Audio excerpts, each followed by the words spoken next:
Frantic pounding on the door jolted me awake from my afternoon nap. Lin Ku, wake up please, 2 people are missing, and none of us can find them. You have to help. I shot upright, still half asleep. The same cramped mud brick room came into focus around me.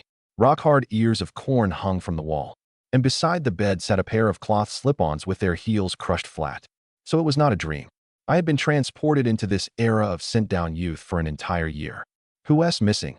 I pulled on my sun-faded military jacket and stepped outside.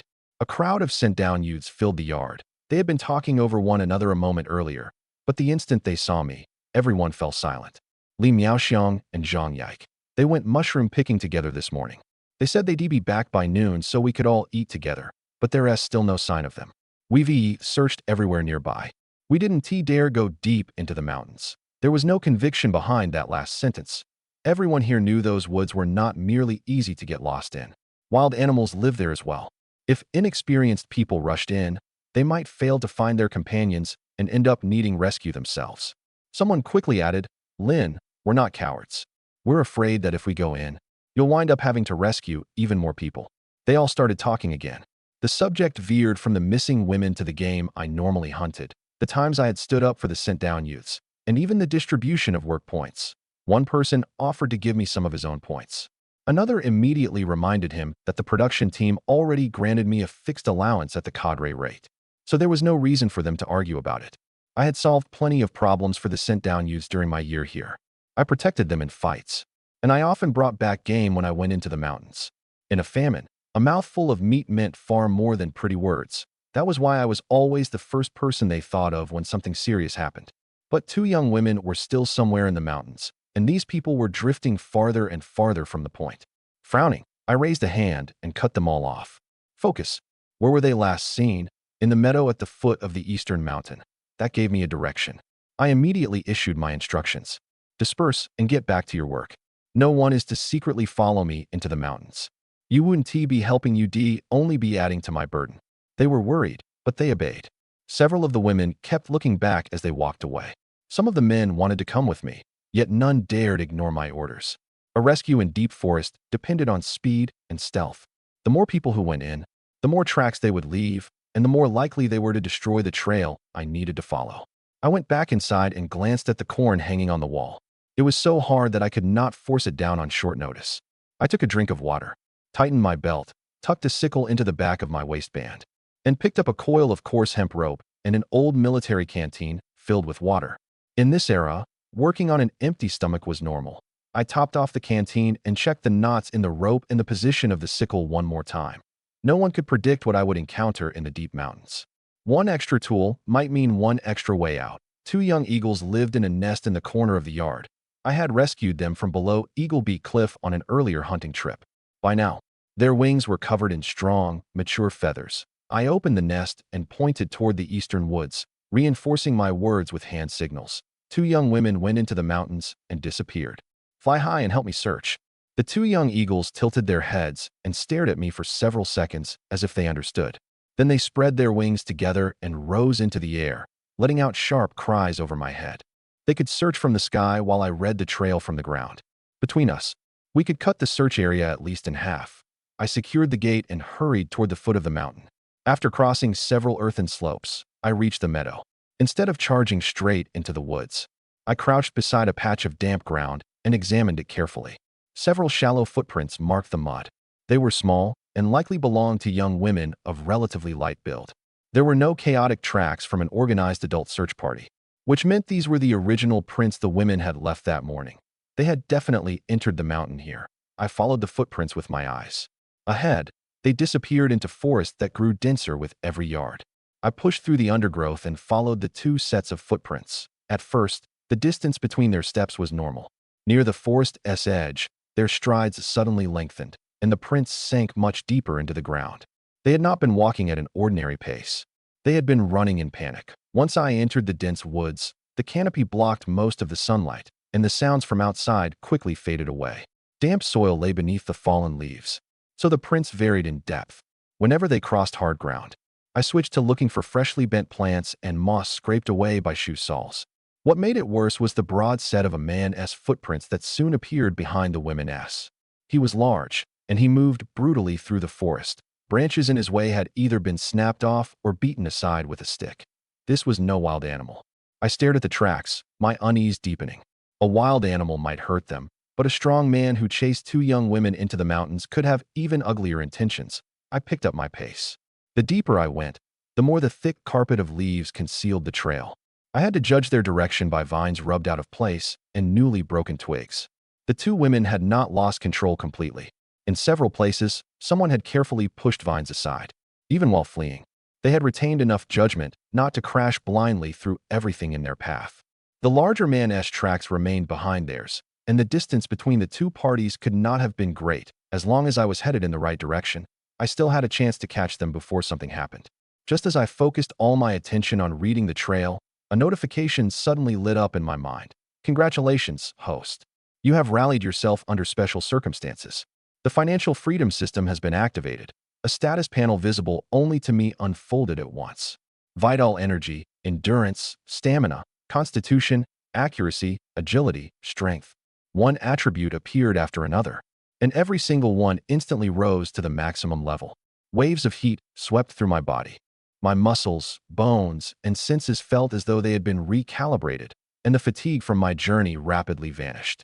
All of host Lin Ku's base attributes and vital energy are now maxed out. No further upgrades or replenishment will ever be required. I clenched a fist and immediately felt power far beyond anything I had possessed before. The panel listed many attributes, but every one was already maxed. Studying them line by line would only waste precious rescue time. I memorized the most important point: none of these base abilities would ever need another upgrade or refill. The system store opened next, and 100 gold coins appeared in my account. I had assumed something called financial freedom would at least give me a fortune. Instead, my starting balance was only 100 coins. The system explained that my actions and personal experiences would continue generating coins, while the store would offer whatever I needed for my current situation. 100 gold coins counts as financial freedom. Hostess actions and experiences will earn additional gold coins. Products suited to the present situation will also appear in the store. Continue using the system, and the answer will reveal itself. It could even sense my thoughts. It claimed it would remain with me like a second self. I would have to test the true extent of its power over time. Whatever it might accomplish later, rescuing those women came first. My view was obstructed by the forest, so I prepared to climb the towering old fir tree ahead and confirm my direction from the top. I had just slipped the hemp rope from my shoulder when I remembered the store. I opened the panel and searched for a tool that could help me climb. Only a few products appeared on the shelves. One was called the Sky-Reaching Rope Champ Booster Pack, priced at 1 gold coin. The moment I bought it, the system transmitted the activation chant directly into my mind. Abba, Abba, Abba. I laid the hemp rope flat on the grass. As soon as I finished speaking, one end reared up like a snake and slowly extended toward the crown of the tree. The ability was real, not an illusion. The rope continued rising perfectly straight without support. Given enough time, it probably could reach the upper branches. But it was far too slow. With the two women's lives uncertain, I could not stand here and wait. Deactivate the sky-reaching rope. The rope slapped back onto the ground. I coiled it again, slung it over my shoulder, and fixed my eyes on the cracks in the old fir-'s bark. The system had given me maxed physical abilities. This was the perfect chance to find out just how powerful they were. I hooked my fingers into cracks in the bark and drove upward with alternating legs, quickly climbing to the top of the old fir. From more than 300 feet above the ground, mountains and an ocean of forest rolled beneath me. Yet the dense canopy still concealed most of the ground. Ordinary eyesight could admire the scenery, but it could not find someone hidden among the trees. The system panel displayed another notification. Although the sky-reaching rope had not truly helped, my attempt to use it had still earned me a 10-coin skill use reward. With my balance now at 109 gold coins, I searched the store for something that could broaden my field of vision. A shelf labeled Vision Essential Oil immediately lit up. It still cost only 1 gold coin. I bought a box and discovered tiny print on the lid: Eagle Eye Vision Ointment. The instant I rubbed the ointment onto my temples, the distant landscape snapped into sharp focus. I could draw my vision closer or push it farther away, as though adjusting a camera lens at will. Eagle Beak Cliff, which had been little more than an outline, suddenly appeared right before my eyes. I swept my gaze across several nearby gullies, then extended it farther. I could make out gaps between leaves, trampled grass near the cliff, and even the movements of distant human figures. This did more than improve my eyesight. It gave me the long-range observational power of a true bird of prey. A tall, broad man stood on the cliff top, searching the surrounding area with his head lowered. I recognized him.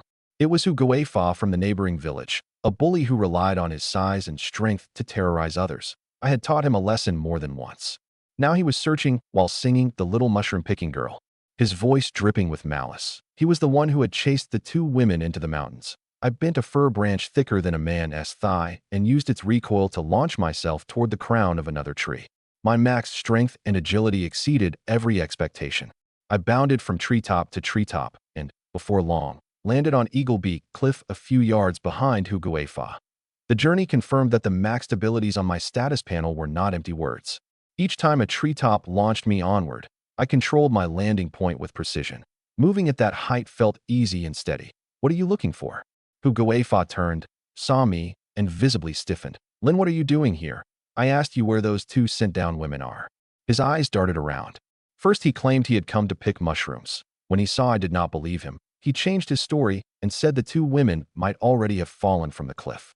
A grown man came all the way to Eagle Beak Cliff to pick mushrooms. I held his gaze. "Huguefa, do you believe your own story, Brother Lin? I swear I haven't seen them." He denied it with his mouth, but his eyes kept flicking toward the cliff's edge. That was not the behavior of an innocent man. He was checking the place where someone was hiding. I walked to the edge and looked down. The ravine plunged well over 1,000 feet, with clouds and mist obscuring most of the drop. At that moment, hurried footsteps sounded behind me. Huguefa charged while my back was turned and shoved both hands toward me. He clearly intended to send me over the cliff. The instant I heard the rush of air behind me, I sidestepped. His hands struck nothing, and his own momentum carried him to the brink. He swayed, struggling to regain his footing. If he had merely lied, I could have taken him back to the village for questioning. But there had been no hesitation in that attack. He had meant to kill me and silence me for good. A man like that would only keep hurting people if I left him in these mountains, then go down. I drove a kick into his side. Huguefa screamed as he fell, and the ravine quickly swallowed the sound. During his fall, however, he suddenly shouted toward the cliff wall that he could see the woman hiding there. I looked in that direction immediately. A pair of hands reached over the cliff's edge, followed by two arms and a head. A young woman was climbing upward on a vine.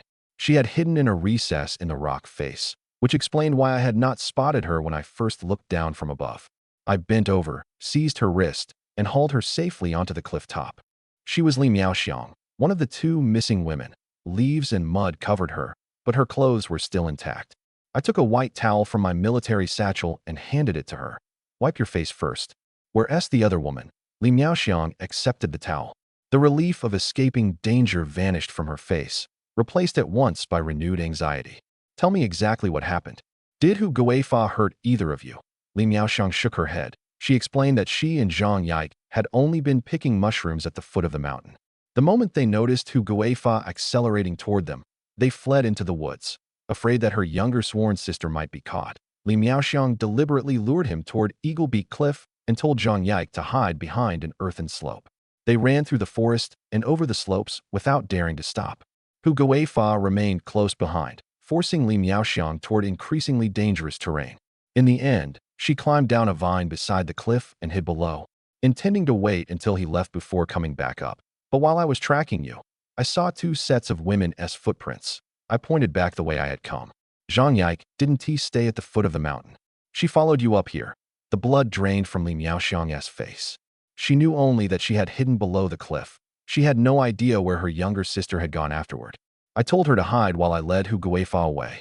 Why would she still come after me? Your shoe prints followed one another, only a few minutes apart.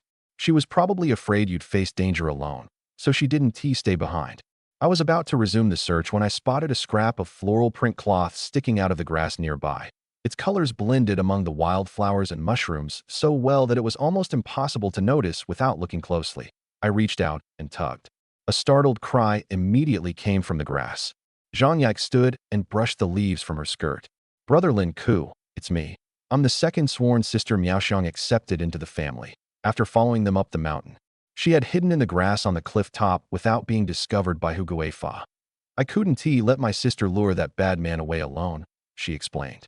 "I followed them the entire way, but I was afraid of revealing my position. So all I could do was hide here and wait for an opportunity." At the sight of her younger sister, The tension finally left Li Miaoxiang's shoulders. She scolded Zhang Yike for following her, yet never released her hand, as though afraid the younger woman might disappear again. With both women safe, I could finally relax. Zhang Yike also mentioned that they had a younger sworn sister, but they had not dared bring her into the mountains this time. There's another sister. She's younger and much more lively. When you meet her, I'm sure you'll like her. I did not take the bait. One sister had just climbed back from below a cliff, while the other had nearly exposed herself to danger. Right now, their priority was leaving this place as quickly as possible. Enough of that. You came to pick mushrooms, so gather a few on the way back. That way everyone won't keep worrying over nothing. I also wanted to give them a chance to recover from the terror they had just survived. Neither was injured, and Hu Guifa could no longer pursue them. At least the rescue had ended successfully. Li Miaoxiang started to pass the towel to Zhang Yike, only to pull it back halfway. She stared straight at me as if she had suddenly made a momentous decision. Brother Lin, I want to marry you. I thought I had misheard. You just climbed up from the side of a cliff. Calm down first. I am calm, and I'm completely serious. In one breath, she listed reason after reason I could protect them. I knew how to hunt. I could put meat on everyone's table. And she found me handsome enough to make her heart race. At last, she tightened her grip on the towel and added, I've used your towel. That makes me yours from now on. What kind of reason is that? Then I'll give you more reasons later. Li Miaoxiang did not back down. I've already chosen you. I rescued you because you are one of the sent-down youths, not so you could repay me with marriage. This isn't repayment. She looked at me earnestly. Today only made me more certain that everything I felt before was right. I did not humiliate her in front of the others. But neither could I decide on a marriage because of a single rescue. Zhang Yike stood nearby, surprised by her sister's directness. One moment she watched Li Miaoxiang, the next, she stole a glance at my reaction. An eagle's cry suddenly rang out overhead. The two young eagles had finished searching and were circling back from high above. I whistled, and they immediately folded their wings and landed beside us. It was the first time the two women had seen them up close. And at last their attention shifted away from marriage. We could discuss Li Miaoxiang's declaration after we returned. The mountains were still dangerous. All I wanted now was to get both women safely down. The two eagles were not fully mature, but with their wings spread, they already looked majestic. Seeing them up close for the first time, Li Miaoxiang and Zhang Yike could not suppress their amazement. I had rescued the birds from below Eagle Beak Cliff during a hunting trip. Back then, they had worn only a thin layer of down. Now they could fly across the entire mountain forest. I had released them for practice flights several times before, but they always circled back to the yard. Today was different. They had flown high enough to cross the forest on their own. They could finally survive in the wild. Now that I possessed eagle-eye vision, I would no longer depend on them for hunting and tracking. Rather than keep two raptors confined to my yard forever, I should let them return to the sky that truly belonged to them. I stroked the young eagles' heads and pointed into the distance. You're grown now. Starting today, you don't have to follow me anymore. You may fly wherever you want. They seemed to understand. They called softly but refused to take off. Only after I repeated the hand signal several times did they walk to the edge of the cliff. They looked back at me once, then leaped into the ravine and caught the rising air. The two figures circled high above us several times before flying farther and farther away. I watched until they crossed the most distant ridge. I had raised them so they would gain the ability to survive, not so I could keep two birds of prey at my side forever. If they chose to return, I would not drive them off. If they chose to travel far away, I would not stop them. Watching them disappear, Li Miaoxiang quietly asked how I could bear to let them go. I told her that freedom was precious to every living creature. She answered at once, but I give up my freedom for you. I refused to continue that conversation and led them down the mountain. Halfway down, shouts rose from below. The village party secretary had already brought a group of adults into the mountain to meet us. I called out that the women had been found and told everyone to wait at the foot of the mountain. They quickly shouted back, telling us to descend carefully. With people below to support us, I could have relaxed, but until we actually met up, I could not lower my guard. I walked in front to scout the path and looked back at regular intervals to confirm the women's positions. The rescue should have ended there, but Li Miaoxiang clearly had not given up. She hurried to my side, repeated that she wanted to marry me, and promised to wash the towel before personally returning it. I was about to answer when the brush ahead and to our side began shaking violently. This was a feeding trail wild boars had trampled over many years. We happened to be blocking it. Wild boars preferred familiar routes. If they found someone in their path, they usually did not go around. They simply used their strength to smash straight through. Move. I shoved one woman to either side of the trail. A split second later, a boar weighing 5 to 600 gene, roughly 550 to 660 pounds, burst from the brush. Both tusks aimed down the center of the mountain path. Brother Lin Ku, get out of the way. I did not retreat. The sent-down youth station had gone without meat for a long time. This boar could give everyone a proper meal. When the boar saw me blocking its path, it grunted and accelerated. I lowered my center of gravity. Only when it raised its tusks and lunged within reach did I sidestep and draw the sickle from the back of my waistband. I did not swing early. From too far away, the sickle could not reach a vital point. If I moved too slowly, the tusks would enter my body first. I waited until its front hooves left the ground and its neck was fully exposed, then swept the sickle along the line of its charge. The cold blade flashed. With a single stroke, I opened a vital point in the side of its neck. At the same time, I rolled away from the collision and the spray of blood. The boar charged several more paces before its heavy body crashed to the ground. Even the mountain path trembled. Li Miaoxiang and Zhang Yike had covered their eyes. Only when the noise stopped did they dare look. First they confirmed that I was unhurt, then they stared at the boar on the ground, unable to speak for a long moment. I rose and looked toward the sisters where they had taken cover. The people were rescued, and now we had meat as well. All that remained was figuring out how to get this giant carcass down the mountain. The moment the boar collapsed, Li Miaoxiang and Zhang Yike rushed to my side and began inspecting me. Are you hurt here? Does your arm hurt from that roll? One stood on either side, seemingly intent on checking me from head to toe. I moved my arms and legs, confirmed that nothing was wrong, and gently pushed them away.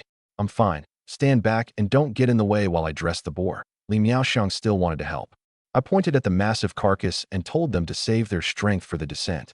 Even dead, an animal this size could crush an ordinary person with one careless shift. I dragged the boar beneath a thick tree, tied its hind legs with the rope, and used a fork in the trunk to hoist it upside down. 5 to 600 gene of weight was no burden now that my strength was maxed out. It confirmed once again that the System S enhancement had pushed my body far beyond ordinary human limits.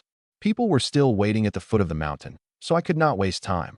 I quickly dressed the carcass with the sickle, leaving behind the parts we did not need. What came from the mountain would remain in the mountain. Other animals would soon feed on the scraps, and what remained would return to the soil. Li Miaoxiang and Zhang Yike were uncomfortable at first, but in an era of food shortages, they understood better than most how precious meat was. They did not crowd around the bloody work. Instead, they followed my instructions, gathered broad leaves, and took stock of what we could carry. Li Miaoxiang brought over the mushroom basket and wanted to put the edible organs inside. I warned her that the grease and smell would ruin it. Zhang Yike said that pork intestines could make an excellent dish if cleaned properly, especially because Li Miaoxiang was such a good cook. You've praised her several times already. Is she really that good? Of course. No matter how hard an ingredient is to handle, my sister can turn it into something delicious. I looked at Li Miaoxiang. She did not bring up marriage again. She only said earnestly, if you're willing to try my cooking, I promise I'll do it well. Then we'll keep some. I told them to find wide wild leaves, wrap the selected organs tightly, and only then place them in the basket. Leaving the rest for animals in the forest was not wasteful. A mature boar this large naturally carried a strong gamey odor. Fortunately, it had gone down quickly, and I had bled it without delay. Otherwise, even in a time when meat was scarce, the cooked flesh might have been too foul to eat. I explained that to them as we worked. While wrapping the organs in leaves, Zhang Yike guaranteed that her sister could make even the most difficult meat smell wonderful. Li Miaoxiang did not boast. She simply told me to judge for myself after we returned. Don't tie cooking to marriage again, I warned her. I don't want to marry you as repayment, and I'm not trying to trade one meal for a husband, she replied without hesitation. I've liked you for a long time. Today simply made me unwilling to miss my chance. After she had declared herself so many times, it was impossible for me to feel nothing. In this era, a young woman who sincerely wanted to build a life with me and knew how to manage a household was certainly worth serious consideration. But marriage could not be decided by a single sentence. Let me taste your cooking first. Then we'll talk. Li Miaoxiang heard the softening in my answer, and her eyes visibly brightened. Once I had finished dressing the boar, I retied its head and hindquarters. Gripping the middle of the rope, I lifted the several hundred gene carcass straight off the ground. Both women stopped in their tracks. Even after removing everything we could not take, it still weighed 4 to 500 gene, roughly 440 to 550 pounds. Several strong men would normally have to carry it together, yet I could hold it steady as if it were merely a heavy sack. My max strength had not only increased a number, it also made my balance and the application of force far easier to control. Brother Lin, do you want us to help? Stay close and don't get lost again. That's the greatest help you can give me. Descending a slope was harder than walking level ground. The boar was so heavy that one swing could pull my entire body off course. I shortened the rope to keep the load close to my center of gravity, then chose the wider mountain path. I carried the boar downhill without losing much speed. From time to time, I heard the two women speaking quietly behind me. I caught only a few words about sent-down youths beginning to return to the cities in groups before their voices dropped again. Returning to the city was a question no sent-down youth could avoid. We had not gone far when Li Miaoxiang and Zhang Yike suddenly quickened their steps to catch me. They clearly had something they wanted to ask face-to-face. The two sisters jogged to my side. Li Miaoxiang spoke first. Brother Lin, if you receive permission to return to the city, will you leave this place? You're sent-down youths too. If you had the opportunity, wouldn't you want to go back? She did not answer at once.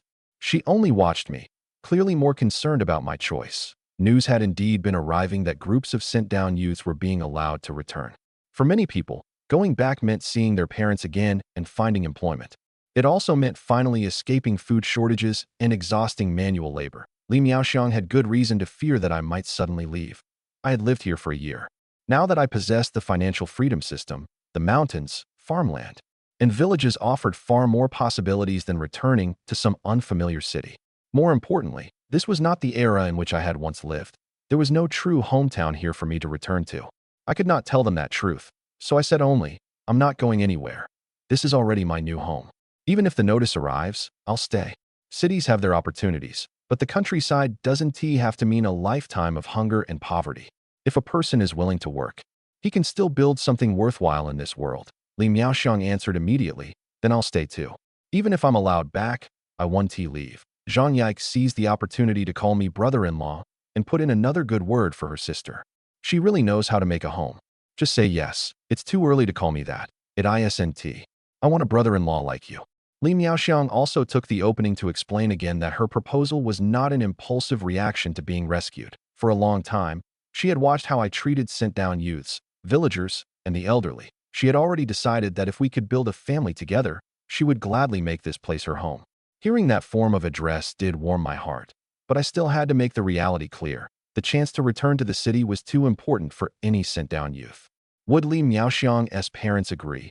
Would her own decision change? Those questions could not be settled by a burst of emotion on a mountain trail. I can't agree to the marriage yet. What will you do if you truly receive a notice? Will your parents allow you to remain in the countryside? I don't want you to lose your future because of me. I also asked how her family would react after learning about our relationship. Marriage involved more than the affection before us. There were parents, household registration, and all the arrangements of our future life. If she acted on impulse alone, she would regret it sooner or later. I'll take responsibility for my own choice, Li Miaoxiang said, looking directly at me. I'll solve each of the problems you're worried about, one by one. I did not change my answer immediately. She did not back down either. Instead, she switched to an almost shameless argument. Brother Lin, you touched my younger sister, so you have to marry me. For a moment, I thought I had misheard. What kind of logic is that? When did I touch her? You pulled Zhang Yike out of the grass like one enormous mushroom. Doesn't that count? By that logic, rescuing someone creates a marriage contract. Zhang Yike stood nearby, trying hard not to laugh. Li Miaoxiang, however, wore an entirely serious expression, as if she had presented an irrefutable argument. You touched my younger sister, so you can't just abandon both of us. I pulled her out of the grass to account for a missing person, not to arrange a betrothal. Then taste my cooking first. If you still want to refuse afterward, I'll think of another method. She was teasing me on purpose, but she was also fighting for an opportunity. I stopped giving her an absolute refusal and simply told them to hurry down the mountain. Once the boar is divided, I'll taste your cooking.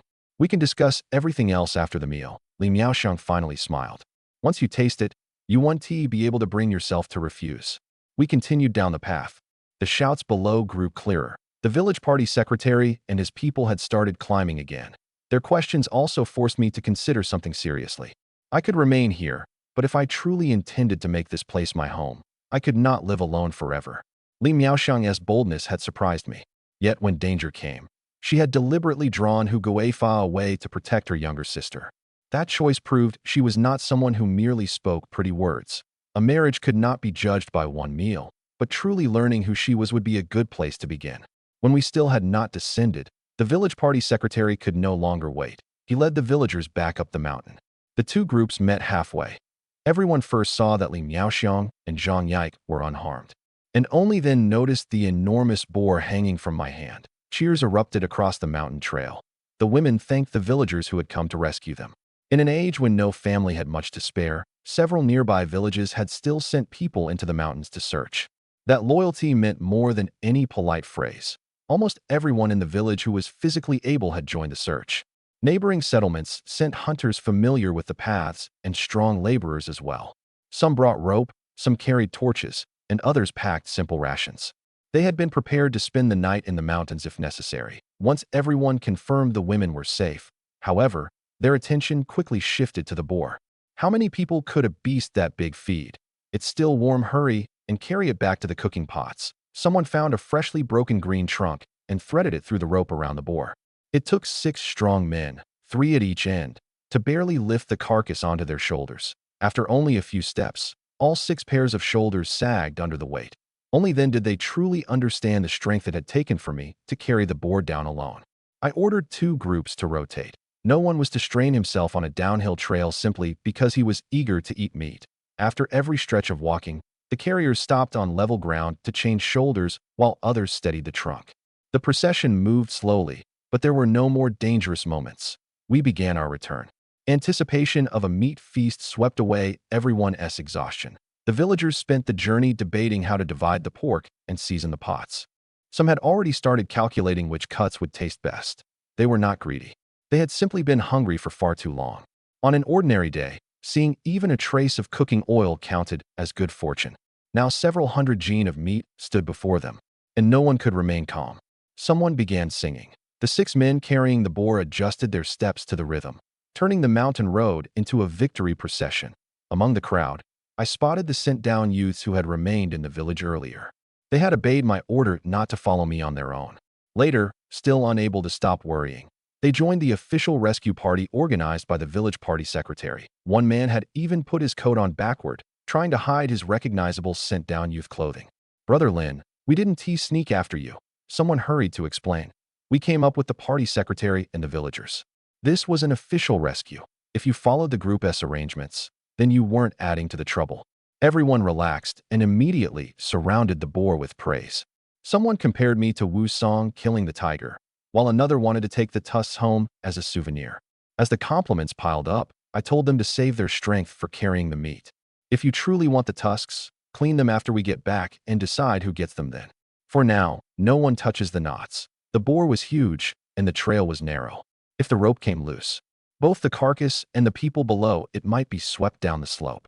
At my warning, those crowding too close immediately spread out and voluntarily cleared the path in front and behind. Zhang Yike searched the procession for a while and finally found their 3rd sworn sister, Chen Fangfei, beside great-grandma.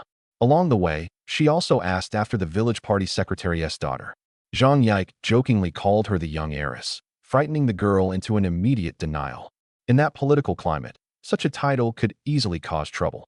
Only after confirming that Chen Fangfei had climbed with the sent-down youth group did Zhang Yike truly relax. The party secretary's daughter explained that too few people had remained behind. Great-grandma did not trust leaving Chen Fangfei alone in the village, so she personally brought her with the rear group. That way someone could watch over her. And the youngest sent-down youth could learn whether her 2 elder sisters were safe. Chen Fangfei was the youngest woman at the sent-down youth station. Her parents had been sent away for political reform, and no one dared keep her in the city. Through personal connections, they had arranged for her to come here as a sent-down youth as well. Great-grandma normally looked after her the most. With almost the entire village mobilized, the old woman had brought Chen Fangfei along rather than leave her alone. Leaning on her cane, great-grandma came to me, took my hand, and examined me carefully. "Little Lin, you can't take risks like that again. Wild boars are vicious. If something happened to you, what would the entire village do?" "Don't worry, Grandma. I only acted because I knew I could handle it. Even when you're confident, you must value your own life." Great-grandma tapped her cane against the ground. "You protect everyone, so everyone worries about you in return. Don't think that being strong means you have to put yourself in front of every danger." I gave her my solemn promise. The old woman did not care how much meat she might receive. She only confirmed that the two women and I were safe. She had seen more of life than most, and her few words carried greater weight than every compliment around us. While I spoke with great-grandma, Li Miaoxiang drew Chen Fangfei aside. Zhang Yike quickly joined them. The three conferred in low voices and kept glancing in my direction. I did not know exactly what they said, but I could guess that most of it still concerned Li Miaoxiang's marriage. After listening, Chen Fangfei showed no embarrassment. Instead, she patted her chest with the confidence of someone who could solve the whole matter herself. Li Miaoxiang visibly relaxed, while Zhang Yike grinned and urged her to hurry. When the procession entered Kaoshan village, the boar was carried to the threshing ground. The villagers who had come from nearby settlements did not immediately leave. They all found work on their own. Some set up cooking pots, others split firewood, and a line quickly formed to wash ingredients. During a famine, a communal meal that gave everyone meat was rarer than a holiday. I told the village party secretary to record every settlement and every person who had joined the rescue. When the meat was distributed, we could not favor our own village. They had risked entering the mountains to help us, so every person had to receive food. The party secretary agreed at once and sent people to borrow pots, tables, and firewood from each household. The boar was large, but the crowd was larger. If every household fought over raw meat, chaos would break out quickly. I decided not to divide the uncooked pork. We would prepare it all as a communal feast. That would let us concentrate our limited seasonings and ensure that the elderly, the children, and people who had traveled from afar all received a hot bowl of food. Li Miaoxiang volunteered to manage part of the kitchen. Zhang Yike helped with the records, while Chen Fangfei ran errands beside great-grandma. The three sisters did not care only about the marriage. That made me respect them even more. I had barely finished assigning the work when Chen Fangfei ran over from her two sisters and caught the hem of my jacket. "Brother Lin Ku, I have something very important to tell you. We have to speak alone." From her solemn expression, I already knew that the youngest of the three matchmakers was about to take the stage. People from several surrounding villages had joined the search.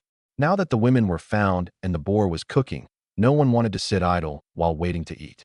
More than a dozen large pots burned at once. Separate groups cut meat, washed vegetables, split wood, and arranged tables. The enormous threshing ground was busy without becoming chaotic. Li Miaoxiang set aside the most tender piece of pork shoulder to cook for me personally. She did not press me about marriage in front of everyone again. Instead, she intended to show me what she could do. I watched her put the meat away separately and borrow seasonings from several experienced aunties. She worked methodically. The prospect of marriage did not distract her, nor did she neglect the communal feast merely to prepare a private dish for me. I had just finished organizing the work when Chen Fangfei pulled me into the house and politely asked everyone helping inside to leave. "What's so secret? Do you want candy the next time I go to the city? I'll bring you some." She ignored the subject of candy and asked seriously, "Brother Lin Ku, have you already received your notice permitting you to return to the city?" I had. The village party secretary took good care of me, and the form even allowed me to choose the city myself. To someone else, that notice might have represented the journey home they had dreamed about for years. To me, it was only a page with no destination. I came from another world. No matter what city I wrote down, I would never find the old home that truly belonged to me. "Then are you going back to the city without marrying my eldest sister?" I deliberately asked which sister she meant. She immediately gave Li Miaoxiang's name, then added that if I truly intended to choose, I should also take a serious look at her learned and sensible second sister, Zhang Yike. "Who taught you to say things like that on your sister's behalf?" "No one. I came to tell you that the three of us aren't related by blood, but we've always depended on one another." Chen Fangfei then explained their situations. Her own parents had not yet been politically rehabilitated, so the elderly great-grandma was her main caretaker. Zhang Yike's parents were in trouble as well, and her once wealthy family had already fallen from favor. Li Miaoxiang's family had overseas connections and once operated many restaurants, which was why she had been sent to such a remote place. The three women came from different families, but all of them had lost their support. In the countryside, they could rely only on one another. I had heard fragments of these stories among the sent-down youths, but I had never pried. Chen Fangfei was laying it all out now because she wanted me to understand that Li Miaoxiang's choice would affect not only herself, but also the future lives of her two younger sisters. "My eldest sister doesn't love you because she owes you for rescuing her. She's even willing to give up her chance to return to the city." Chen Fangfei looked up at me. "If you marry her, my second sister and I will finally have a real home too." Only then did I understand that their talk of living together had not been a joke. If Li Miaoxiang married, The two younger sisters, without anyone else to depend on, would still need a stable place to live and eat. Even without a marriage, you can come to me whenever you're hungry. I won't let anyone at the sent-down youth station go without food. That is different. My eldest sister wants the two of you to become a family. What about Zhang Yike if she gets the chance to return to the city? Will she still stay with her sister? We won't abandon one another. If a new path opens later, we'll discuss it as a family. None of us will sneak away alone. She also told me that Li Miaoxiang did not want to live an easy life by relying on my reputation. She could cook, work, and care for her two younger sisters. Zhang Yike was well-read and could help with accounts and administration. Chen Fangfei herself might be young, but she would not eat without contributing. They wanted to build a life together, not find someone who would feed them out of charity forever. The young woman spoke bluntly, yet she never used their hardship to pressure me. I told her my decision as well. I'm willing to marry Li Miaoxiang, but not because I pity any of you. She takes responsibility, knows how to make a life, and sincerely wants to stay. I have no reason to let her slip away. Chen Fangfei nearly jumped with joy. I prepared so many things to say. I never expected you to agree so easily. A marriage isn't negotiated by a matchmaker. I've already seen what kind of person she is today. There was movement outside the door. Li Miaoxiang had been waiting for the result. The moment she heard those words, she could restrain herself no longer and pushed the door open. Brother Lin, will you truly marry me? I will. But we won't do it carelessly. The wedding will be held here in the village, with every required document and every proper item prepared. Can my two younger sisters continue living with me? Her first question was not about a dowry. It was about where they would go. They're your family, so naturally they'll become mine as well. As long as they follow the household rules, there will always be a place for them in this house. Li Miaoxiang said that since we already had meat and everyone was present, we should simply settle the matter today. I refused to rush the marriage. I agreed to announce our engagement, but a formal wedding still required supplies, registration papers, and a ceremony the whole village could witness. She still worried that I might suddenly return to the city. I took out the notice and tore it apart in front of her. Starting today, this is my home. Li Miaoxiang's eyes reddened, but her smile was brighter than ever. She told Chen Fangfei to hurry and give Zhang Yike the news, only for the window to open at that exact moment. You don't have to tell me. I heard everything. Zhang Yike leaned in from outside and sat on the sill. The learned, sensible young woman we had just praised had apparently been eavesdropping the entire time. Second sister, when did you get here?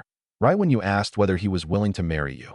How could I let third sister act as matchmaker alone without hearing his answer for myself? Her explanation sounded righteous, but she was visibly embarrassed when she climbed down from the sill. Chen Fangfei immediately teased her, and the three women were soon laughing and playfully bickering together. As I watched them laugh through their tears, I felt the true weight of the words building a family. For the first time, this small house, which had once belonged to me alone, would soon become a new home shared by 4 people. Chen Fangfei wanted us to hold the wedding immediately, but Zhang Yike reminded her that a marriage could not rest on a single promise. Today was more suitable for an engagement. Li Miaoxiang's desire was simpler. As long as Brother Lin and I can build a good life together. The size of the ceremony doesn't matter. She might not care, but I could not treat it casually. The 3 women had entrusted their future to me. At the very least, I needed to make the marriage formal and celebratory. We'll announce the engagement today and hold the wedding tomorrow. Wait here while I tell everyone. I also told Zhang Yike and Chen Fangfei that each would have her own living space after moving in. Their sister's marriage did not require them to surrender their individual lives. They were sisters. Becoming one family did not mean living without boundaries. When I opened the door, the rich aroma of meat washed over me. More than a dozen giant pots bubbled across the threshing ground. The boar was almost fully cooked. Someone stole a piece under the excuse of checking the salt. The person beside him knocked away his chopsticks, then could not resist reaching into the pot himself. I jumped onto the stone grain roller and raised a hand for silence. I have an announcement. Today, Li Miaoxiang and I are formally engaged. Our wedding will be held here in the village tomorrow. After a brief silence, cheers exploded across the threshing ground.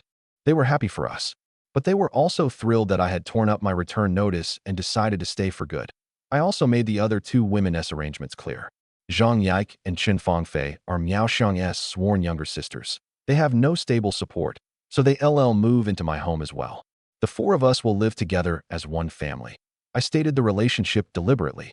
They were only following their elder sister into a new home. Chen Fangfei in particular was still young and needed someone to care for her.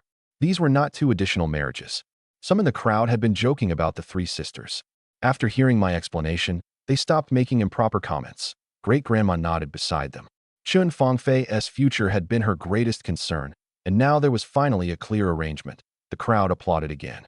Some teased us, while others had already begun discussing how to decorate the threshing ground tomorrow. I offered no further explanation. Instead, I announced that everyone could eat as much of today's boar as they wanted. We would also bring out wine from the village cellar to serve every neighbor who had participated in the rescue.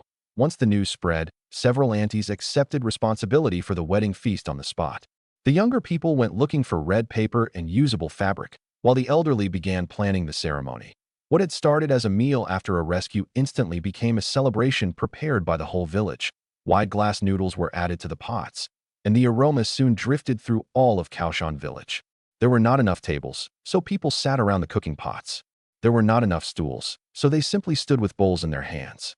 After going hungry for so long, no one complained. One bowl of hot meat was enough to put a smile on every face. Someone insisted that they should wait for everyone before eating, yet could not resist sampling a piece to check the salt, drawing laughter from those around him. Handful after handful of seasoning went into the pots. The meat and noodles absorbed the rich broth, and even the voices across the threshing ground grew louder than usual. I called the village party secretary over. "I'm leaving this to you. I need to make a trip into the city." At first, he assumed I wanted to find a house in the city, then immediately scolded himself for making wild guesses. I stopped him before he could make a fuss. "We're formally marrying tomorrow.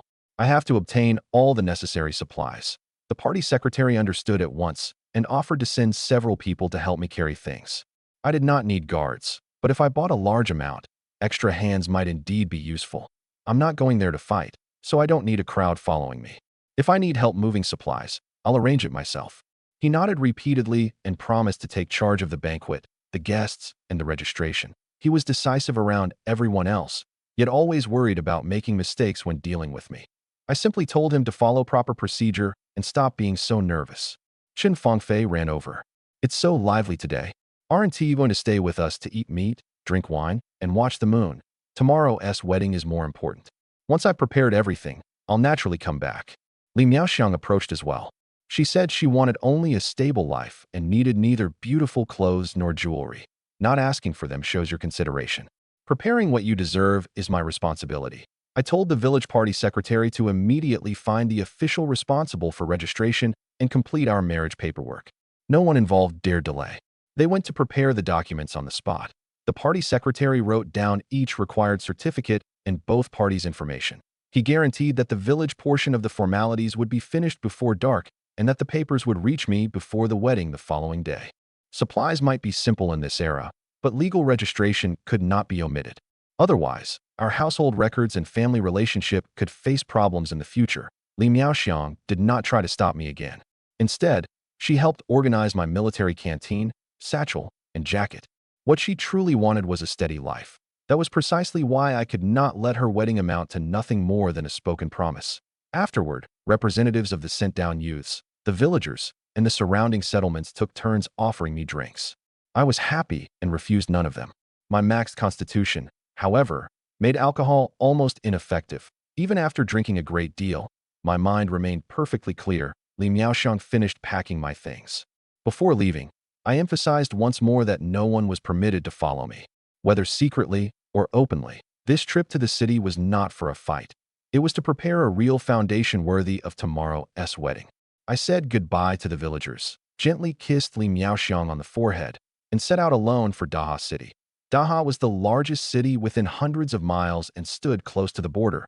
Residents on the two riverbanks could travel back and forth without complicated visas, and foreign merchants were common. Many goods that could not be openly traded elsewhere could find a channel here. I could have bought everything for the wedding from the system, but if a truck filled with supplies suddenly appeared in the village, explaining its origin would be difficult.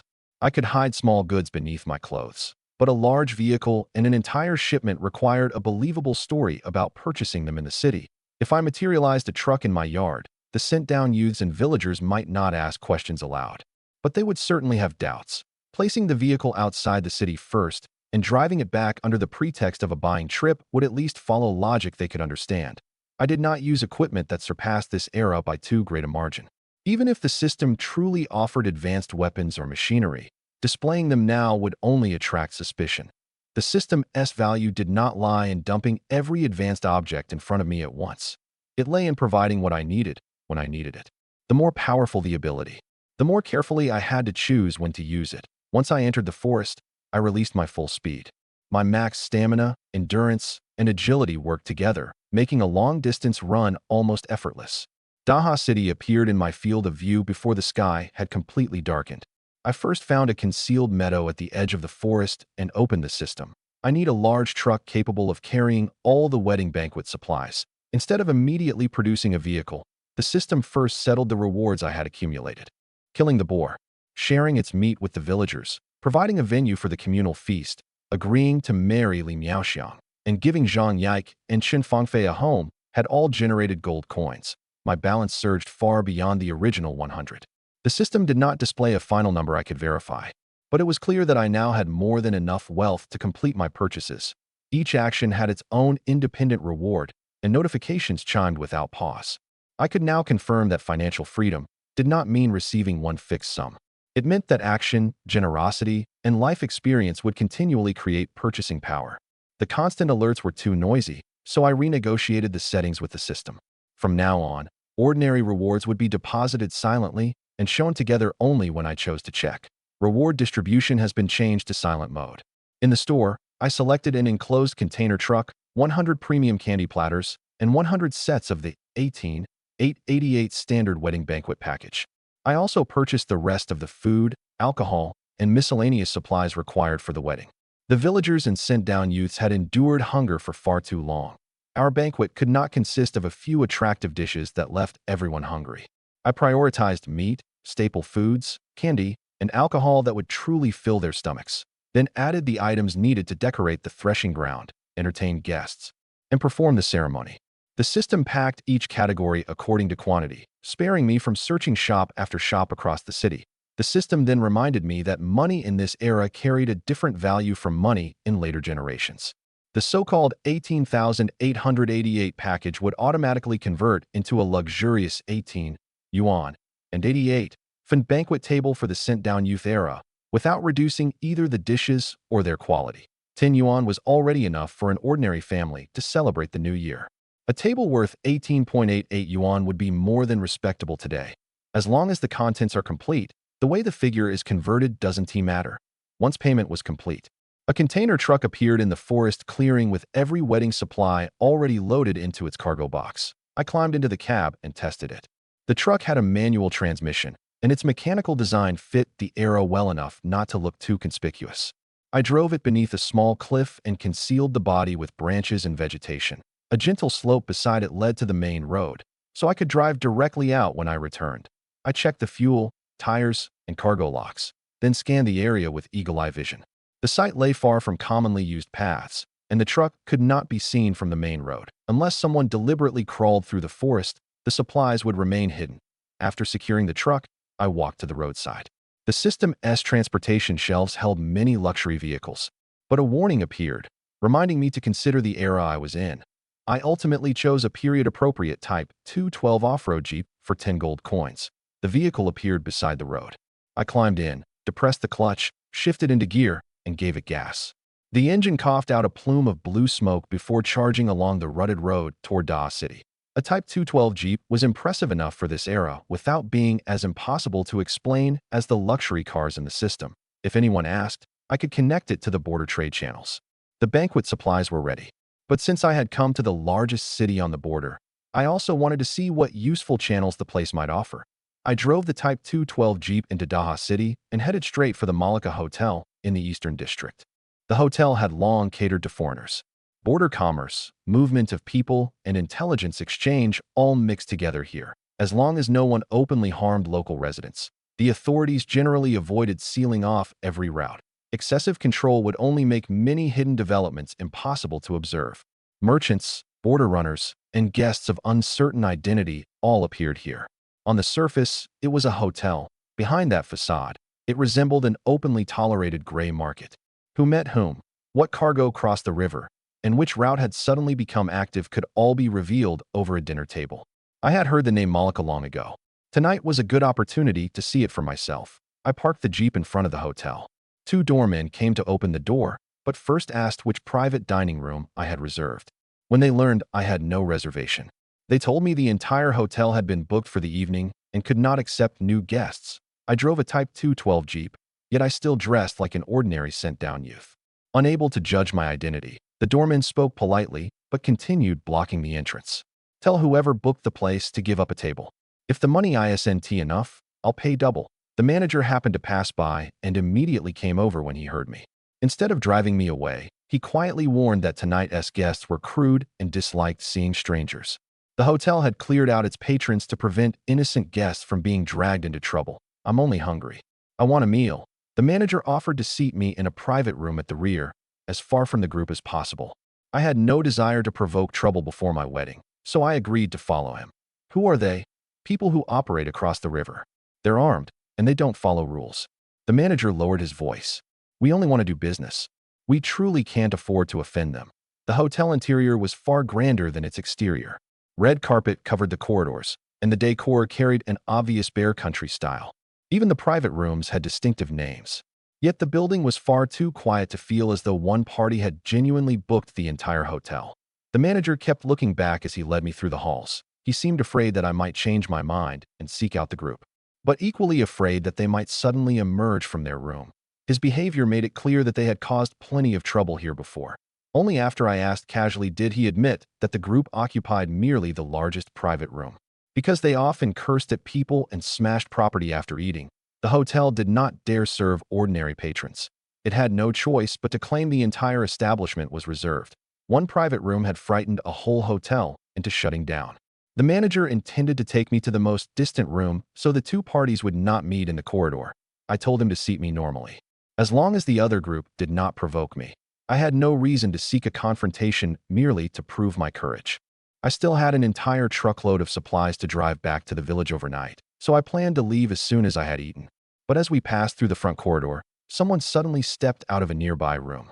I recognized Huguefa at a glance. He had survived his fall from Eagle Beak Cliff and somehow reached Daha City in very little time. His original abilities could never have frightened the hotel manager this badly. The only reasonable explanation was that he had joined the force inside that private room. Huguefa saw me as well. First his eyes went wide, then his legs nearly gave out. Brother Lin, I was wrong last time. I'll never bully the sent-down women again. Please spare me. He lowered his head and begged in front of the manager, looking nothing like the arrogant man who had just been strutting through the hotel. I noticed no severe injuries from his fall. Vines or a gentler slope below the cliff must have caught him.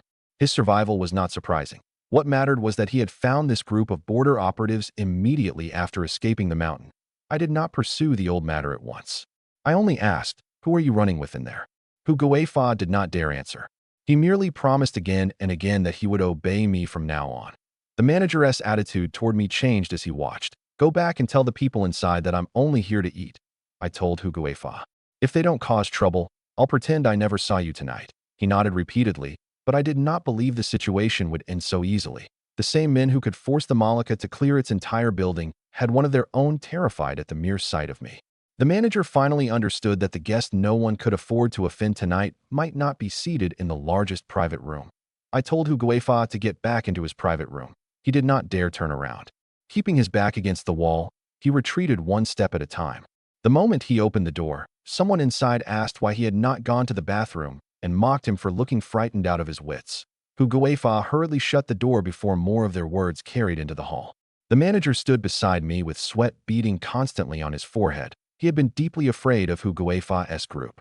Now, after seeing Huguefa unable even to stand straight in front of me, the manager grew cautious about every motion he made, even wiping away his sweat. From the accents inside the room, I could tell the group included both people from across the river and others fluent in the language of Dragon Country.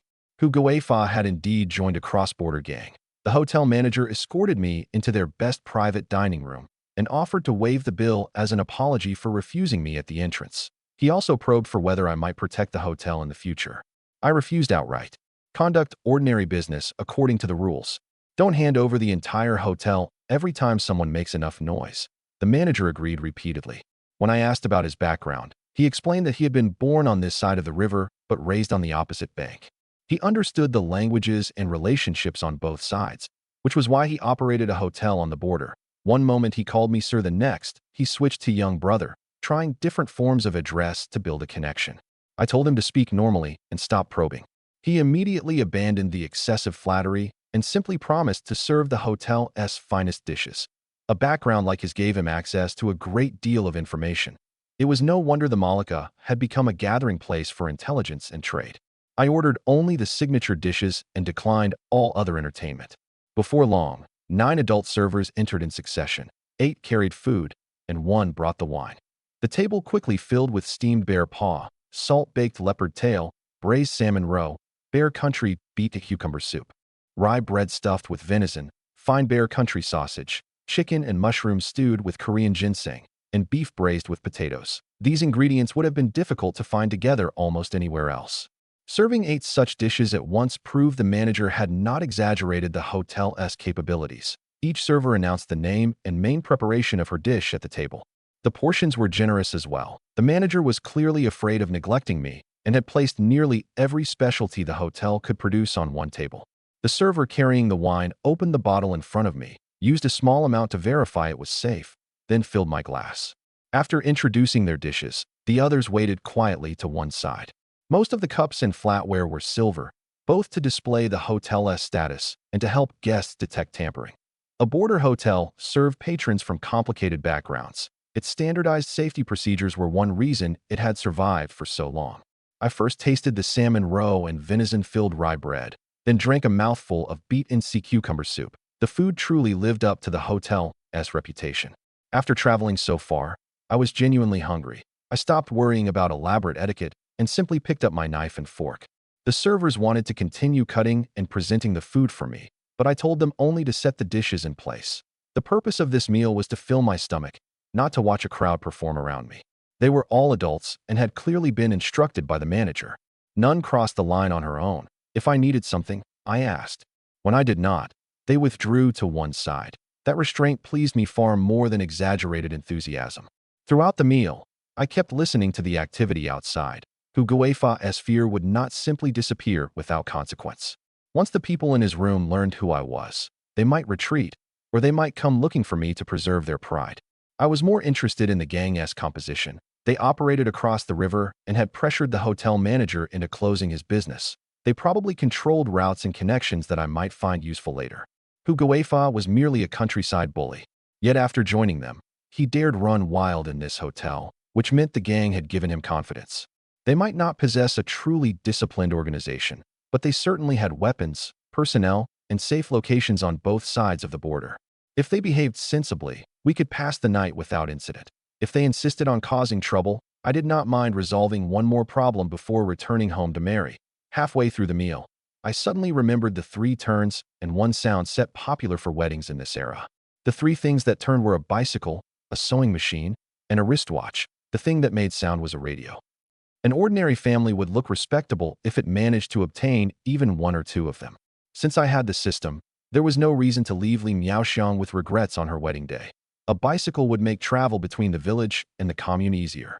A sewing machine could genuinely improve daily life. The watch and radio were both practical and prestigious. This was not mere ostentatious spending. Every item would remain useful in the years ahead. I opened the store and bought the complete 3 turns and 1 sound set. I also selected a red floral qipao, fashionable high heels, and a suit with leather shoes for myself to wear tomorrow. The system delivered everything directly to the container truck hidden in the forest. The entire purchase cost 10 gold coins, almost nothing compared with my newly accumulated balance. I checked every quantity and storage location on the panel. The system had not delivered anything to the hotel. At my request, it locked all the goods inside the cargo box. On my return, I only needed to drive the truck and its contents back to the village. After closing the panel, I continued eating. The salmon roe was soft and rich, and the venison-filled rye bread had a distinctive flavor. The servers tried to resume the hotel's custom of waiting on me at close range, but I waved them back toward the wall. My family was waiting for me to prepare a wedding. I had no interest in any additional entertainment here. They had already divided the dishes and tested the wine according to hotel procedure. That was enough. If I truly wanted to eat my fill, handling the knife and fork myself was far more satisfying. I sampled every dish at a leisurely pace while waiting to see how the gang next door would react. At that moment, Curses and repeated crashes erupted in the corridor. Several patrons who had secretly remained for dinner fled past the door. The manager's so-called guests who reserved the hotel had clearly begun making trouble again. I ordered someone to open the private room door. The hall was already in chaos. Broken glasses and plates littered the floor. The few tables the manager had quietly kept open were evacuating in a rush, while hotel staff pressed themselves against the walls. The gang was clearly accustomed to displaying its power by destroying property. A moment later, a crowd surged directly into my room. Their leader was a heavily built man with red hair and a thick beard. His eyes bulged as he cursed first in the language of Bear Country. Huguefa clung to his leg and pleaded, "Chief, we can't afford to offend this man. Let us just leave." The red-haired, bearded man slapped him several yards across the room, then asked me in the language of Dragon Country, "Are you Lin Ku?" Huguefa overturned a chair but ignored his own pain. He scrambled up and tried to continue pleading. The red-haired man could send someone that heavy flying with one casual blow. His strength was indeed considerable. "I am. Who are you?" A man dressed like a sent-down youth immediately stepped out from behind him and placed himself between us. He first cupped his hands respectfully toward the red-haired leader, then warned him not to act rashly. "Chief, Lin Ku is famous throughout the border region. We should approach him sincerely as a friend, not create an enemy." I noted the man's position. Everyone in the gang called him their strategist. He was clearly calmer than the red-haired man and understood conditions on this side of the river far better. The strategist did not merely flatter me. He stated plainly that friendship would benefit them more than hostility. Several sent-down youths behind the red-haired man raised no objection, showing that the strategist possessed real influence within the group. The red-haired, bearded man refused to listen. "Because you're my strategist, I'll give him one chance. If he submits to me, I'll spare him." I neither stood nor put down my utensils. I swallowed the food in my mouth, lifted my wine glass, and took a sip. "How do you want me to submit?" Mistaking my response for surrender, the red-haired man immediately demanded that I acknowledge him as the chief of this territory and obey his orders whenever we met. "You may not even be able to control your own men, yet you want to command me." The expressions of several people behind the strategist changed. Publicly confronted with his weakness, the red-haired man's anger finally overwhelmed every warning the strategist had given him. Huguefa had already used his own experience to warn the man not to attack. The strategist had openly tried to stop him as well. He had received every warning he deserved. If he continued, that would be his own choice. I ignored the red-haired man's threat, and his expression immediately darkened. He did not attack personally. Instead, he raised his chin and signaled for more than a dozen subordinates to surround me. They had consumed plenty of alcohol. Each carried a beer bottle, while both firearms and blades were concealed at their waists. The group included Far Eastern bandits from across the river and sent-down youths from Dragon Country who had drifted over there for various reasons. Their accents, clothing, and positions all differed. They were clearly a mixed gang assembled over time. This was still the territory of Dragon Country. They dared smash property in a hotel operated by one of their own, but they did not dare fire their guns easily. If they created too great a disturbance, regular military forces would not even be necessary. The nearby militia alone could make them pay. The red-haired man urged them forward several times, yet his subordinates did not immediately move. The sent-down youth they called the strategist still stood between us, sweeping a cold gaze across the group. Several men from Bear Country who had intended to charge stopped when their eyes met his. "Since when did you strip me of my authority?" the red-haired man roared. Huguefa replied quietly. After the strategist joined us, he told everyone about many famous figures. The brothers trust his judgment. That statement publicly admitted that the red-haired man was only the nominal leader. The strategist was already the person who truly influenced the group's decisions. Openly defied, the red-haired man yanked 2 Browning pistols from his waist. "If you still refuse my order, I'll kill you first." Under the threat of the guns, the dozen men finally moved. They shouted and raised their beer bottles, but instead of charging me, they smashed the bottles against their own heads. Glass shattered one bottle after another, scattering fragments across the floor. Several men had clearly practiced hard body conditioning and showed no obvious wounds, but the spectacle was still absurd. "I told you to hit him." One subordinate clutched his head and explained, "If I hit myself, it only hurts, and I stay alive. If we truly attack Lin Ku, we might not survive long enough to leave the hotel." They preferred to injure themselves in front of their leader rather than take one step toward me. The red-haired man still held guns, but he had already lost the ability to make others die for him. Another man said that the strategist had told them I was known throughout the entire border region centered on Daha City. Countless sent-down youths and ordinary villagers had heard stories about me. The red-haired man did not understand their talk of radius and territory. He only asked how formidable I truly was. The strategist gave the simplest answer. In this region, he is a legend among the people of Dragon Country. Even people across the river already know his name. The word legend visibly weakened the red-haired man's bluster. He looked at the subordinates who refused to attack, then at me still seated by the table, and finally holstered both pistols. I didn't even know your reputation. It seems I'm not qualified to remain their chief. As soon as he finished speaking, he dropped to his knees. The others followed, no longer caring about the broken glass covering the floor. Huguefa tried to find a clean place to kneel, but a sent-down youth of modest height seized his collar, lifted him like a chicken, and pressed him down in the middle of the group. The man's strength and attitude made me look twice. He was not afraid of Huguefa, nor was he rushing to flatter me simply because they had surrendered. He merely disliked seeing the other man shirk. His clean, decisive movement showed that not everyone in this gang was useless. The strategist knelt as well, and the others began declaring their loyalty over one another. Some called me Great General, others Grand Marshal, Chief, or Governor. Their titles were a chaotic mess, but their meaning was the same. They no longer wanted conflict. They wanted the entire group to pledge allegiance to me. A few flattering titles did not go to my head. I only asked, how will you prove your loyalty? Lower every gun and state your backgrounds clearly. I looked at the red-haired man. Pledging allegiance doesn't mean changing what you call your leader while continuing to commit evil. If anyone still wants to oppress ordinary people on this side of the river, I will deal with him first.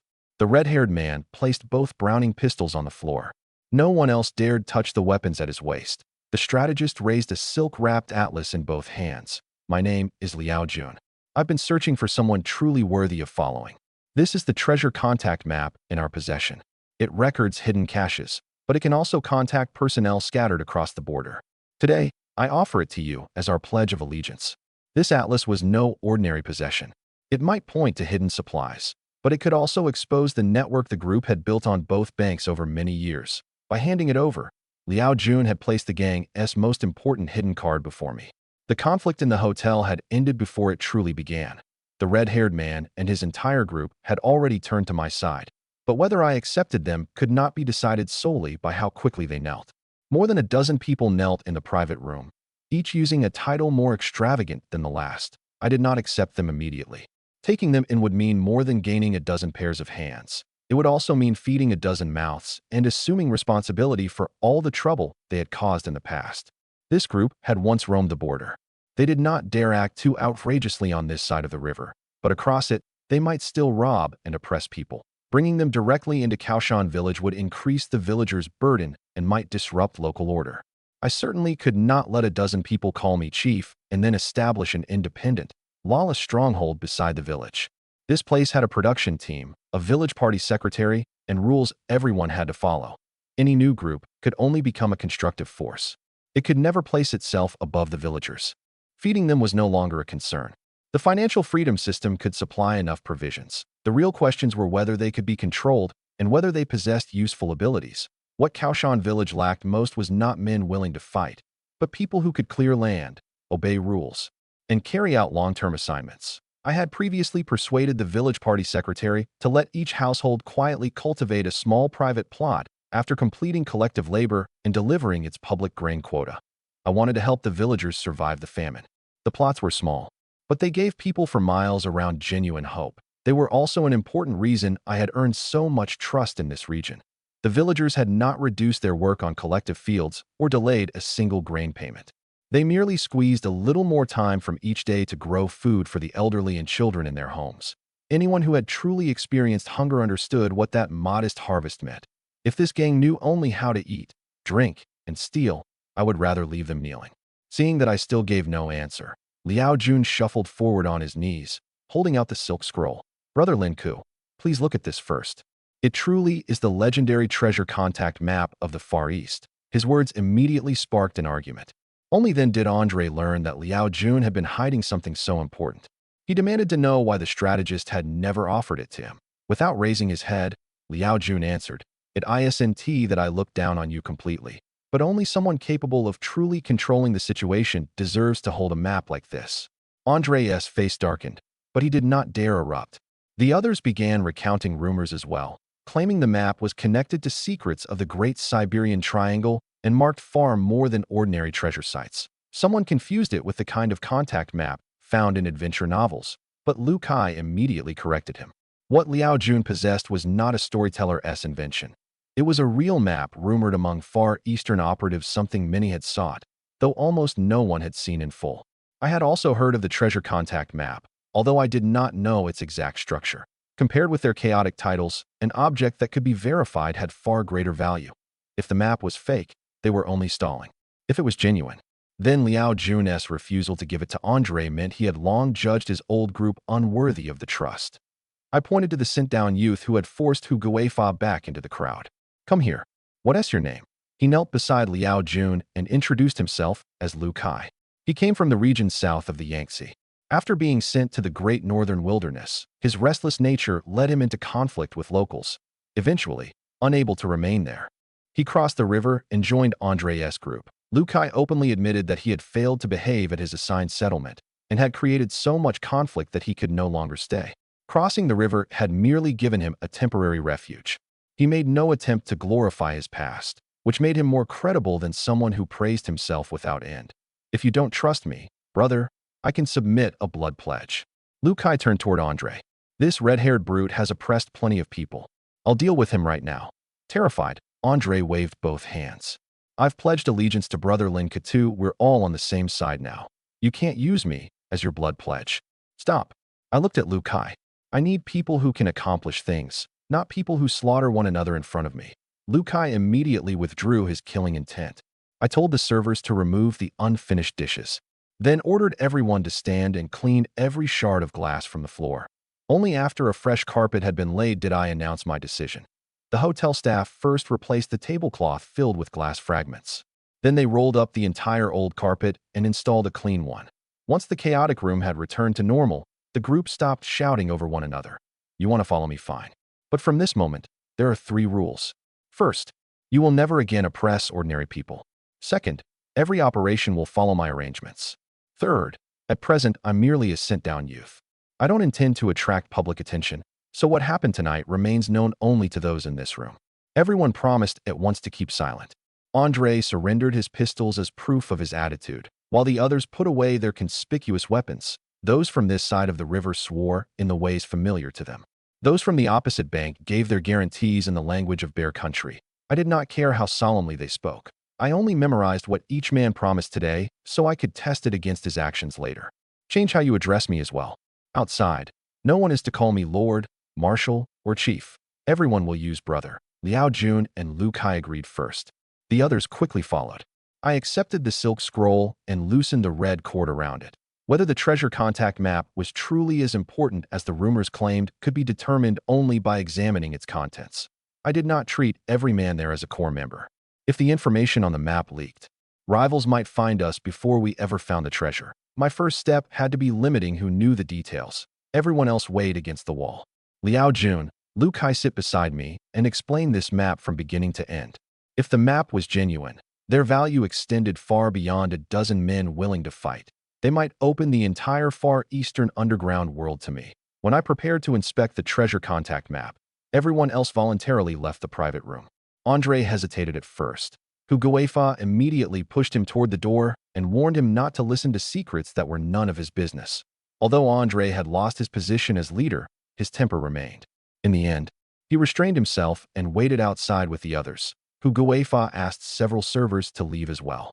His tone remained unpleasant, but clearing the room was the correct decision. If his bad habits could be controlled, his sensitivity to danger and secrecy might become useful. The remaining servers prepared to depart.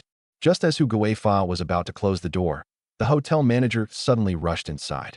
He stacked several chairs, climbed them, and tore a camera from a decorative recess in the ceiling. He knocked the chairs over when he landed, but ignored the pain. Instead, he brought me the device and promised that the room would leave no recording. In fact, I had spotted the camera not long after entering. Anticipating that a conflict might occur, I had used the opportunity of a jump near the ceiling to sever its internal wire with concealed force. The outer shell remained in place, which was why the manager found the cable unusually easy to pull free. I had not removed the device immediately because I did not want to alert whoever watched from the other end.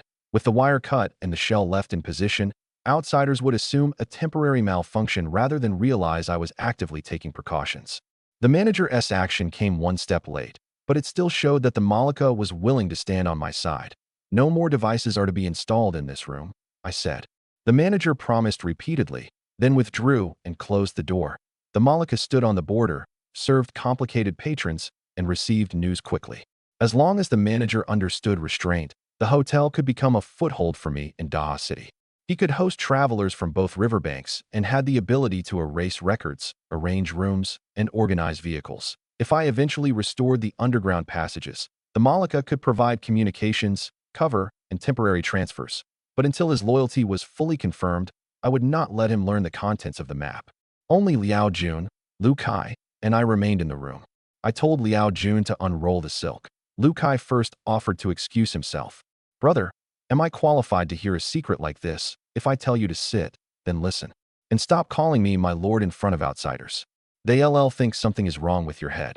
Lu Kai immediately corrected himself. Liao Jun explained that Lu Kai had once captained a militia unit and possessed a strong sense of duty to home and country. He had simply read too much romance of the Three Kingdoms and Water Margin, which left him accustomed to old-fashioned titles. Once the mood relaxed, Liao Jun began explaining the map. The treasure contact map recorded auxiliary underground works around the Guangdong Army's Dongning Fortress. A primary hidden passage started on the Dragon countryside, wound through repeated turns toward the river, then crossed beneath the river through a cavern-like tunnel. It emerged on the northern bank inside Bear Country. The underground structure contained far more than one passage. The map marked arsenals, ammunition depots, gold and silver vaults, cultural relic warehouses, grain stores, and several fortified nodes. It also contained special symbols used to contact scattered personnel. Lines of different colors represented the main tunnel, branch lines, and old routes that might already be sealed. Some nodes bore abbreviations.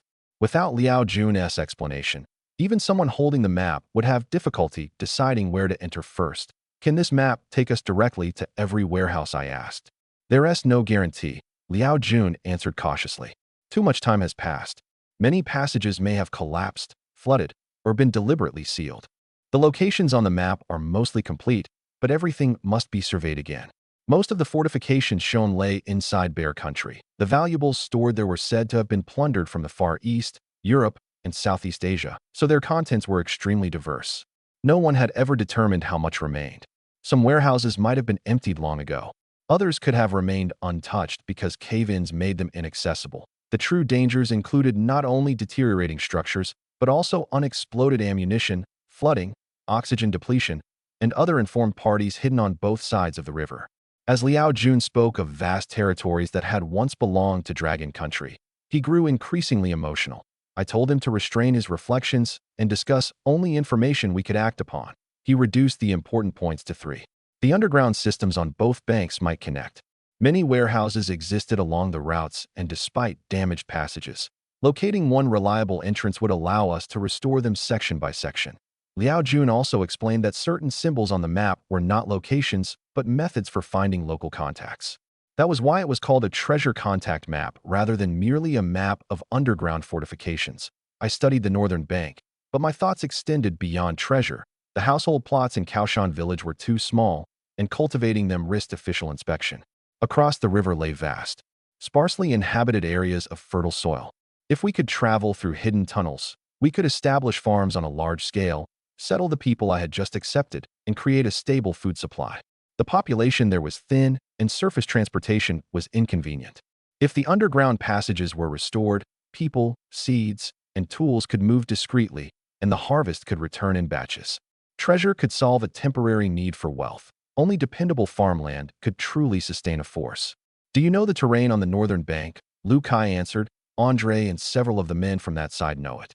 Liao Jun understands the contact points. I served in the militia and can organize security and training." "Good. Liao Jun will continue holding the map for now. It may not be copied or shared without my permission. When we restore the passages, you'll lead the construction." Liao Jun carefully rolled and secured the silk. Lu Kai would assist with security and training, while Andre knew the northern routes. Their abilities complemented one another. Actual operations would begin only after I settled matters in Kaoshan Village. The night was already deep. I told the hotel manager to arrange lodging for everyone. The manager provided every available bath, bed, and meal with even greater enthusiasm than before. I did not let the group continue drinking. They had to remain sober on their first night under me. All weapons were placed in centralized storage. The men slept according to their original teams, and Liao Jun and Lu Kai conducted roll call. At first light, everyone assembled in the lobby. I prepared the Type 212 Jeep to leave, while Andre and the others intended to return to their battered truck. Leave that vehicle for the manager to handle. All of you get in the 212. More than a dozen men stared at the limited space. Someone offered to run behind the vehicle instead. I told whoever could fit to squeeze inside. The rest could hold firmly to the body and use belts to secure themselves if necessary. This method of overloading the Jeep was not suitable for regular use, but the roads outside the city carried almost no traffic. I needed only to take them as far as the place where I had hidden the larger truck. Packed with men, the Type 212 drove out of Daa City. At the foot of the cliff, I pulled aside the concealing vegetation and revealed the enclosed container truck. I checked the camouflage and locks first, confirming that no one had disturbed them. All 100 banquet sets, the candy, and the wedding supplies remained untouched inside. The 3 turns and 1 sound set and our clothing were stored separately at the very back. Staring at the new truck, which was far better than their battered vehicle, the men finally understood why I had told Andre to abandon their old transportation. Next, they would return to Kaoshan Village with me. And inside the cargo box were enough supplies to fill 100 wedding tables. I gave the Type 212 Jeep to Liao Jun and put Lu Kai behind the wheel of the container truck. Both men were thrilled. Andre, however, was unconvinced and questioned whether Lu Kai could handle such a large vehicle. Lu Kai asked only, "Who did brother assigned to drive?" Andre stopped competing and obediently climbed into the truck. The convoy followed a road through the forest. Before we had traveled far, an enormous dark shape appeared in front of the Type 212 Jeep. Liao Jun slowed as he approached. Only then did everyone see that it was not a fallen boulder, but a brown bear sleeping in the middle of the road. The animal was so large that even a head-on collision with the 212 might not push it aside. Lu Kai stopped the container truck behind us. Dense trees lined both sides of the road, leaving no room for the large vehicle to go around. Backtracking for another route would delay the wedding. Andre and several others got out to assess the situation. They reminded me that we carried only light weapons. A brown bear of this size normally required much heavier firepower. Sound the horn first. Give it a chance to leave on its own. Although nervous, Liao Jun obeyed and sounded the horn repeatedly. The bear woke with a start, rose onto its hind legs, and released a deafening roar. Then it spread its forelegs and advanced toward the vehicles. It had no intention of giving way. Andre told everyone to retreat behind the vehicles, yet he did not run first. His face was pale, but at least he remembered his new promise to obey and protect the group. I stepped out, removed a short knife from Andre's waist, and waited until the bear swung one forepaw. My maxed agility let me slip past the frontal strike. I used the force of its extended limb to leap upward, drove the blade into a vital point beside its neck, then immediately left its attack range. The brown bear charged several steps before collapsing beside the road. I did not stand nearby waiting for the result. I kept my distance and watched its breathing and limbs. Only after confirming it could no longer retaliate did I allow the others to approach. The men had instinctively shielded their faces. By the time they opened their eyes again, the fight was over. This time, they had witnessed my strength and speed themselves. The last traces of temptation to test me visibly disappeared. I ordered them to load the bear into the cargo box, and we resumed our journey. Half an hour later, the vehicles reached a broad road cut by logging crews and finally gained speed. The brown bear weighed no less than the boar. It took the combined strength of more than a dozen men to secure it. I cleaned Andre's short knife and returned it to him. It was the first time something of his had proven genuinely useful since joining my group. We reached Kaoshan Village shortly after the sun climbed into the sky. The village party secretary recognized me through his binoculars, and the entire village sprang into motion. Firecrackers and drums sounded together. The 2 vehicles entered the threshing ground amid the cheers of the villagers. When the cargo box opened, the 100 banquet sets were already packed table by table. Each family carried over every usable table and stool. Food, candy, and alcohol quickly filled the grounds. The villagers had never seen one vehicle hold so much. The party secretary did not let anyone crowd around the truck and grab items. He moved the supplies in batches according to the inventory I had left, ensuring that the staples, meat dishes, candy, and alcohol for each table remained properly grouped. I told him to send the newly hunted bear to the communal kitchen for separate processing.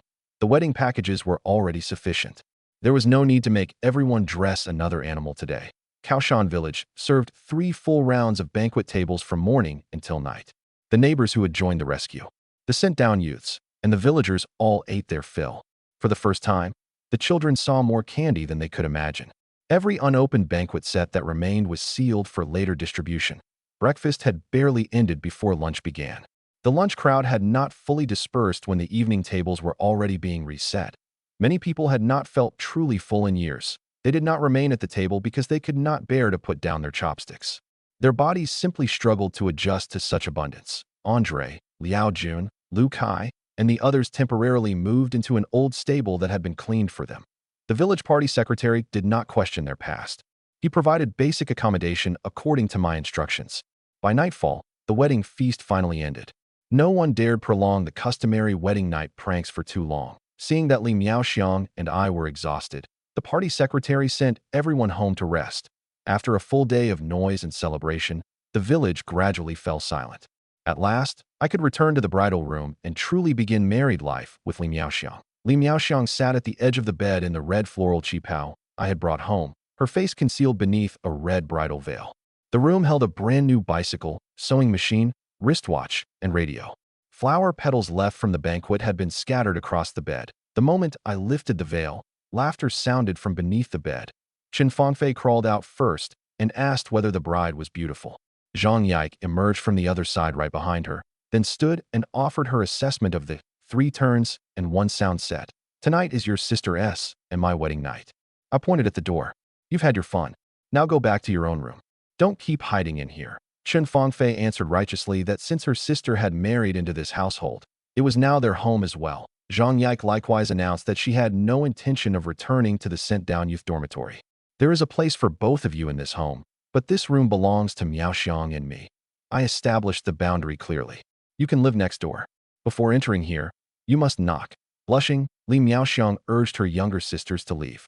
After offering several more blessings, they finally ran to the adjoining room and stopped causing trouble. Before going, Zhang Yike carefully inspected the sewing machine and radio and praised me for choosing practical items. Chen Fangfei was preoccupied with the bicycle and asked whether she could learn to ride it. I promised to teach her once she was old and tall enough. That night, Li Miaoxiang and I formally became husband and wife. What passed privately between spouses did not need to be heard by the 2 sisters next door, much less turned into a joke. At dawn, Li Miaoxiang rose to prepare breakfast. Zhang Yike and Chen Fangfei had already selected suitable morning dishes from the leftover banquet packages and set the table. Although guests had come from villages for miles around, the total number remained below 1,000. More than a dozen of the 100 banquet sets had not been opened at all.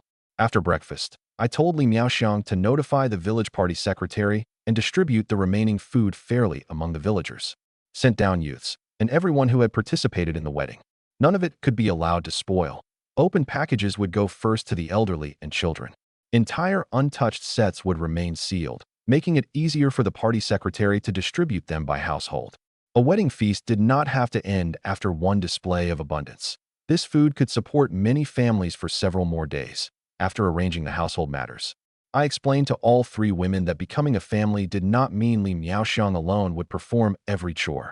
In the future, each would accept responsibilities according to her abilities. One person could not remain trapped in the kitchen while the other 2 merely waited to eat.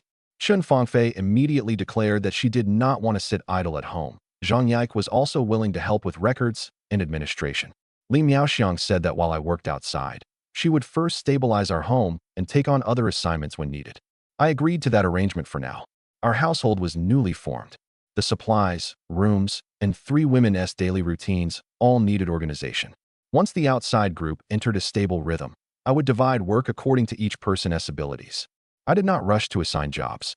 First, I went to inspect the people I had brought home yesterday. Snores rose and fell throughout the stable, which at least proved that no one had gone out to cause trouble during the night. I called once for Liao Jun and Lu Kai. Both men came running out fully dressed in less than 10 seconds. Form up. Count everyone. The dozen men assembled quickly outside the stable, but their formation was a mess. They were willing to fight, yet they had never received true unified training. One man's boots were not properly fastened. Another stood in the wrong position. Several instinctively lined up by their former rank within the bandit gang. These details showed that they were still a disorderly crowd with varied individual abilities, not a real unit I could deploy. No one was missing. Andre's head drooped. He clearly had not adjusted to losing his leadership position. Liao Jun patted him once, and Andre openly stated that he did not accept Liao Jun's authority. Liao Jun and Lu Kai will lead the shifts for now. I looked at Andre. If you can accept that, stay. If not, leave. Andre immediately dropped to his knees and declared his willingness to obey. I ordered him to stand, then told him that his familiarity with routes on the bare countryside was an advantage. There would certainly be a suitable assignment for him in the future. I don't need you to forget the experience you've gained. I need you to forget the rules you used to oppress people, I said. You know the Northern Bank, speak the bare country language, and can contact your former men. Those are things Liao Jun and Lu Kai cannot replace. Please rest assured, brother. I've abandoned evil and returned to righteousness. I promise to follow every arrangement. His phrasing was stiff, but his attitude appeared genuine. This force was not yet mature, but people could be trained, and rules could be established. The passages, warehouses, and northern farmland marked on the treasure contact map required people who could endure hardship and enter dangerous areas. Next, I would give them their first real assignment. After roll call, I ordered only Hu Guifa to follow me. Everyone else remained inside the stable and was forbidden to leave without instructions. Andre guessed that I wanted to prevent them from disturbing the villagers. But Liao Jun sent him back inside as soon as he said it aloud. Through the window, I saw the men lowering their voices and playing hand games to pass the time. They were painfully bored, but at least no one disobeyed. The production team's donkeys and mules lived on the other side of the stable. The building was called a stable, although it held very few actual horses. Donkeys turned the millstones, while mules pulled carts and plows. They were not fast, but they were best suited to everyday production. In the past, some newly arrived sent-down youths had not known how to handle working animals and had exhausted the team's donkeys and mules until they were injured. For that reason, the villagers generally did not allow outsiders to approach them casually. If the new group could refrain from touching even the livestock here, Liao Jun's discipline had at least been effective for one night.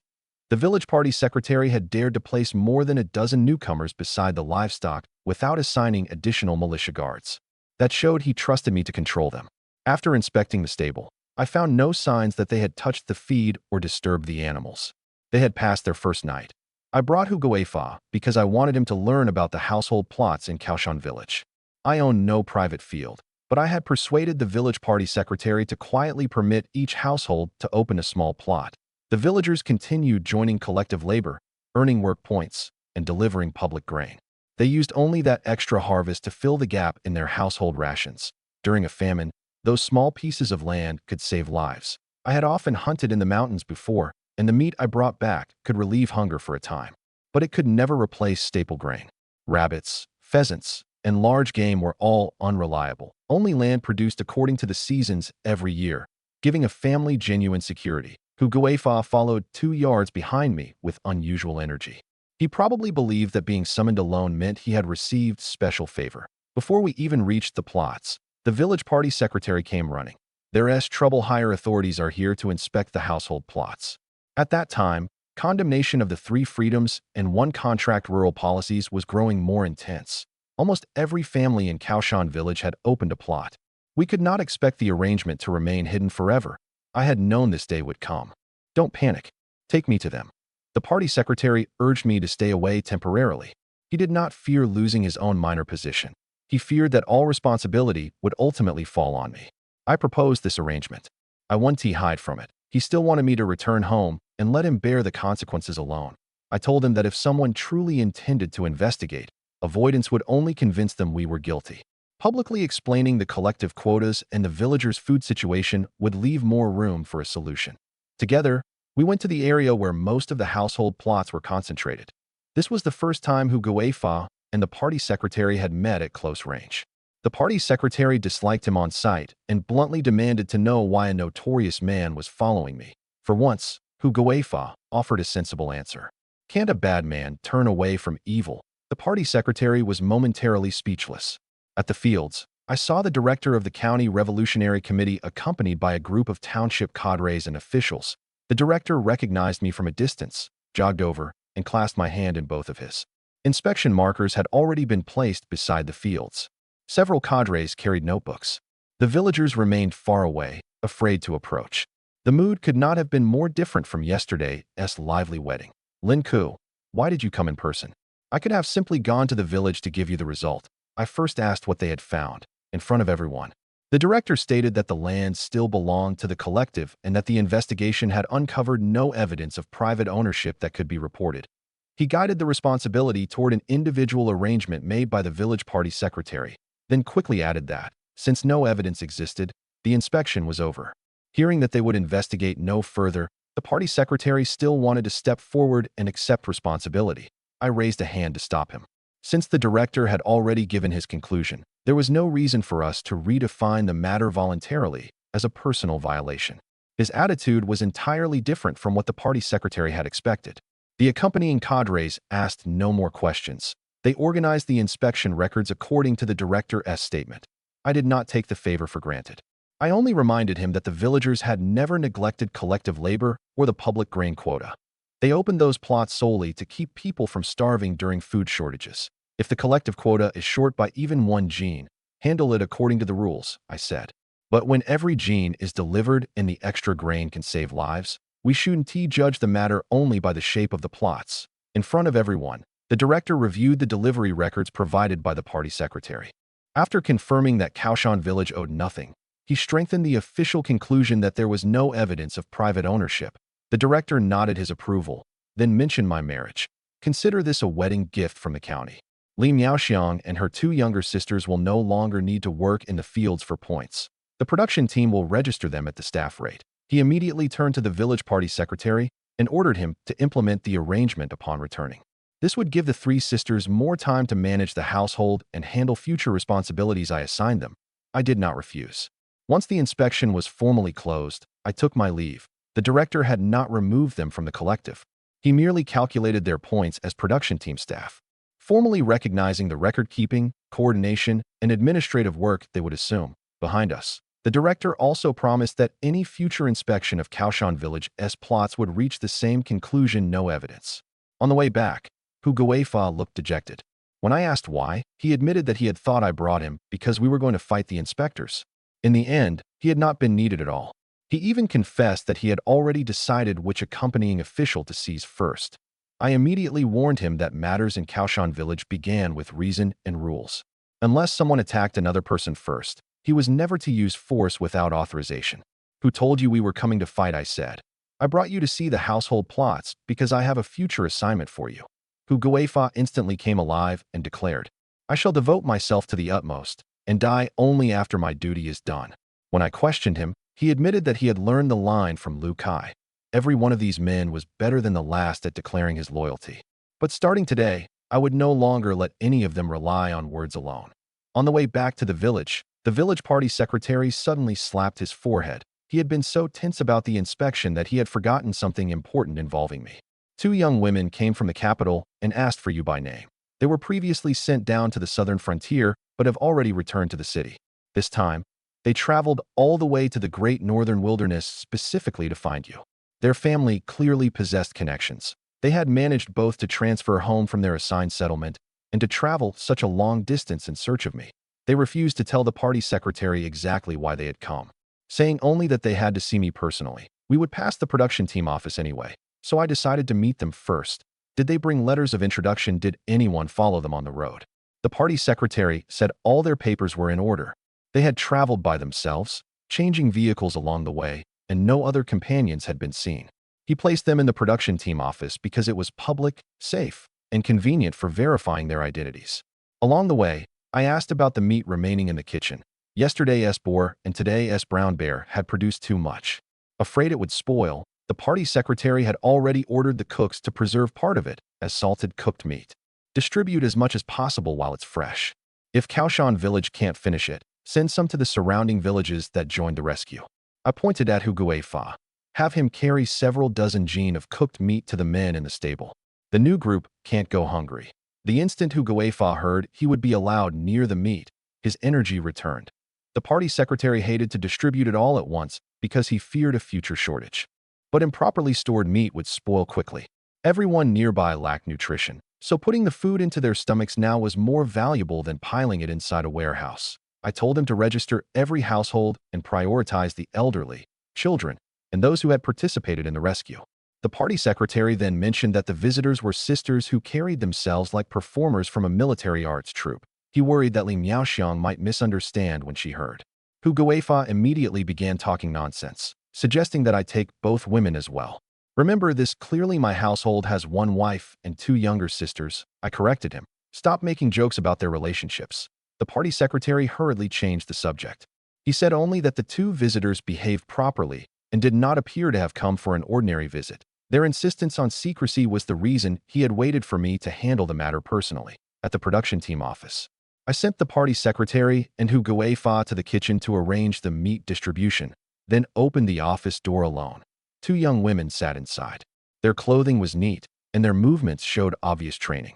The instant I entered, both stood together. Are you Lin Ku? I am. Why are you looking for me? To my surprise, they immediately dropped to their knees. I told them to stand and push chairs in front of them. If you have something to say, sit and say it.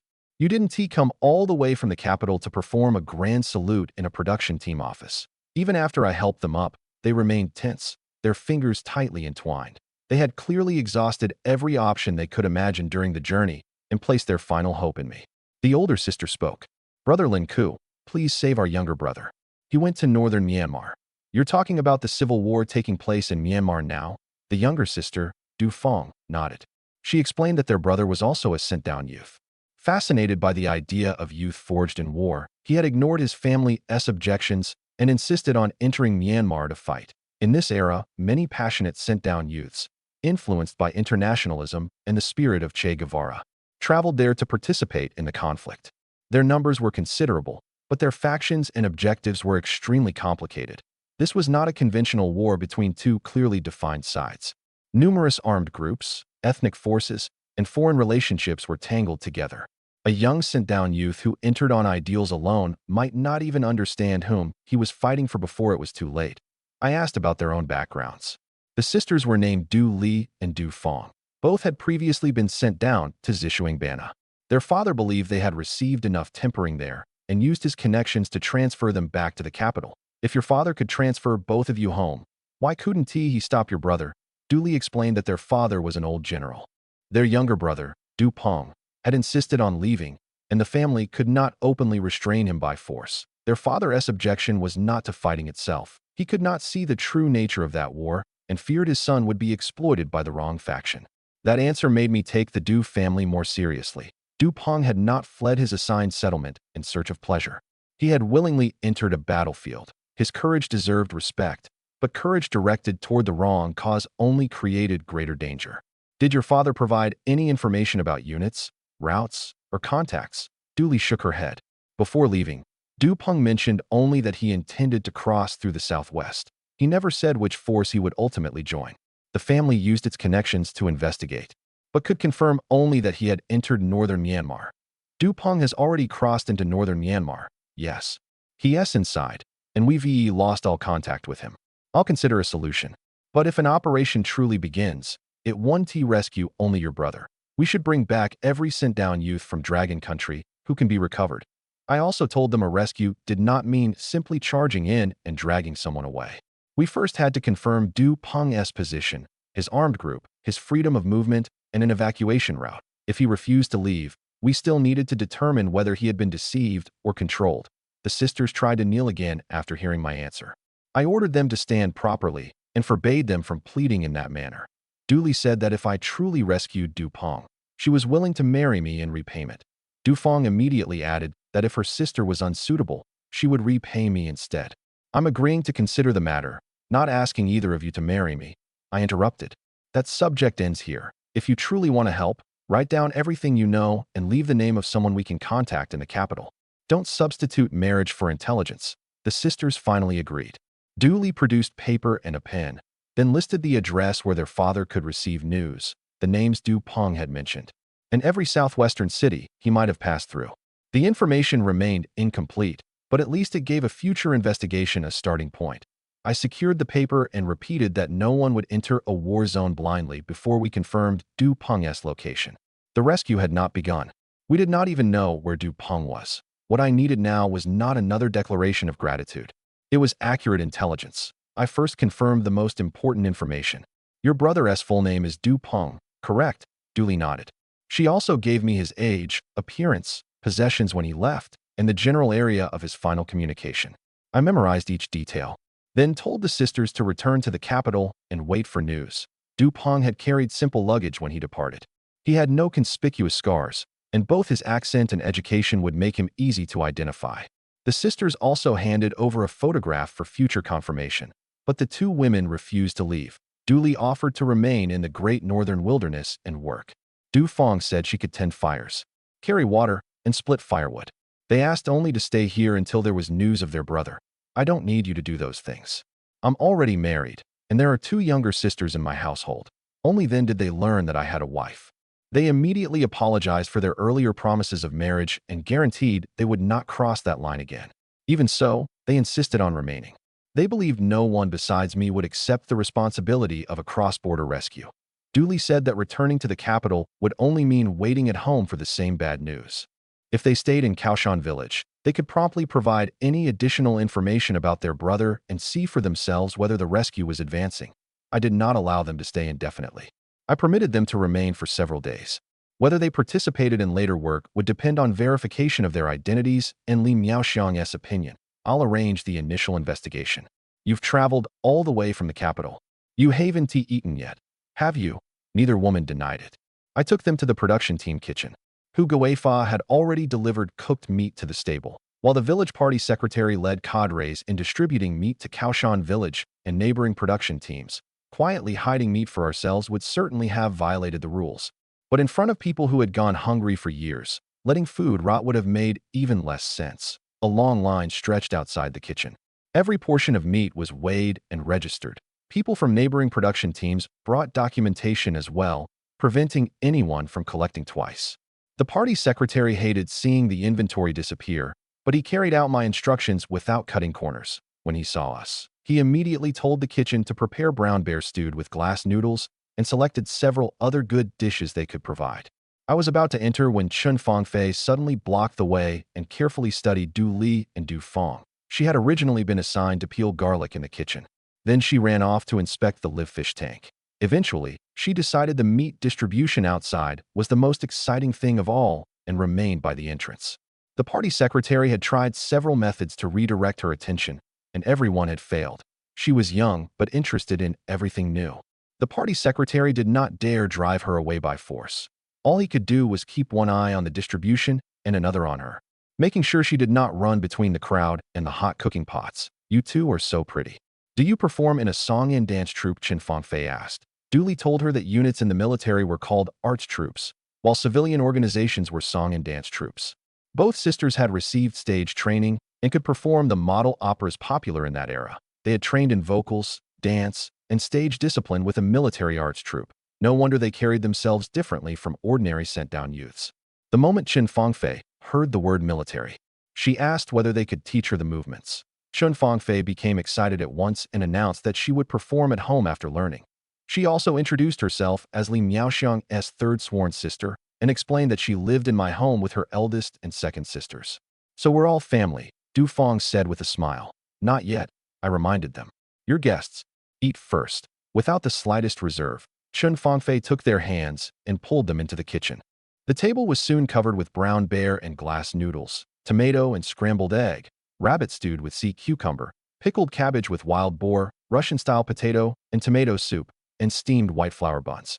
To people who normally lived on coarse corn cakes and pickled vegetables, this meal was more lavish than a New Year's celebration. The kitchen knew the women had come from far away to ask me for help, so it served every substantial dish available. I told them not to establish a special standard. The food already prepared was more than enough. Du Li and Du Feng had traveled for a long time and were truly famished. At first, they maintained their manners. After several bites, they stopped restraining themselves for appearances. A large basin of brown bear and noodles was soon nearly empty. They ate most of the other dishes as well, along with one white flour bun each. They were not normally extravagant. They had simply gone without proper meals during the journey too. As she ate, Chun Fangfei asked where they came from, what they could sing, and whether they had a place to stay. The Du sisters took imported soft candy from their luggage and shared it with her. She immediately invited them to live in our home. When Du Fang mentioned that the candy came from overseas, her tone still carried a trace of a city dweller's habits.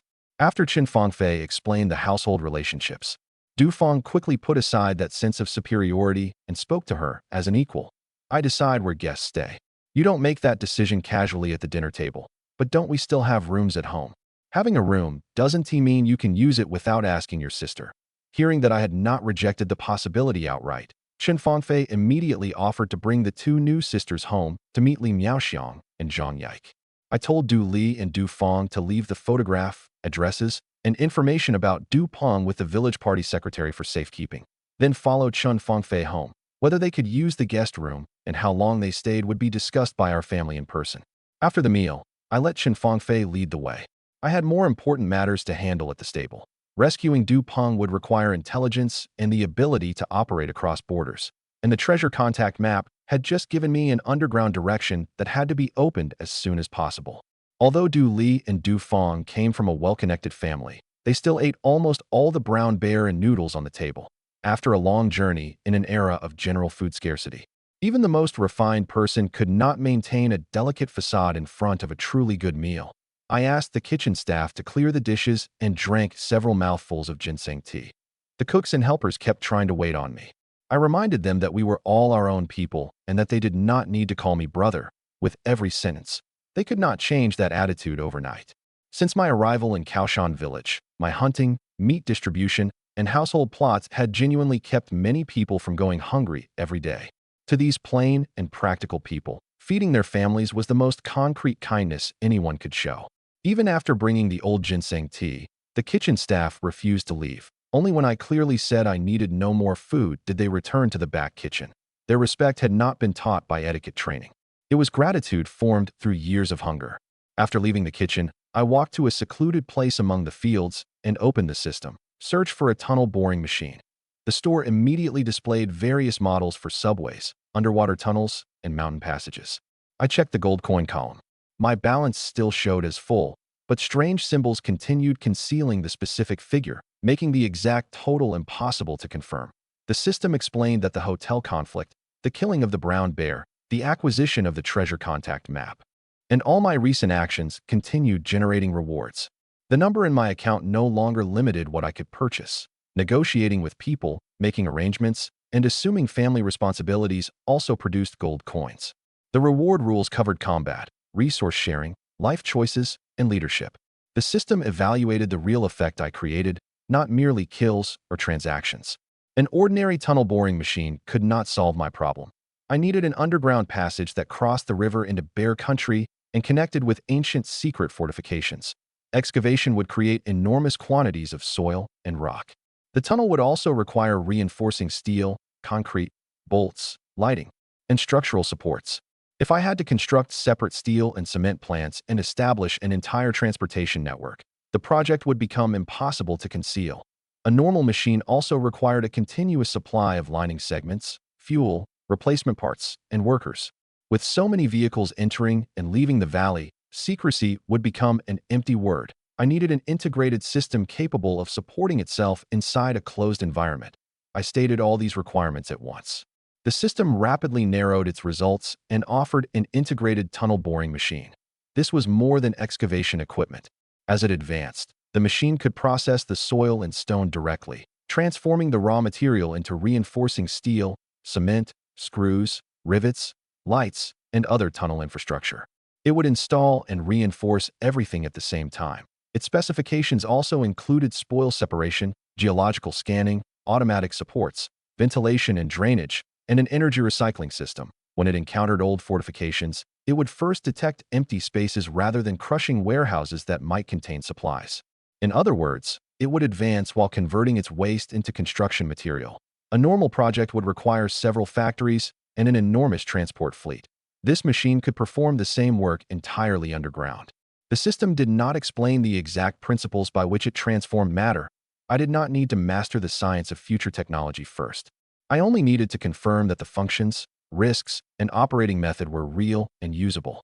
Can it work through mountains, beneath a river, and near old tunnels? The integrated tunnel boring machine can automatically switch operating modes according to geological conditions. It will detect cavities in old facilities ahead and avoid structures that must be preserved during construction. Will the material produced from the excavated earth and rock be enough to support the entire passage? Material can be generated in real time according to engineering requirements, including basic drainage, ventilation, electricity, and lighting infrastructure. How many operators does it require? One primary operator can activate automatic mode. Additional personnel are recommended for complex surveying and branch line construction. It was exactly the equipment I needed. The system price was 100 million gold coins. That sounded astronomical. But my account had entered a state of true financial freedom. The price was now only a marker required by the rules. I confirmed the payment with my thoughts. The integrated tunnel boring machine had been purchased successfully. The next step was not immediate excavation. First, I had to choose an entrance close enough to connect with the treasure passages without exposing Kaoshan village. After paying 100 million gold coins, I checked my balance again. The gold coin column remained full, with no visible reduction in the number. The logic of the financial freedom system was now clear. As long as a purchase met a real need, I no longer had to worry about whether I could afford it. But no machine appeared in the surrounding fields. Host has not selected a deployment location. The panel immediately displayed a long list of candidate sites. The tunnel boring machine was enormous. Its deployment point had to remain hidden while also accounting for geology, river currents, old fortifications, and future transport routes. I could calculate each factor myself, but there was no reason to ignore the system's surveying ability. The candidates included plains, riverbanks, and mountain entrances. Plains offered convenient transportation but were too easy to discover. Riverbanks were close to the target, yet construction activity could expose the project. Deep mountains provided concealment, but vehicles and personnel still had to reach the site. Select the optimal location from all existing information. The optimal deployment location has been determined. The system selected neither a plain nor an obvious peak, but a concealed cave. It stood nearly 100 kilometers, about 60 miles from Kaoshan village, and approximately the same distance from Daa city, forming a triangle among the 3 points. The site avoided population centers while still allowing personnel to be transported later from either the village or the city. The cave itself could conceal the equipment entrance, while an abandoned military preparedness road offered the bare minimum for transportation. If the surrounding area proved sparsely populated, we could conduct long-term work without alerting ordinary villagers. I had studied the treasure contact map. Comparing it from memory, I confirmed that this direction could connect with the old underground works. I selected deployment. The integrated tunnel boring machine did not appear before me. It was delivered into the distant cave to wait for us to arrive and activate it. I continued toward the stable. The new group had eaten the cooked meat who Guefa delivered, and the village party secretary later sent brown bear stewed with glass noodles. More than a dozen men were too full to lie down, so they stood near the stable wall, warming themselves in the sun and moving around. "Why are you outside without orders?" Liao Jun explained that they had not left the stable compound. They were moving only inside the mud walls and had touched neither the villagers nor the production team's supplies. They had respected the boundary well enough. I ordered Lu Kai to conduct another roll call and confirmed that no one had slipped away during the meal delivery. Then I checked the weapons in centralized storage. The count still matched the previous night. I ordered everyone to prepare for departure. The Type 212 Jeep and container truck remained parked outside the stable. This time, Lu Kai would drive the 212, Liao Jun would handle the large truck, and Andre's men would divide between the two vehicles. The wedding supplies have been unloaded, and the bear has gone to the kitchen. Inspect the vehicles and move out immediately. The drivers checked the fuel, brakes, and cargo restraints. Everyone else brought water, rope, and simple tools, but still did not know our true objective. I said nothing about the tunnel boring machine because the valley's security had not been confirmed. If people were active nearby, the machine had to remain secret. Until the survey ended, the fewer people who knew, the better. The convoy left Kaoshan village and followed forest roads toward the system coordinates. The road was poor, but both vehicles were in excellent mechanical condition. Neither broke down despite crossing one mountain after another. Near the target, the road became a long-abandoned military preparedness route.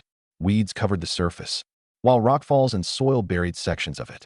We had to slow down to pass. Lu Kai drove the Type 212 ahead as the scout. Liao Jun kept the larger truck at a safe distance to avoid a rear-end collision if the lead vehicle stopped suddenly.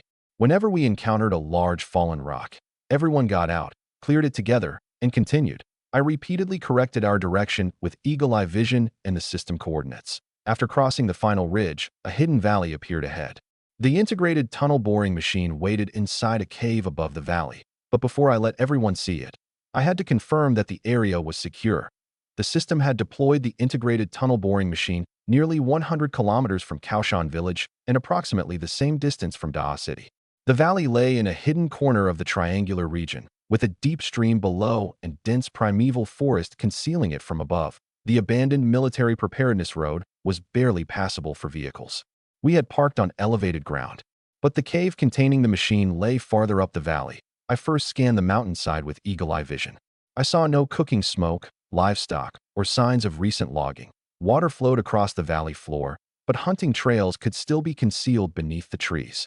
One observation was not enough to confirm that no one lived nearby. Instead of immediately taking everyone up the mountain, I divided the group in two. Andre would lead the men originally from the bare countryside north. Huguefa would take the displaced sent-down youths south. Both teams had to record the waterways, landforms, roads, nearby population, local customs, and any travel routes that might expose construction. They would then return to the parking site and report. Each team carried paper, pens, rope, and water, and both received a fixed return time. If they encountered a settlement, they were forbidden to display weapons or ask about treasure and underground works. They could only observe under the pretext of passing through, looking for water, or examining the mountain roads. If one team failed to return on time, the people left behind would first search along its predetermined route. The other group was forbidden from crossing the boundary on its own. Communication was difficult in the valley. If anyone separated from his team, a simple survey could become another rescue operation. Liao Jun and Lu Kai remained beside me. Andre departed the moment he understood the assignment. Huguefa, however, mistakenly believed I intended to establish a mountain stronghold. He even suggested that once we were far from Kaoshan village, we could rob households without offending our neighbors. Unable to listen any longer, Lu Kai struck him. Brother ordered you to conduct a survey, not return to your old crimes. Liao Jun also began talking about raising a banner and accomplishing great deeds. I kicked him aside and told him to clear the heroic fantasies from his mind. I need people who can solve a famine and complete an underground engineering project, not bandit kings. And no one is permitted to steal even one chicken or take one sack of grain during the survey. I added, if anyone breaks the rules, the entire team will return and face discipline together.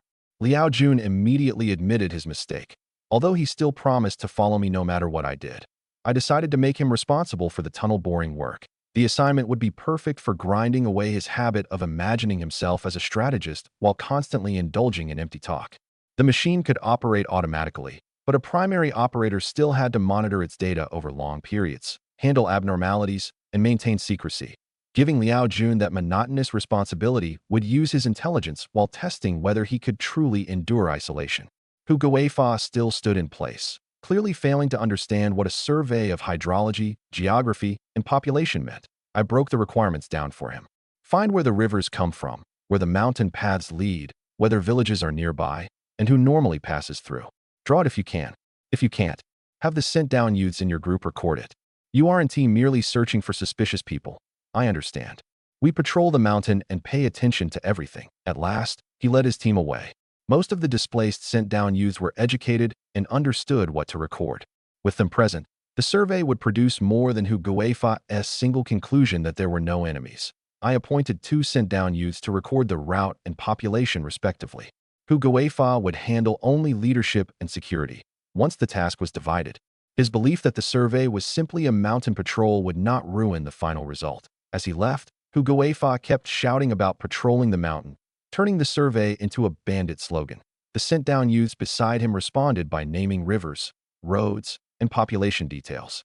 At least they had not forgotten the true objective. I did not call them back again. Lu Kai remained in the valley and told me about his past with Liao Jun. They had met during the nationwide student travels of the Cultural Revolution and later journeyed through many regions. Liao Jun liked to imagine himself as a strategist serving a great figure, while Lu Kai was more direct and willing to take personal risks. Lu Kai said he had visited many parts of the north and south and seen different production teams, railway junctions, and border crossings. Liao Jun loved grand theories, but he remembered routes well and analyzed people carefully. Those abilities were precisely how he had obtained the treasure contact map. Their personalities differed, but both understood regional geography, sent down youth networks, and border figures. Taking them in had not merely added combat power. It had given me a living network of relationships. I told Lu Kai to organize reliable sent-down youth contacts by region instead of relying on memory alone. Liao Jun would separately record the map's symbols, contact methods, and risks, while the original map remained strictly secret.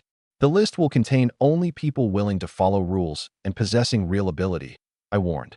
We don't accept someone merely because you know him, and you certainly won't bring over entire gangs from your past. As I listened, I studied the distant mountains. Ridges overlapped, streams converged on the valley floor, and vast uninhabited lands extended on both sides. The household plots in Kaoshan village could barely keep people alive. This region and the broad territory across the river could support construction on a truly massive scale. Since arriving in this era, I had hunted, farmed, and helped the people around me. Only after obtaining the treasure contact map and purchasing the integrated tunnel boring machine did I see a road that could transform my personal abilities into a lasting force. The system could provide supplies and equipment, but it could not decide where I should direct that power. The people before me had made mistakes and wandered, yet each possessed his own abilities. If I merely let them stand around shouting slogans at me, even the strongest system would produce nothing but a new crowd of useless mouths. At that moment, my spirit and purpose felt fully awakened. The system had not suddenly added another stat, nor had a new ability appeared from nowhere. I had simply decided at last what I wanted to accomplish in this era. Open the underground passage. Find the warehouses. Establish a settlement and farming zone. Give those who followed me a life that no longer depended on theft or starvation. Beyond that, Du Peng and the other sent-down youths in northern Myanmar, the uninhabited land of the Far East, and the hidden routes between the two riverbanks might all become connected through this underground project. For the first time, my goal expanded beyond solving the next meal into a cause that could advance for years. I also understood that the larger the objective, the less I could rely on individual daring. Surveying, construction, security, farming, and communications all required different people. Today's division into groups was the first selection. Seeing me gaze at the mountains, Liao Jun immediately prepared to praise my ambition as swallowing rivers and peaks. I turned and warned him, say less. When the survey teams return, you'll be the first person up the mountain to learn the tunnel boring machine. His expression froze. The true test was not calling me his lord. It was remaining underground and personally excavating a tunnel no one believed could ever be completed. Standing in the valley, I reorganized the plan that had just taken shape in my mind. Marrying in Kaoshan village, hunting, and letting the surrounding people eat meat would have been enough for a peaceful life. But after obtaining the treasure contact map and purchasing the integrated tunnel boring machine, I finally realized that the stage before me extended far beyond one village. A vast world truly stood open in front of me, and every part of my spirit came alive. There was nothing wrong with stability. But if I used the power, supplies, and routes granted by the system only to maintain my own comfort, I would be wasting them completely. After achieving one objective, a greater one should follow. I could not stop simply because others treated me with respect. I turned to Lu Kai. You've traveled to many places. Have you heard about sent-down youths from the south entering Myanmar to fight? Lu Kai said many sent-down youths along the southern frontier had indeed volunteered for the Myanmar Civil War, driven by passion and internationalism. He did not think highly of the movement. In his view, many wanted to earn glory without understanding the complicated local forces and were unlikely to achieve the result they imagined. If you intend to go in person, brother, I'll still follow, he added. But in my judgment, it isn't a place where we should commit all our strength. That answer was more valuable than blind agreement. Lu Kai was willing to carry out orders. But loyalty did not make him pretend every direction was correct. From my knowledge of history, this wave of enthusiasm would not end with any clear result. I could not tell them I came from another era, so I could only make arrangements based on the intelligence available now. You think I want to expand there? If you went personally, brother, the outcome would naturally be different, Lu Kai replied with conviction. No matter how difficult it became, I'd be willing to do it with you. Liao Jun interrupted as well and once again mentioned establishing an independent power. I ordered him to be silent. A grand vision isn't created by shouting the name of a kingdom. the less we understand a place. The less reason we have to throw everyone into it when we already know it may be meaningless. Only then did Liao Jun realize that broadening our vision did not mean finding a louder title. It meant distinguishing which causes were worth pursuing. My true objective was to find Du Peng first. Lu Kai, I'm sending you to Myanmar. Your target is Du Peng, a young sent-down youth from Dragon Country whose father is an old general. First, investigate the armed group he joined and his exact location. Once you find him, contact me by telephone. You are forbidden to attempt a rescue alone. Lu Kai immediately answered, I guarantee completion. Don't merely guarantee it. Repeat the assignment. He recited all 3 points the name Du Peng. Investigate before making contact and never attempt a rescue without authorization.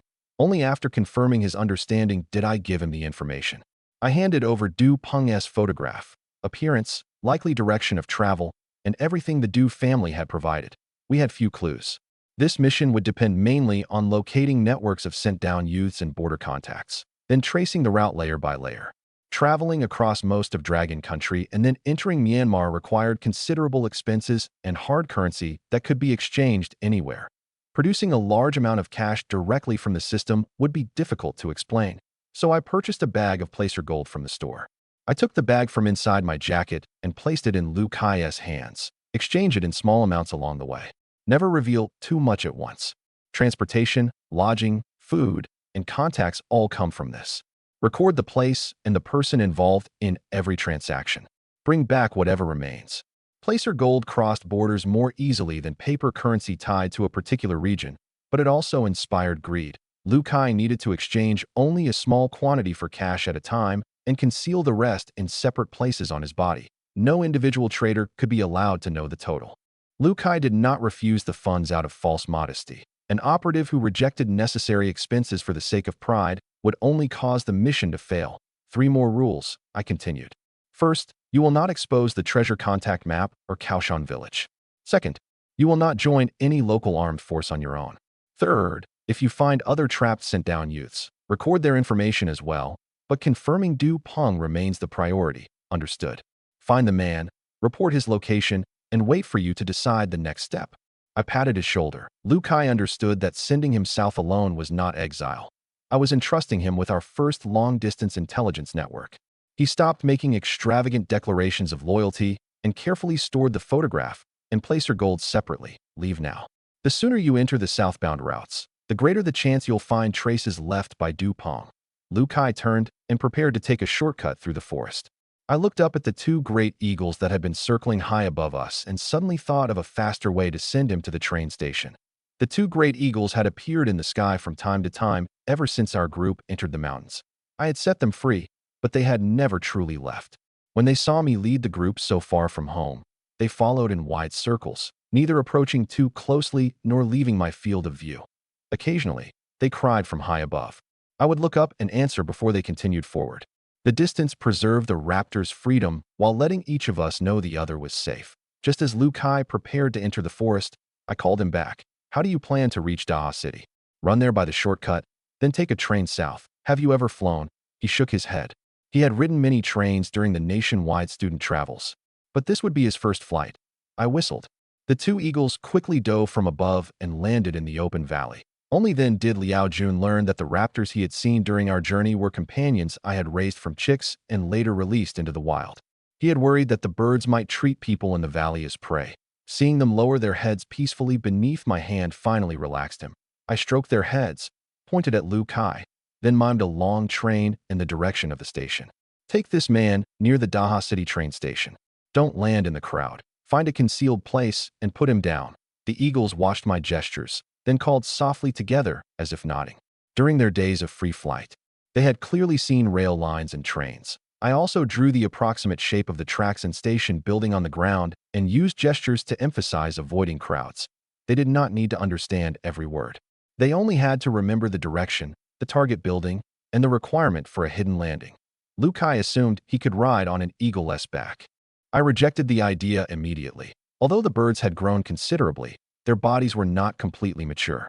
Placing an adult on a back could damage the wings and easily cause a loss of balance in the air. I examined the equipment belt on his body and designed a safer way to distribute the load. The larger eagle will grip the straps outside both ankles. Reach backward and hold the base of its talons to stabilize your body. The other one will escort you. Don't move around during the flight. The larger eagle did not immediately apply force. It tested several grips beside Liu Kai's ankles to judge the thickness and position of the straps and avoid piercing his flesh with its talons. I wrapped additional cloth around the contact points between the equipment straps and his ankles to prevent chafing under prolonged strain.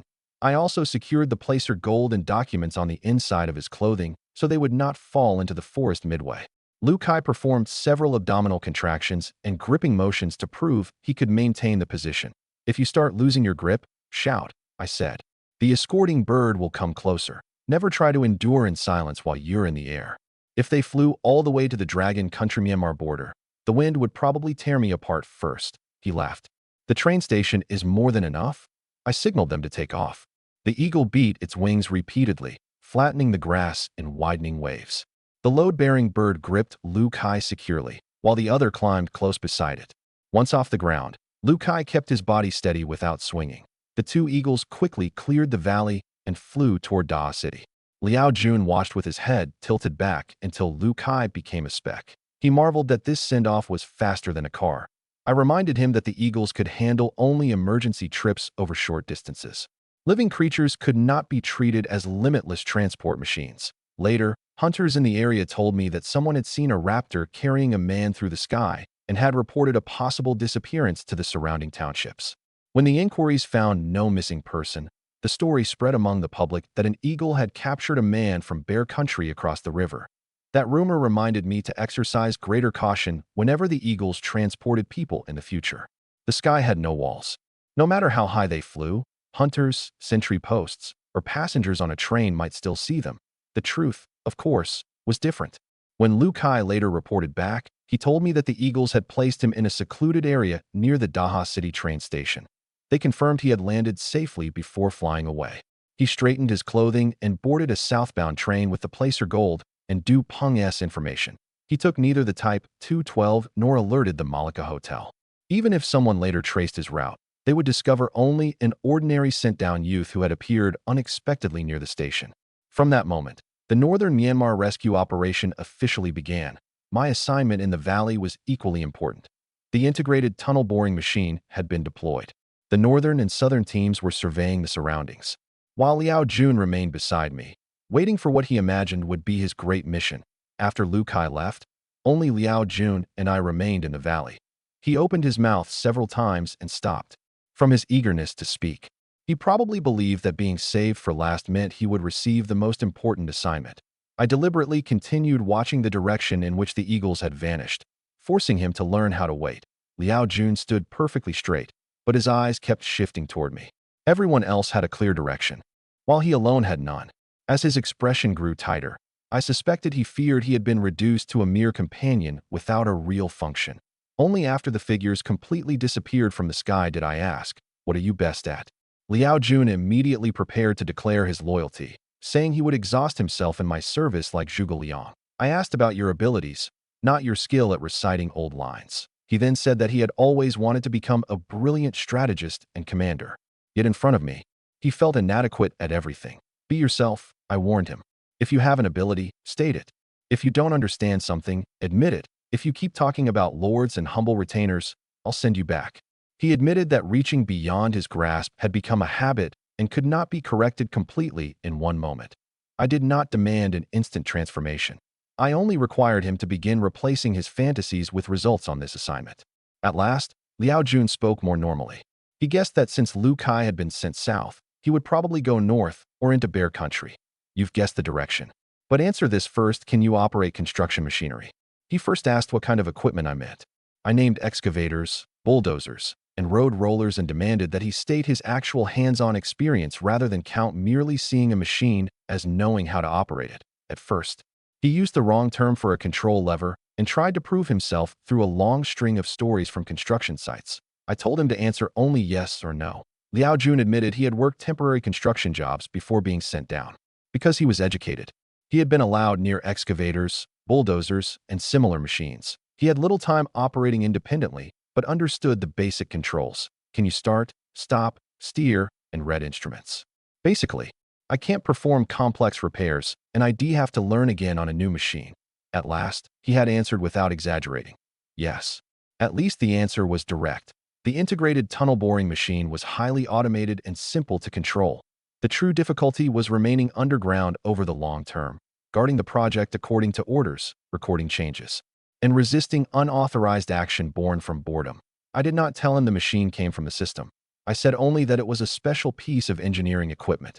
Whatever structures he saw that exceeded his understanding, he was to use them strictly according to operating rules. He was forbidden to dismantle anything without permission or reveal the machine's origin to the survey teams.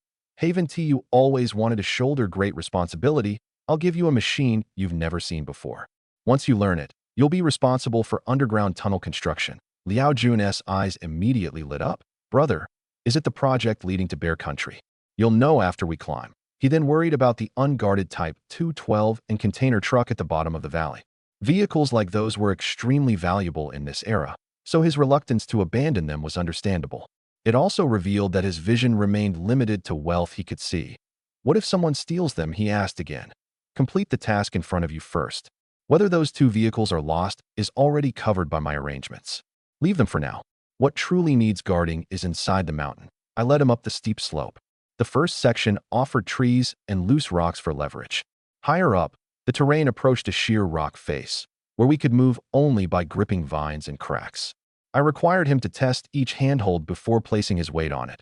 Both feet could never leave their supports at the same time. The valley was damp. Some vines appeared strong outside while their roots had already rotted.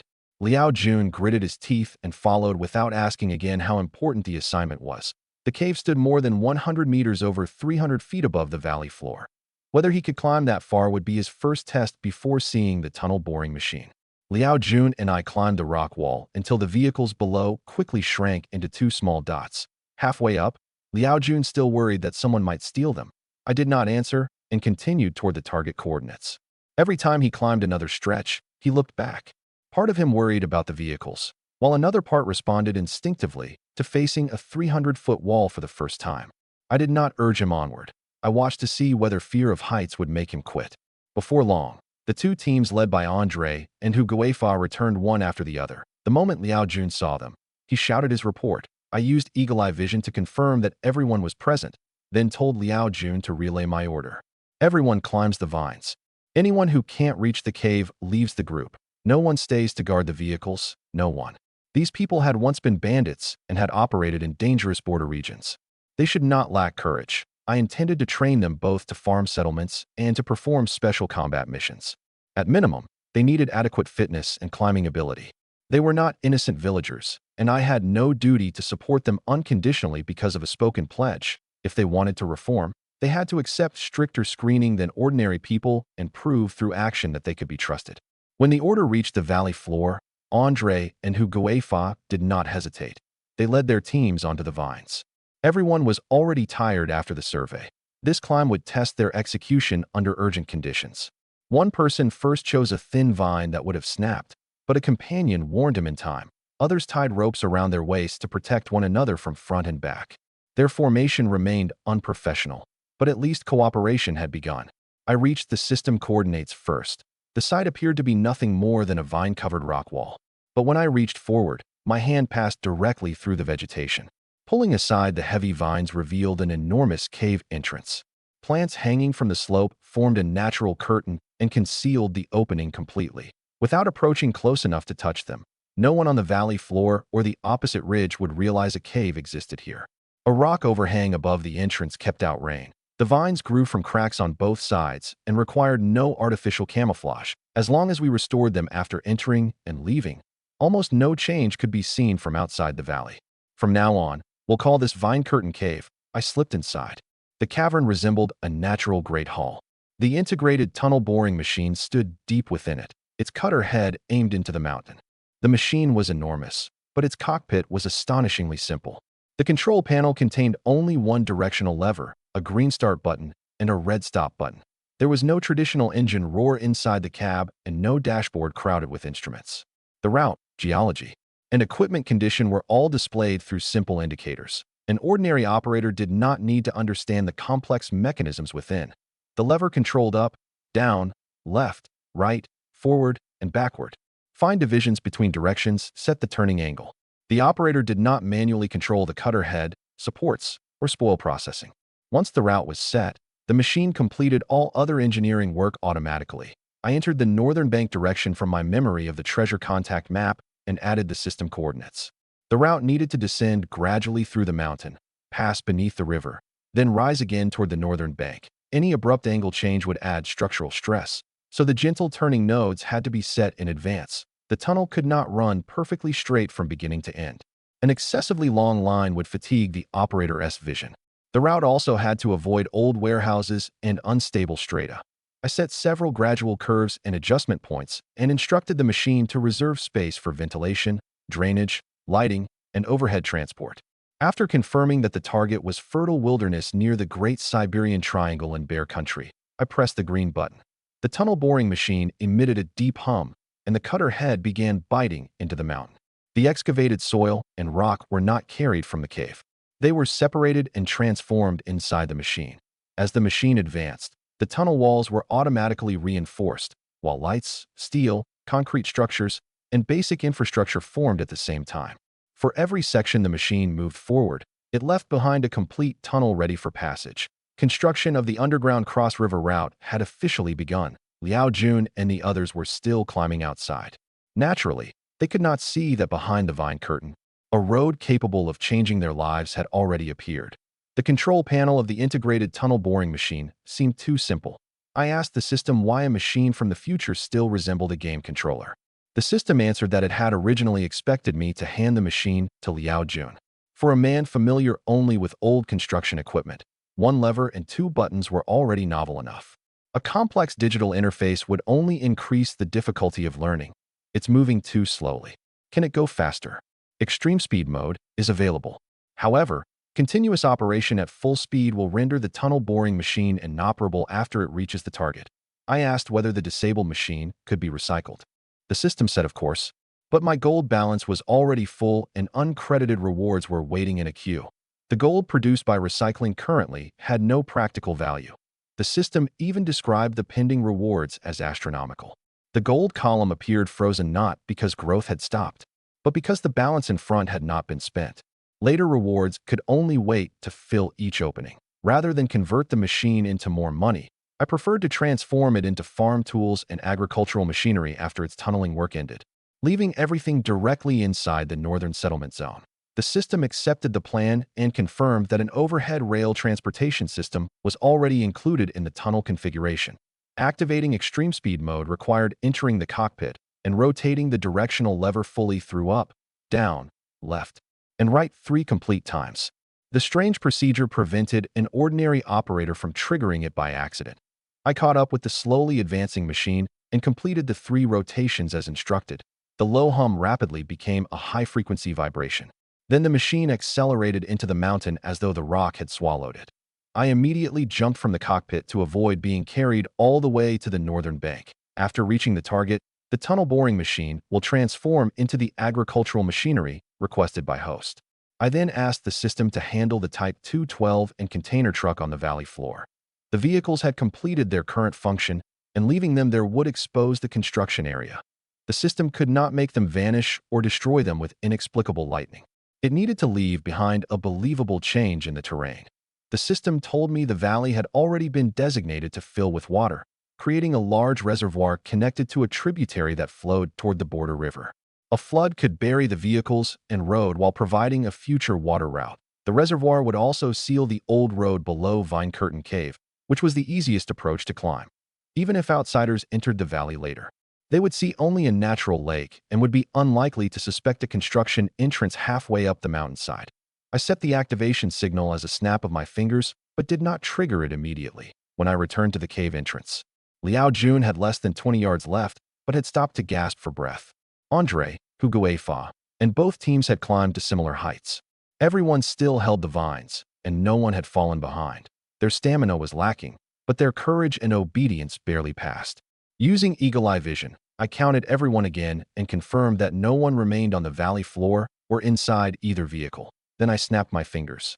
A roar came from deep within the valley, and underground springs erupted in a torrent. water-carrying stones flooded the abandoned road. The two vehicles were swept into the surge and quickly vanished beneath the churning mud. The water continued rising.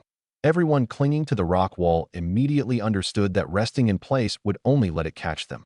They warned one another to grip the vines and climbed upward with all their remaining strength. The flood forced out their final reserve. Liao Jun pulled himself through the entrance first, followed by Andre, Hu Guifa, and the others. I stood at the opening and hauled them inside one by one until everyone was safe. Some had torn the skin on their palms. Others had trembling legs. Yet no one had voluntarily released his grip. The slowest member reached the top with companions pushing him upward, showing that the group at least understood it could not abandon a teammate in the water. The water ultimately stopped several yards below the cave and rose no farther. A lake covered the valley floor, erasing every trace of the old road and vehicles. Your emergency endurance barely passes. I looked at the men who could not even stand from exhaustion. Starting today, you have two possible directions. First, establish farms in the uninhabited regions of Bear Country and take responsibility for food and base construction. Second, accept training and participate in future special combat operations. Assignments may overlap, but you may choose a primary direction for now. No one asked to return to the life of their old gang. Some preferred farming, while others wanted to fight. In the end, all accepted my unified arrangements. I did not divide them permanently according to personal preference on the spot. Everyone would first participate in basic labor and training. Only afterward would I determine positions based on physical condition, discipline, technical ability, and language skills. Then we'll begin with farming. Even those who don't know how to cultivate land must understand where food comes from. The tunnel was advancing toward the northern bank at extreme speed, but most people could not yet travel through it.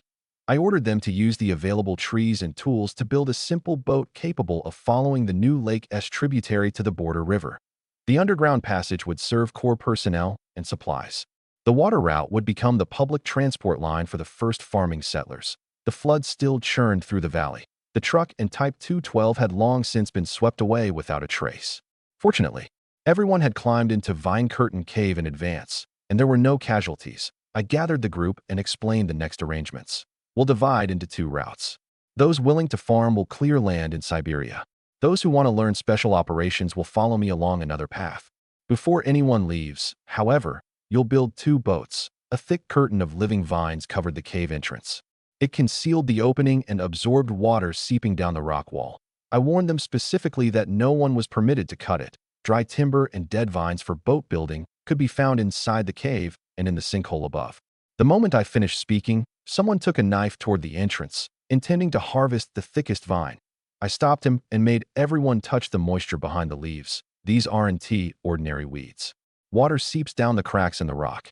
The living vines absorb it and block the entrance from outside view. If you cut them to save half an hour, the cave will be exposed. During the rainy season, water may also pour inside. I led the group farther into the cave. Near the sinkhole lay many dead branches broken by the wind, while dried old vines wound through cracks in the stone. Gathering those materials required more effort, but would not destroy our natural cover. Only then did everyone understand that building the boats tested more than craftsmanship.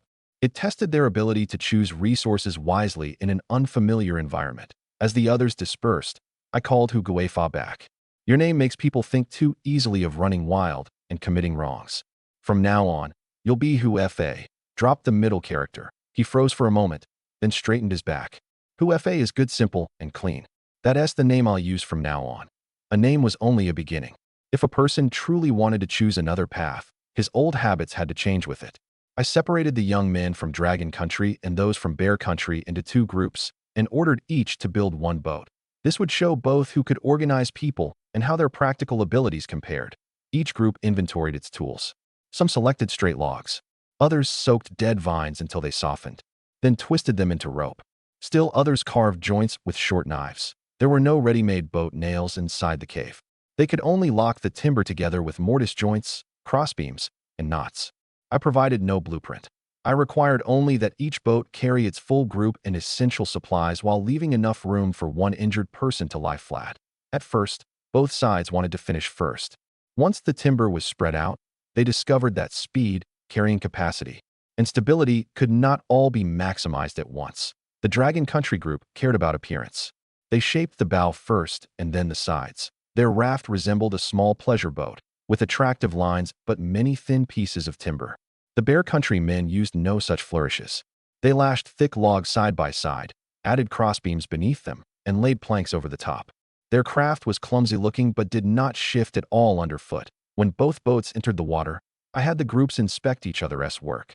Someone pressed the side of the boat built by the Dragon Country youths and murmured, "It looks good, but in a real current, it might not survive a collision." The Bear Country raft, meanwhile, was criticized for being too heavy and difficult to turn.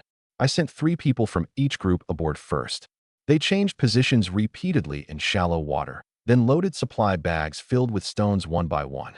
The Dragon Country boat sat high in the water and turned quickly, but when everyone concentrated at the bow, the front visibly dipped. The Bear Country raft was much steadier, but turning it required 2 long poles working at once. With the results visible, the earlier arguments quieted. Both groups began making improvements. The light boat received additional cross braces. The raft's outer logs were shortened, and an angled front was lashed into place to cut through the water. After several more disputes, the 2 groups made an unexpected decision. The Dragon Country youths preferred the sturdy raft, while the Bear Country men favored the light boat. They simply traded. I did not stop them. Real environments did not present problems according to a person's habits. Letting them ride the craft they selected would better reveal whether they could adapt when trouble arose. I ordered them to equip both boats with long poles, spare rope, and simple wooden paddles, then reinforce every joint again. The system had just created this water route. No one knew whether submerged rocks, reverse currents, or suddenly narrowing channels waited below. Before departure, I had each group select a temporary commander, who handled the pole, who watched the water ahead, who managed the supplies, and whether a man overboard meant rescuing him first or stabilizing the boat first, all had to be decided in advance. Once they entered a rapid current, shouting over one another to improvise would only drag everyone into the water. "Remember," I said from the bank, looking across the groups. "This isn't recreation. Anyone who cares only about winning and ignores his companions will be eliminated immediately." They acknowledged the order and pulled both boats back to shore to await the final group assignments. The sound of river water striking the rock walls carried in from outside the cave. The real test had only begun. Once both boats were ready, I began assigning people. Most would follow the new water route into Bear Country and clear land in the triangular region. The land was desolate, and the climate unfamiliar. They would have to solve both shelter and food while guarding against danger along the route. Their leaders could not be people who merely shouted slogans. I had observed everyone throughout the past several days. Among the Dragon Country youths, Chi Kaiyuan worked methodically. During emergencies, he counted personnel first and inspected supplies second, never rushing to show off. Among the Bear Country men, Furiansky understood machinery and wilderness survival best.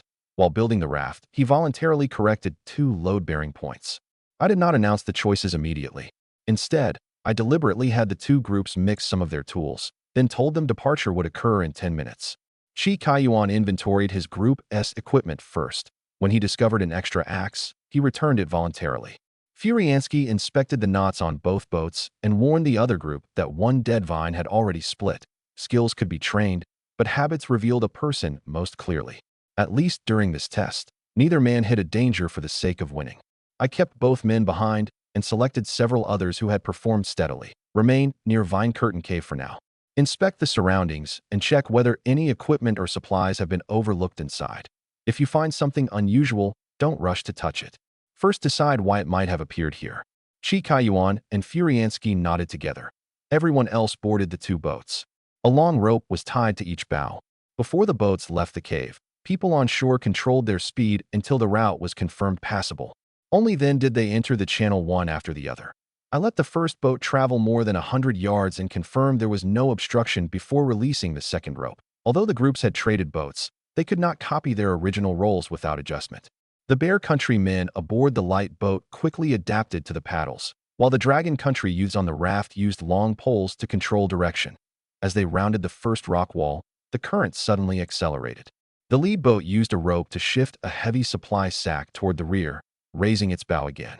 The trailing raft's crossbeams absorbed one collision without losing balance. Only after responses from both boats echoed from far away did I confirm that they had cleared the narrowest section of the cave. Liao Jun stood beside me, watching the water for a moment. "You didn't release that water merely to send them across, did you?" "Of course not." He immediately continued my thought. An unfamiliar water route, unfamiliar tools, and two groups forced to exchange boats. You're testing how they cooperate under pressure. It's enough that you understand. You don't have to compete to say everything aloud. Liao Jun thought quickly, but sometimes he was too eager to prove it. I pointed toward the tunnel's northern end and ordered him to walk into it alone. Go ahead. Inspect the supports, ventilation, and drainage along the way. You can board the vehicle after you understand when to speak and when to remain silent. The tunnel was extremely long. I did not truly intend to make him walk the entire distance. Several dozen kilometers would be enough to temper his personality. He did not argue. He took a canteen and lighting equipment and entered the tunnel. Before he left, I instructed him to examine the wall markers at regular intervals.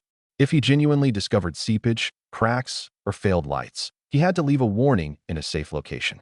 The fact that this was punishment did not excuse neglecting the task. After both boats completely vanished into the channel, I secured the supplies near the entrance again.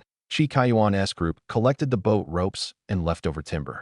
Furiansky inspected the rock wall and left no obvious trace unexamined. I did not tell them that the System-S capsule tunnel shuttle would activate after midnight. At that time, they would ride north and collect Liao Jun along the route. No one would remain at the Vine Curtain Cave entrance permanently. Everyone would ultimately proceed to the tunnel's opposite end. I left them only one instruction: guard the site until midnight, and if something new happened inside the cave, respond according to the actual circumstances. That would test both vigilance and whether they panicked upon seeing unknown equipment. The capsule shuttle followed a fixed track and had safety locks. If they inspected it carefully, its purpose would be easy to understand. With the arrangements complete, I looked up at the sinkhole. Its walls were nearly vertical, making an unassisted climb difficult for an ordinary person. The old hanging vines, however, were strong enough. I tested their load, gripped one, and began climbing. My toes found cracks on slippery sections, and I changed vines immediately wherever the rock was loose. Before long, I had passed the most dangerous stretch. Someone below looked up and could not stop himself from shouting, "Brother Lin, that's incredible." I did not look back. The vines grew thinner near the top.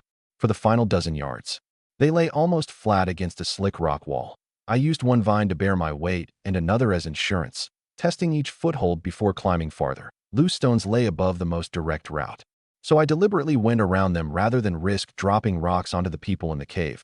The closer I came to the rim, the brighter the light became. When I pulled myself over the final ridge, a long mist forest wind met my face. Two clear eagle cries immediately fell from the clouds. The two little ones I had released into the wild had truly returned to find me. The two giant eagles landed at the edge of the sinkhole, one after the other. In only a few days, their plumage had grown fuller. Standing upright, they were nearly as tall as a person. I had never formally named them after rescuing them as chicks. Now, seeing them up close, I noticed several dark red feathers at the side of one bird's neck, while the other carried a blue-green sheen. I patted their neck feathers. "You'll be little red, and you'll be little blue. From now on, when you hear those names, you'll know which of you I'm calling." Little Red gave a low cry, crouched, and extended its wings slightly to the sides. Little Blue circled behind me and gently tugged the hem of my clothing with its beak. I called each name several times and separately demonstrated the gestures for raising a hand, crouching, and stopping. Little Red responded more directly, while Little Blue first observed the other bird's movement. If I ever wanted them to assist with reconnaissance or transportation, their names and basic commands had to be fixed in advance. One misunderstanding in the air could cause an accident.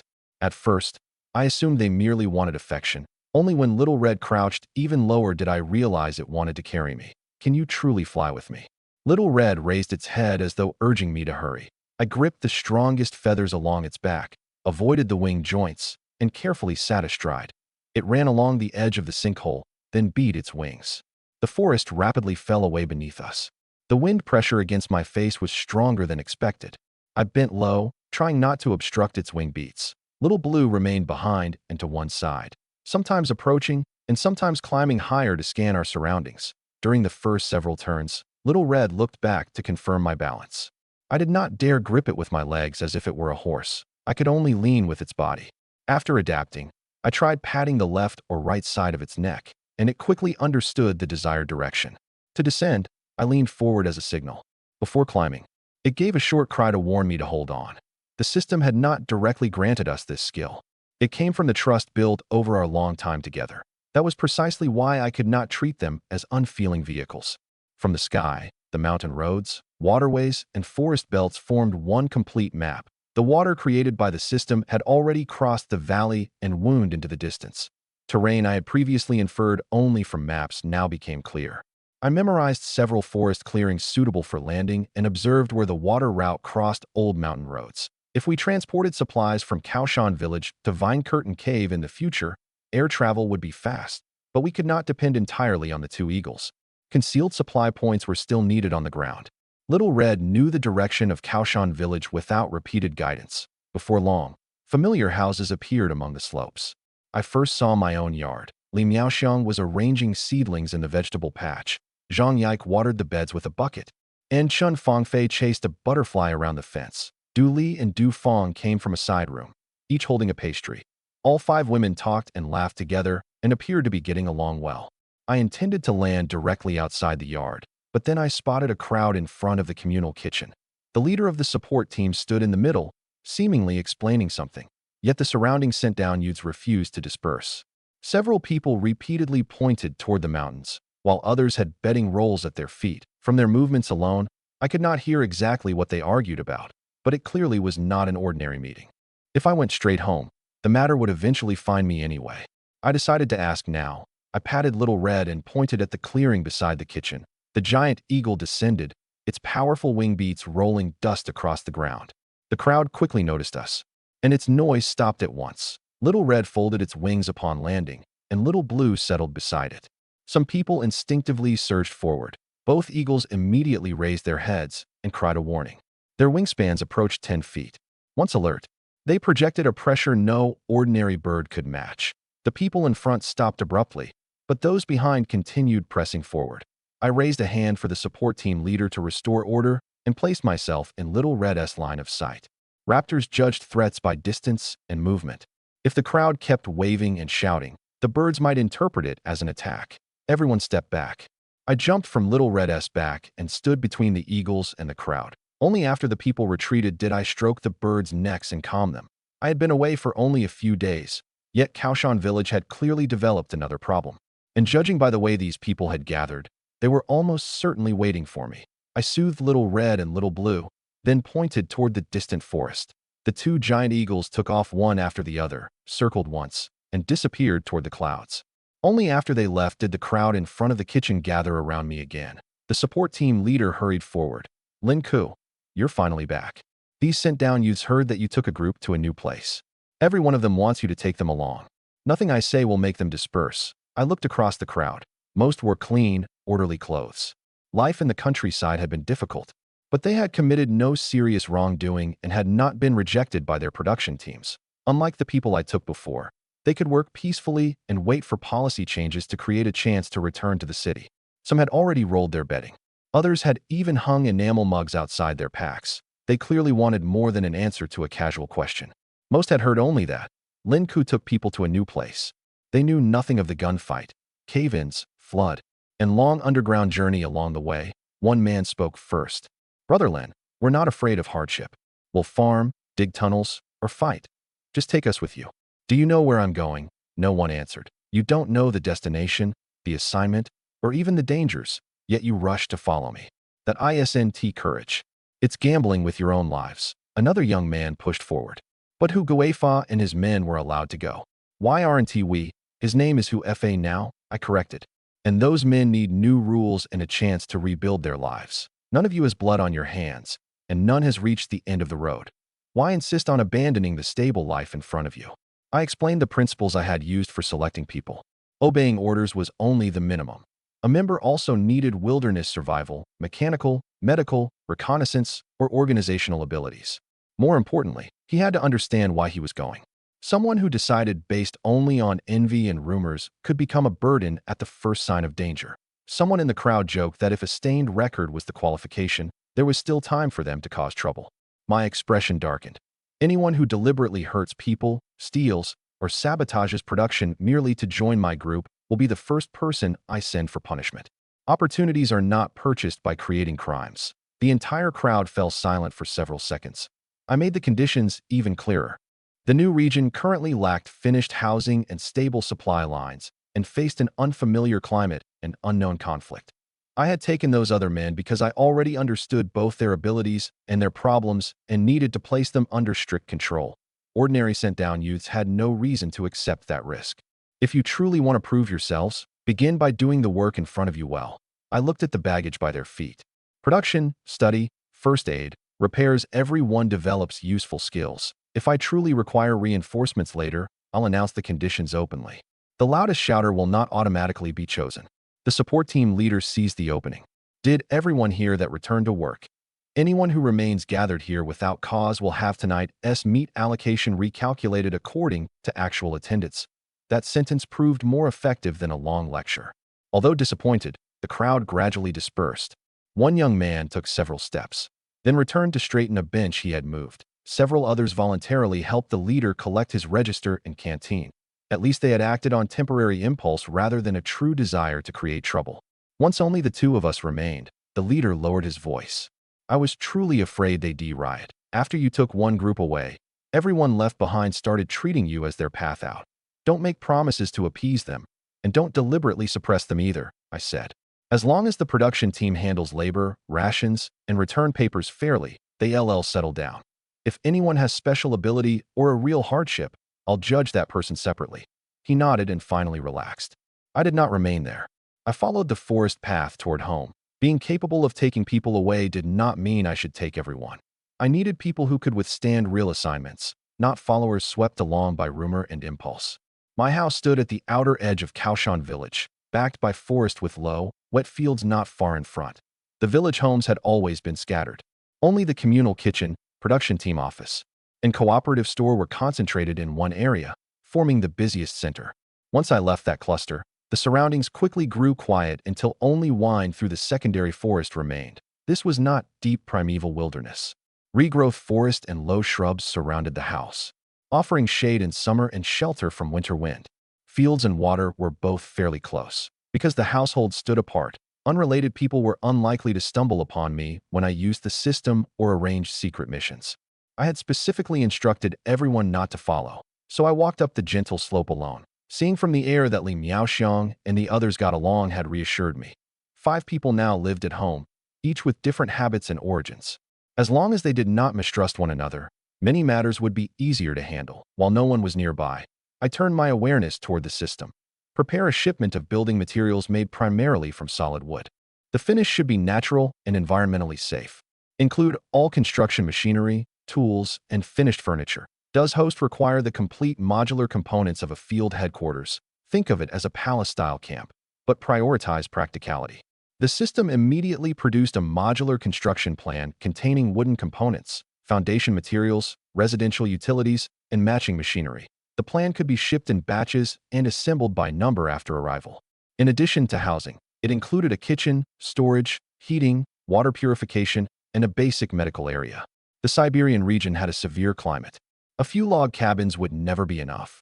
We had to account from the beginning for both daily life and a long-term presence. The supplies can be placed near the Bear Country exit of the tunnel to await discovery. Move them to the Dragon Country side, near the Vine Curtain Cave entrance. Does host intend to use this as a test for Qi, Kaiyuan, and Furiansky? I ordered them to inspect the surroundings before leaving. If they can't find a shipment that large, or find it without determining what it's for, they aren't suitable to lead anyone. The system confirmed the location and included a magnetic supermounting hook. It could be attached to the capsule tunnel shuttle for transporting the large modules. If Qi Kaiyuan's group found the storage site, they needed only recognize the relationship between the mounting hook and the shuttle to send the building units north. If they merely guarded the supplies while waiting for instructions, I would also learn who was best at execution and who was suited to organization. I confirmed payment. The price was a 6-figure number of gold coins. My balance did not change. It still displayed as full. The system had previously said vast amounts of gold remained queued for deposit. Whenever I spent coins, later rewards would immediately fill the gap. Apparently, I would not need to worry about my balance for a very long time. Just as I exited the system, the courtyard gate opened. Chen Fangfei saw me from a distance and ran down the slope, stopping breathlessly in front of me. Brother Lin Ku, you're finally back. She caught my arm and shook it twice. I tapped her forehead lightly and reminded her to watch her footing when she ran. She was the youngest sister in the household and naturally lively. After only a few days apart, all her words seemed to rush out at once. When I entered the yard, Li Miaoxiang and Zhang Yike had already come to the door. Du Li and Du Fong emerged from the side room and nodded in greeting. Hot tea and pastries waited on the table. The vegetable patches in the yard were also neat and orderly. While I was away, the women had not only avoided conflict, but had rearranged the rooms and daily responsibilities. Li Miaoxiang first asked whether my journey had been safe, while Zhang Yike went to add hot water. Chen Fengfei sat beside me and fired question after question about why the two eagles had grown so quickly. I said only that they had found suitable food in the mountains. I left the other secrets unexplained for now. After drinking a mouthful of tea, I addressed Du Li and Du Fong first. I've already sent someone into Myanmar to investigate your brother Du Pong. He confirmed the location and armed group before seeking a safe method of contact. Until we have reliable information, no one will charge in recklessly. The two women thanked me solemnly. Li Miaoxiang and her sisters asked no questions. The Du sisters had clearly told them the story already. That spared me from explaining it again. Between the flood, the tunnel, and the sinkhole, I had barely stopped during the past several days. Only now, looking at the familiar courtyard and my unharmed family, could I finally relax. But the peace would not last long. We would soon learn whether Chi Kaiyuan had found the supplies, whether Liao Jun had caught the capsule shuttle, and whether the two groups traveling towards Siberia had arrived safely. After the pastries, my stamina had fully recovered. Chen Fengfei, however, could not sit still. Several times she started to speak, then deliberately held herself back. Finally, she caught my sleeve and said mysteriously, "Brother Lin Ku, we prepared 2 surprises for you. Then show me the first one." She led us across the yard toward the nest once built for Little Red and Little Blue. 8 fluffy young eagles were crowded together on the grass bedding. They were similar in size. Some slept with their necks tucked in, while others stretched their wings and competed for space. Li Miaoxiang told me that Little Red and Little Blue had brought the chicks back from deep in the mountains one after another. I had previously seen the 2 eagles repeatedly entering and leaving the forest through eagle-eye vision and assumed they were merely learning the terrain. Apparently, they had not only memorized the surrounding area, but also found other young birds of their kind. I've already chosen all their names. Chen Fengfei pointed at them one by one. Sky 1, Sky 2, all the way through Sky 8. Once they grow up, they'll be our family's air unit. Straightforward enough. I crouched and examined the chick's wings and talons. But we can add another word. We'll call them Wukong 1 through Wukong 8. She repeated the names twice and accepted them immediately. Zhang Yike raised a question. All 8 look almost identical. How will we tell them apart later? Chen Fengfei was prepared. She showed us the subtle differences in the neck feathers, wingtips, and tails of every chick. One had a gray patch on its left wing, another had pale tips on its tail feathers. She also mentioned reading that patterns on whale flukes could identify individuals. I focused eagle-eye vision and looked again. The differences were indeed clear. Don't rush to treat them as combat assets, I said. Young eagles need food, training, and stable nests. We have to decide who feeds them and who records their habits. The 3 sisters had already created a simple schedule. They even recorded on paper how much each chick ate every day. That arrangement reassured me more than the names. I examined all 8 chicks and found no obvious injuries. They could not yet hunt independently. So Little Red and Little Blue brought back prey every day. To prevent shortages, I told the women to divide the remaining meat into appropriate portions, observe which chick ate slowly and which stole food, and install a low divider beside the nest. Once their wing feathers are complete, train them to return from short distances first, then teach them to answer their names. I return the most active chick to the bedding. Don't begin by dreaming about carrying people.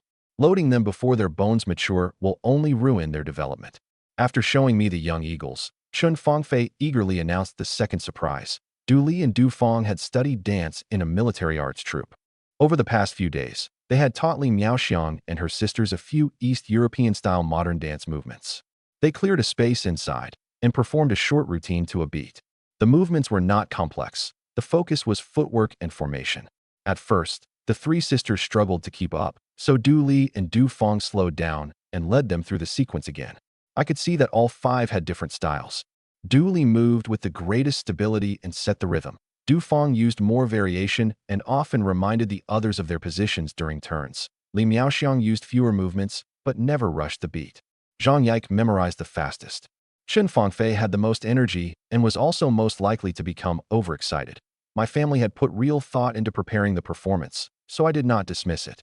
When it ended, I carefully identified the 2 moments where their coordination was strongest and reminded them not to neglect production teamwork for practice. Still excited, Chun Fangfei wanted to perform another segment. I looked at the sky and stopped them. We have to travel early tomorrow. The group has only just established itself in Siberia. Housing, farm equipment, and defense all need new arrangements. She immediately asked whether she could come. Li Miaoxiang first told her not to cause trouble, but I did not refuse. The new camp would eventually need dependable people who understood daily life. Letting them see the environment personally would help them make future choices. Rest tonight. I'll take all of you tomorrow morning, but you must obey instructions throughout the journey. I listed what they should carry: warm clothing, drinking water, dry rations, basic medicine, and changes of clothes. Even if the new camp had system-prepared modules, we could not assume it lacked nothing. Du Li and Du Feng each brought a notebook as well, intending to keep the route and the clues about Du Peng in separate records. Everyone agreed and organized her luggage. When I woke the following morning, breakfast and supplies for all 6 of us were ready. We had not arranged another performance the previous night. Li Miaoxiang and I briefly checked the household supplies and confirmed that leave had been arranged for their production team work. The 8 chicks remained in the nest under the care of reliable people following the schedule. Little Red and Little Blue could also return to feed them. I sat at the table and said, "You gave me 2 surprises. I've prepared one in return." All 5 women looked at me. This time, we would neither take a vehicle nor ask the 2 eagles to make repeated trips. "I'm taking you to the Great Siberian Triangle Settlement Zone," I said while eating breakfast. Chen Fangfei immediately asked, "Are we riding Little Red and Little Blue?" Zhang Yike also remembered the Type 212. Wasn't he the jeep swept away by the flood? The eagles can't carry this many people at once, and making repeated flights would exhaust them. "We'll ride horses." All 5 brightened. Du Feng, however, quickly spotted the problem. "Where are the horses? Once we enter the mountains, they appear." She guessed that, just as I had raised the 2 eagles in the wild, I kept a herd of free-ranging horses in the forest. I gave no explanation and directed my awareness toward the financial freedom system. Prepare 8 horses suited for long-distance mountain travel. 6 will carry riders, and 2 will carry baggage. Host has confirmed the quantity and purpose. Payment of gold coins will complete the purchase. The system asked no further questions this time. I completed payment and confirmed that saddles, reins, pack frames, and basic feed were all included. 8 horses could not appear from nowhere outside the courtyard gate. I selected a forest clearing far from the villager's site and set the system so the herd would approach together only after hearing a particular whistle. Even if someone saw them at a distance, he would assume they were free-ranging mountain horses. After breakfast, we carried our luggage beyond the edge of the village. Once no one else was nearby, I gave a loud whistle. A moment later, rapid hoofbeats came from deep in the forest. 8 horses charged from the tree line. They moved quickly but voluntarily slowed as they approached us. Their bodies were strong, their legs steady, and all their tack was already in place. I examined every hoof and pack frame before letting the women select the gentler mounts. 2 horses carried the baggage, with their loads divided between the left and right sides to maintain balance on mountain trails. I gave the steadiest horse to Chen Fangfei and taught her to lean slightly forward uphill and shift her weight back downhill. Li Miaoxiang rode near the center of the column, while Du Li brought up the rear. I rode ahead to scout, but looked back at regular intervals to count everyone. After securing the courtyard gate, all 6 of us mounted and departed. The first section crossed gentle slopes. I kept the group slow so everyone could become familiar with the reins and the horse's rhythm. Du Li and Du Feng had riding experience, and Li Miaoxiang was also steady. Zhang Yike and Chun Fangfei appeared nervous at first, but after several miles, they could control their own direction. At the first shallow stream, I dismounted and checked the riverbed. Thin moss covered the stones and could make hooves slip, so I shifted upstream to a section with more gravel. The 2 pack horses crossed last. Water reached the outer luggage covers, but the medicine and notebooks inside remained dry. Only after reaching an open forest road did I allow the group to accelerate for a short distance. Hoofbeats echoed down the valley, with the 2 pack horses remaining inside the column at all times. After we regrouped, Du Li asked about one form of address. Fangfei is Sister Miaoxiang's younger sister. "So shouldn't she call you brother-in-law? Why does she usually call you brother?" The matter was not complicated, but outsiders could easily misunderstand. I explained directly, "Li Miaoxiang is my wife. Zhang Yike and Chun Fangfei aren't related to her by blood." The 3 became sworn sisters after being sent down. Fangfei is the youngest and has always regarded me as an elder brother, so whether she says brother or brother-in-law, it's only a household form of address. Du Li nodded, and Du Feng understood as well. Everyone calling me brother is simplest from now on, I added. Don't tease one another over titles, and don't let outsiders misunderstand. The three sisters agreed, ending the subject. Li Miaoxiang was my wife, and the other two were sworn sisters. That distinction had to remain clear. Casual names among family members had not mattered in the past, but as the group expanded, ambiguous relationships could create problems for both management and security. I told everyone to introduce their fixed roles in public and give outsiders no opportunity to invent rumors. Traveling on horseback was far faster than walking, but I did not let the animals gallop continuously. After every stretch, we slowed to inspect their breathing and the pack frames. The eagles could fly straight to the destination, but the horse column had to avoid dense forest, steep slopes, and wetlands. Choosing the route was also a form of training. During rest breaks, everyone watered her own horse and adjusted the tack. Once we reached the new region, the horses might serve for patrol and transport. I could not be the only person who understood their care. Dufang recorded each animal's coat color, while Zhang Yike renumbered the supplies on the two pack horses. The closer we came to Vine Lake, the heavier the moisture in the ground became. Broad reflections of water gradually appeared through gaps in the forest. All 8 horses raised their heads together as though smelling the lake. I tightened the reins and formed everyone into a single line again.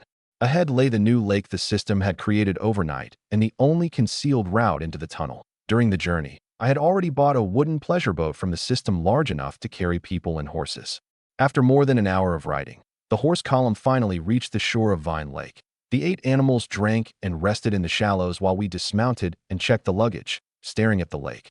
Zhang Yike could not hide her surprise. This was clearly a valley before.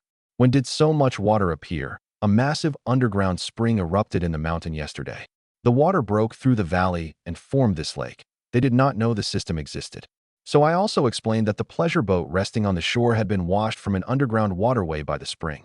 The story was imperfect, but no one could investigate the lake bottom now, and no one would recklessly press the issue. The boat had an antique appearance, with cushioned seats, carved windows, and gauze curtains inside. It offered plenty of room. We led the horses aboard, secured the 2 pack horses in the center, and divided the other 6 between the 2 sides to keep the weight balanced. Several horses grew visibly uneasy the moment they stepped onto the moving deck. I covered the eyes of 2 and let them hear the breathing of their companions before slowly leading them inside. Every rein was tied with a quick-release knot, allowing us to adjust positions immediately if the boat listed. The lake was calm, and everyone talked and laughed throughout the crossing. The 3 sisters practiced the steps they had learned the night before, but the boat offered limited space. I allowed only simple footwork so they would not frighten the horses. I did not focus only on the scenery. As the pleasure boat moved, I watched the vine curtains along both banks and changes in water depth, memorizing places suitable for docking. If large supplies entered the tunnel from the Kaoshan village direction later, this water route would need a permanent dock and boats that did not depend on the system. After reaching Vine Curtain Cave, we loaded the people, horses, and supplies into the capsule tunnel shuttle. The magnetic supermounting hook was already installed at the rear, and the track lights operated normally. The shuttle sped north through the tunnel. When it stopped again, we had reached the Great Siberian Triangle. A newly constructed camp stood beside the tunnel exit.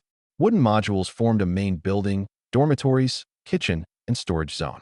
The compound looked far more complete than an ordinary temporary camp. Li Miaoxiang and the others first inspected the living quarters, while I summoned Qi Kaiyuan, Furiansky, and the others for reports. Drainage gutters and a chimney were installed outside the main building. The dormitories had heating stoves, while a moisture barrier raised the warehouse floor.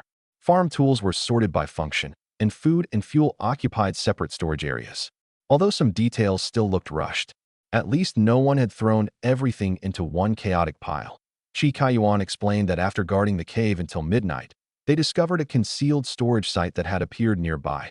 Instead of opening the crates immediately, they first compared the module numbers, the mounting hook on the shuttle, and the tunnel's direction. From that evidence, they concluded the supplies belonged at the northern end. They then organized teams to transport the modules in batches. Near the Siberian exit, they found another shipment of agricultural machinery and tools. The prefabricated components allowed the group to erect the camp in very little time. Furiansky added that the magnetic hook could tow several modules at once, but the loads tended to swing through turns. They placed the heavy pieces in front and the lighter ones behind and assigned observers along the route. That prevented impacts against the tunnel supports. This was precisely the independent judgment I wanted to see. Your conclusion was correct. I reviewed the construction record. But whenever you find supplies of unknown origin in the future, you must first inspect them for traps, contamination, or tracking devices. Don't let one safe experience create a careless habit. Both men recorded the instruction immediately. I then asked whether the groups using the water route had arrived successfully. Andre looked embarrassed. Both boats broke apart in the border river. The dead vines loosened after soaking for too long, and the hulls couldn't withstand the current. Fortunately, everyone knew how to swim, and we de-tied the supplies to floating logs in advance. He explained that the heavy raft carrying the Dragon Country youths first lost an outer beam. When the light boat tried to approach and rescue them, a reverse current pushed it toward a rock wall. Both teams abandoned their vessels and formed mutual support groups according to the roles established before departure. The strongest swimmers stayed outside, while those with less stamina held floating logs in the center. Casualties, none.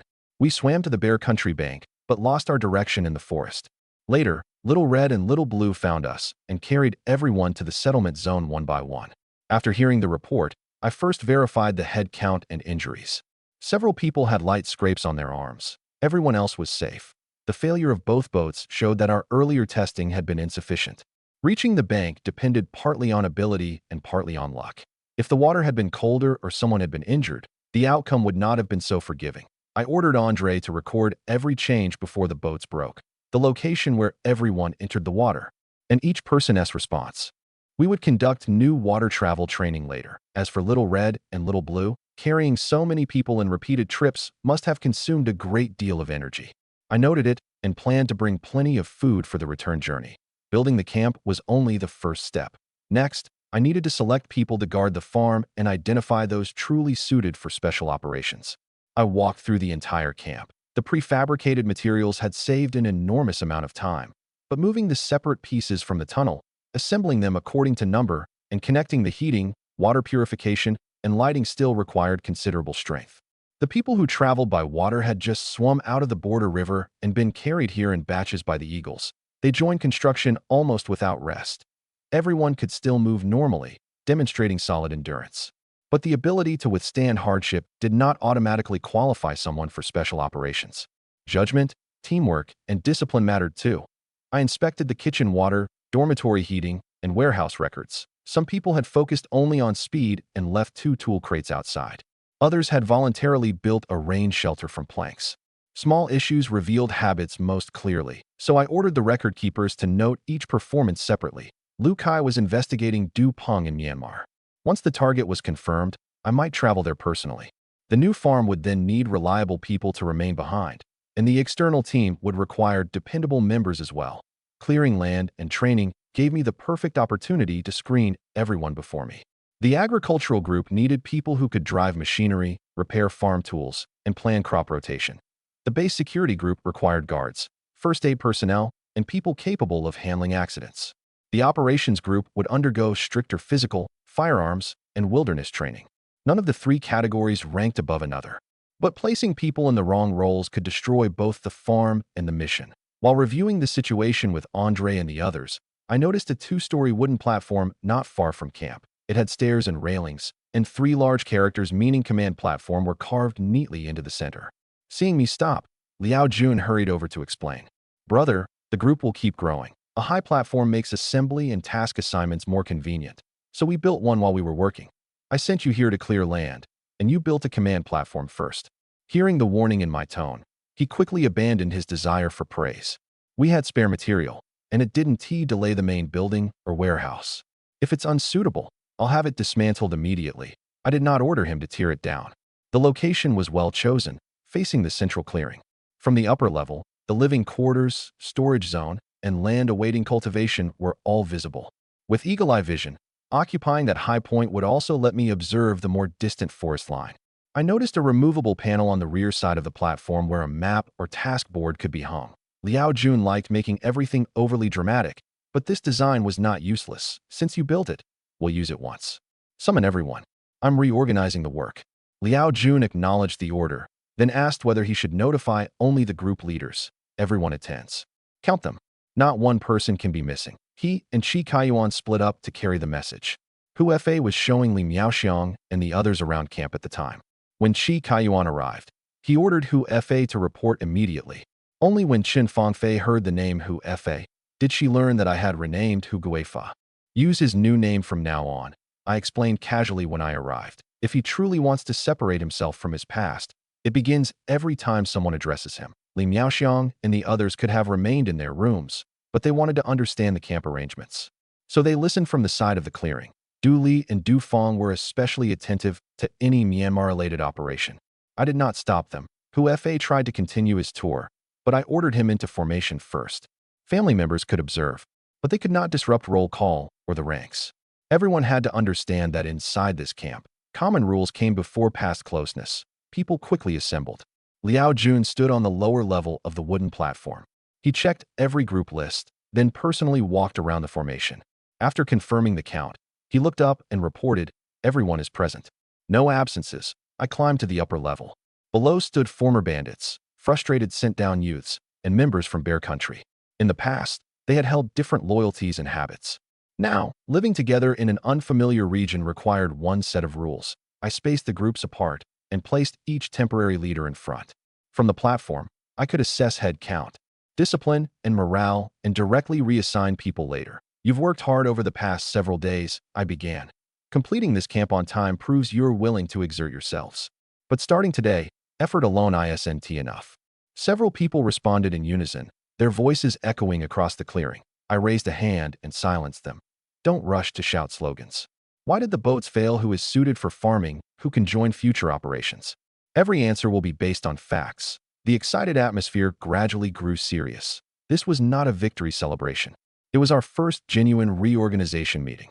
I called 5 names first: Liao Jun, Qi Kaiyuan, Furiansky, Hu Fa, Andre. Come up. The 5 men climbed the wooden platform in turn, but stopped on the lower level instead of standing beside me. At least they understood that a difference should exist between people carrying responsibility and ordinary members. "You were shouting loudly a moment ago," I said to those below.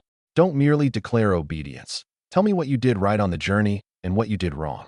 Someone first mentioned the 2 wooden boats breaking apart. At first, they tried to frame the incident as a test of will, claiming that falling into the water had proven everyone's swimming and survival abilities. I stopped them immediately. The boats broke apart because the construction and testing were inadequate. The fact that no one drowned by chance doesn't transform a mistake into an achievement. In front of everyone, Andre admitted that the dead vine lashings loosened after soaking and that the light boat lacked sufficient cross braces. The other group added that thick fog covered the border river at the time. Border patrols did not see them, preventing further trouble. I ordered the record keeper to write 3 improvements on the spot. Future rope had to pass a soaking test. All critical beams required double fastenings, and every river crossing had to prepare individual flotation devices. Failure could become experience, but only if its causes became standards for the next operation. Someone then claimed the fog had been part of my plan and even compared me to an ancient master strategist. After listening for several sentences, I silenced them again. "The weather helped you.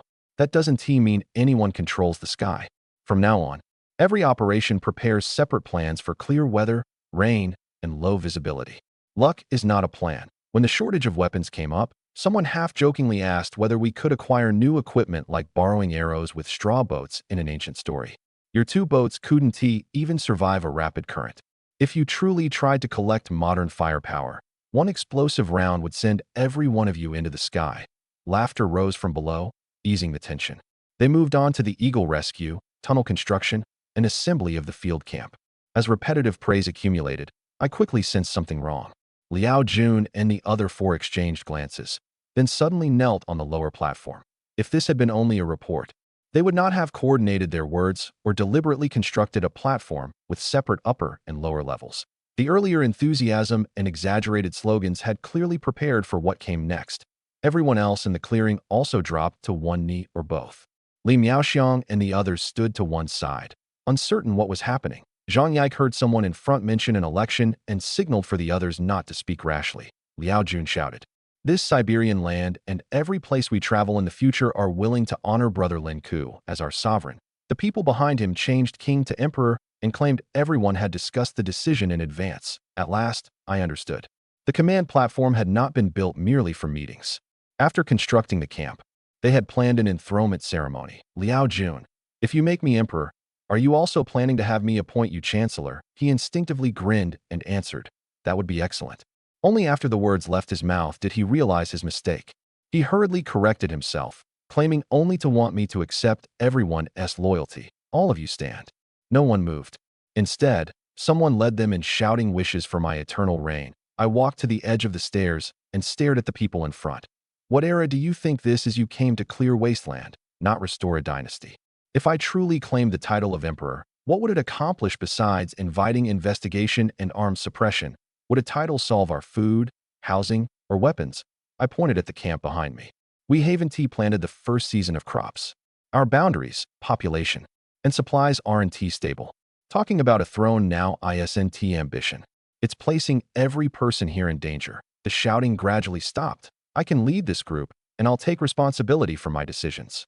But every position will be assigned according to ability and mission. No one earns authority through kneeling or receives it through noble appointment. If you want to follow me, learn to accomplish things while standing. From now on, there will be only task leaders. When the task ends, the authority ends. If a decision is wrong, it must be reviewed. No one is naturally superior merely because he has followed me longer. Liao Jun stood first and pulled the people beside him to their feet. Someone asked awkwardly, then what do we do with the command platform? Keep it for assemblies, observation, and drying grain. If you use it for another coronation, I'll make you dismantle it with your own hands. The people laughed again. This time there were no synchronized slogans and no extravagant praise. I waited until everyone stood in formation again, then took out the group roster I had already prepared. The joke ended here. Now came the true decision this meeting had been called to make. After rejecting the title of emperor, I gave everyone an immediate opportunity to leave. If you followed me for fame or office, you may go now. I'll provide travel expenses, and there will be no punishment. No one below the platform moved. Whoever spoke first. They wanted to stay not for rewards, but because this place had given them a chance to begin again. After the others stated their choices, I stopped them from shouting slogans and told the record keeper to write down each decision. If you've decided to remain, name the most important matter in front of us. Some looked toward the farmland. Others mentioned housing and weapons. I gave them the answer. Food. The Great Siberian Triangle offered vast land, and agricultural machinery was ready, but we had not turned the first patch of wilderness. Even if the climate, seeds, and cultivation all went smoothly, the first grain would take months to harvest. Are you hungry right now? Construction, swimming, and long-distance transport had consumed enormous energy. The same group that had looked vigorous a moment earlier became silent. Then someone admitted that his stomach had been empty for a long time. Then where is the food? Chi Kaiyuan looked toward the uncultivated land. It hasn't been grown yet. That one sentence made everyone understand the months of labor separating the possession of land from food on a table. Without reserves, the new camp could not survive even its first week. I directed my awareness toward the system. I need a large grain warehouse and a separate refrigerated non-staple food depot. Fill them with staple grains, canned meat, compressed food, dehydrated vegetables, and fruits suitable for long storage. Specifications confirmed. Host, please pay the required gold coins. My balance was already full. The moment I paid, hued coins refilled it. The system placed the warehouses underground near the command platform and covered the entrance with soil and rubble, making it look like an old installation buried by years of weather. I confirmed 2 additional conditions. The grain warehouse and cold storage required independent power, so failure in one could not disable the other. The entrance also had to open from inside, preventing a cave-in or heavy snow from trapping people. The system included thermometers, moisture-resistant racks, handcarts, and basic inventory tools. I exited the system and pointed to an area not far below the platform. When I surveyed this place before, I remember an unusual cavity underground. Dig here and see what you find. The men brought picks and shovels. Before long, the edge of a stone door emerged beneath the soil. Andre did not let everyone rush inside. He first sent 2 people to inspect the ventilation and structure. Several minutes later, the scouts ran out and reported rows of grain sacks inside. The refrigerated depot on the other side still operated normally. Its shelves held canned meat, compressed biscuits, dehydrated vegetables, and dried fruit. The entire group erupted. Some believed the reserves had been left from wartime. Others guessed that the tunnel builders had prepared for a long-term presence. I did not decide on an origin for them. I only ordered Chi Kaiyuan to examine the packaging, production marks, and condition. I entered the warehouse myself. Each type of staple grain was stacked on raised wooden racks. with aisles wide enough for handcarts. In the cold depot, meats, vegetables, and ready-to-eat foods occupied separate sections. A temperature log hung beside the door. The supplies appeared abundant, but disorder could make even the largest warehouse collapse under waste and mold. Finding food doesn't mean you can take it at random, I said. First register the total, then separate today's food, emergency reserves, and daily rations until planting begins. Record the cold storage temperature every day. Any spoilage or damaged package is handled separately. Liao Jun quickly assigned people to create the inventory. People who had been hungry for a long time should not suddenly overeat at their first meal. I told the kitchen to prepare hot porridge first. Then open some canned meat and serve it with compressed biscuits and dehydrated vegetables. Each group would collect according to its head count. Food for the night watch had to be reserved separately. Absence from the line could not cost them a portion. Overexcited, Andre's men tried to lift me in celebration. I kept both feet planted. Several men failed to move me and exhausted themselves until they were gasping. If you have that much strength, use it to carry grain. They laughed and dispersed. The depot could sustain us for a long time, but it was not an excuse to consume without producing. I also prohibited private hoarding and trading food. Team leaders could request larger portions for positions involving genuinely heavy labor, with additions based on the workload. Every inventory would be audited once every 7 days, and seed grain could never be mixed with food rations. Starting tomorrow, everyone would formally work the land. I sent everyone to collect food from the depot and announced the first division of labor in the settlement zone. Starting tomorrow, we'll turn the soil and begin test planting.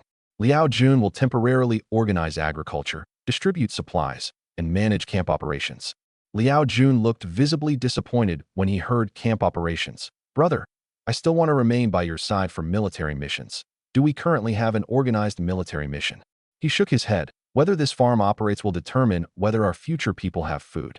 Provisions move before troops. If you can't coordinate personnel, supplies, and production, putting you in charge of a combat team will only create greater chaos. He slapped his forehead and accepted the assignment.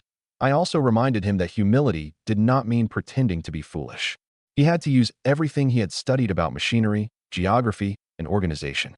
On the first day, he would inventory land, seeds, agricultural machines, and labor and form groups according to experience and physical ability. Every food distribution required an account. Personal closeness could not determine portions. Liao Jun immediately divided the assignment into 4 parts: surveying the land, servicing the machinery, arranging housing, and managing inventory. Chi Kaiyuan would assist with records, while Furiansky first led people to inspect the machines. Every evening, that day's consumption and the following day's plan would be posted on the board at the command platform for all group leaders to review.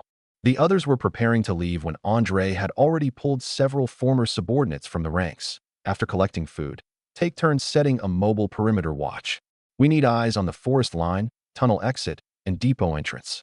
Don't let wild animals or strangers approach. It was an essential task I had not yet announced. Andre will manage security in the settlement zone. You may select people from every group, but posts, shift changes, and challenge phrases must be recorded daily. Report anything unusual first. Unless someone attacks directly, no one fires without authorization. Andre accepted the order solemnly. I divided the perimeter into 3 security zones. The outer layer observed the forest line and unfamiliar tracks. The middle protected the fields and water supply. The inner layer guarded the food depot, main building, and tunnel. Every night position required at least 2 people, so one person could report if his partner met danger. The sound of crates opening and supplies moving already came from the depot. Most people were extremely hungry, but several remained in place, waiting to confirm whether I had more orders. Go eat. I'll call your names when I need you. Don't mistake standing beside me for loyalty. Only then did they run toward the depot. Li Miaoxiang, Zhang Yike, Chen Fangfei, and the Du sisters remained in the clearing.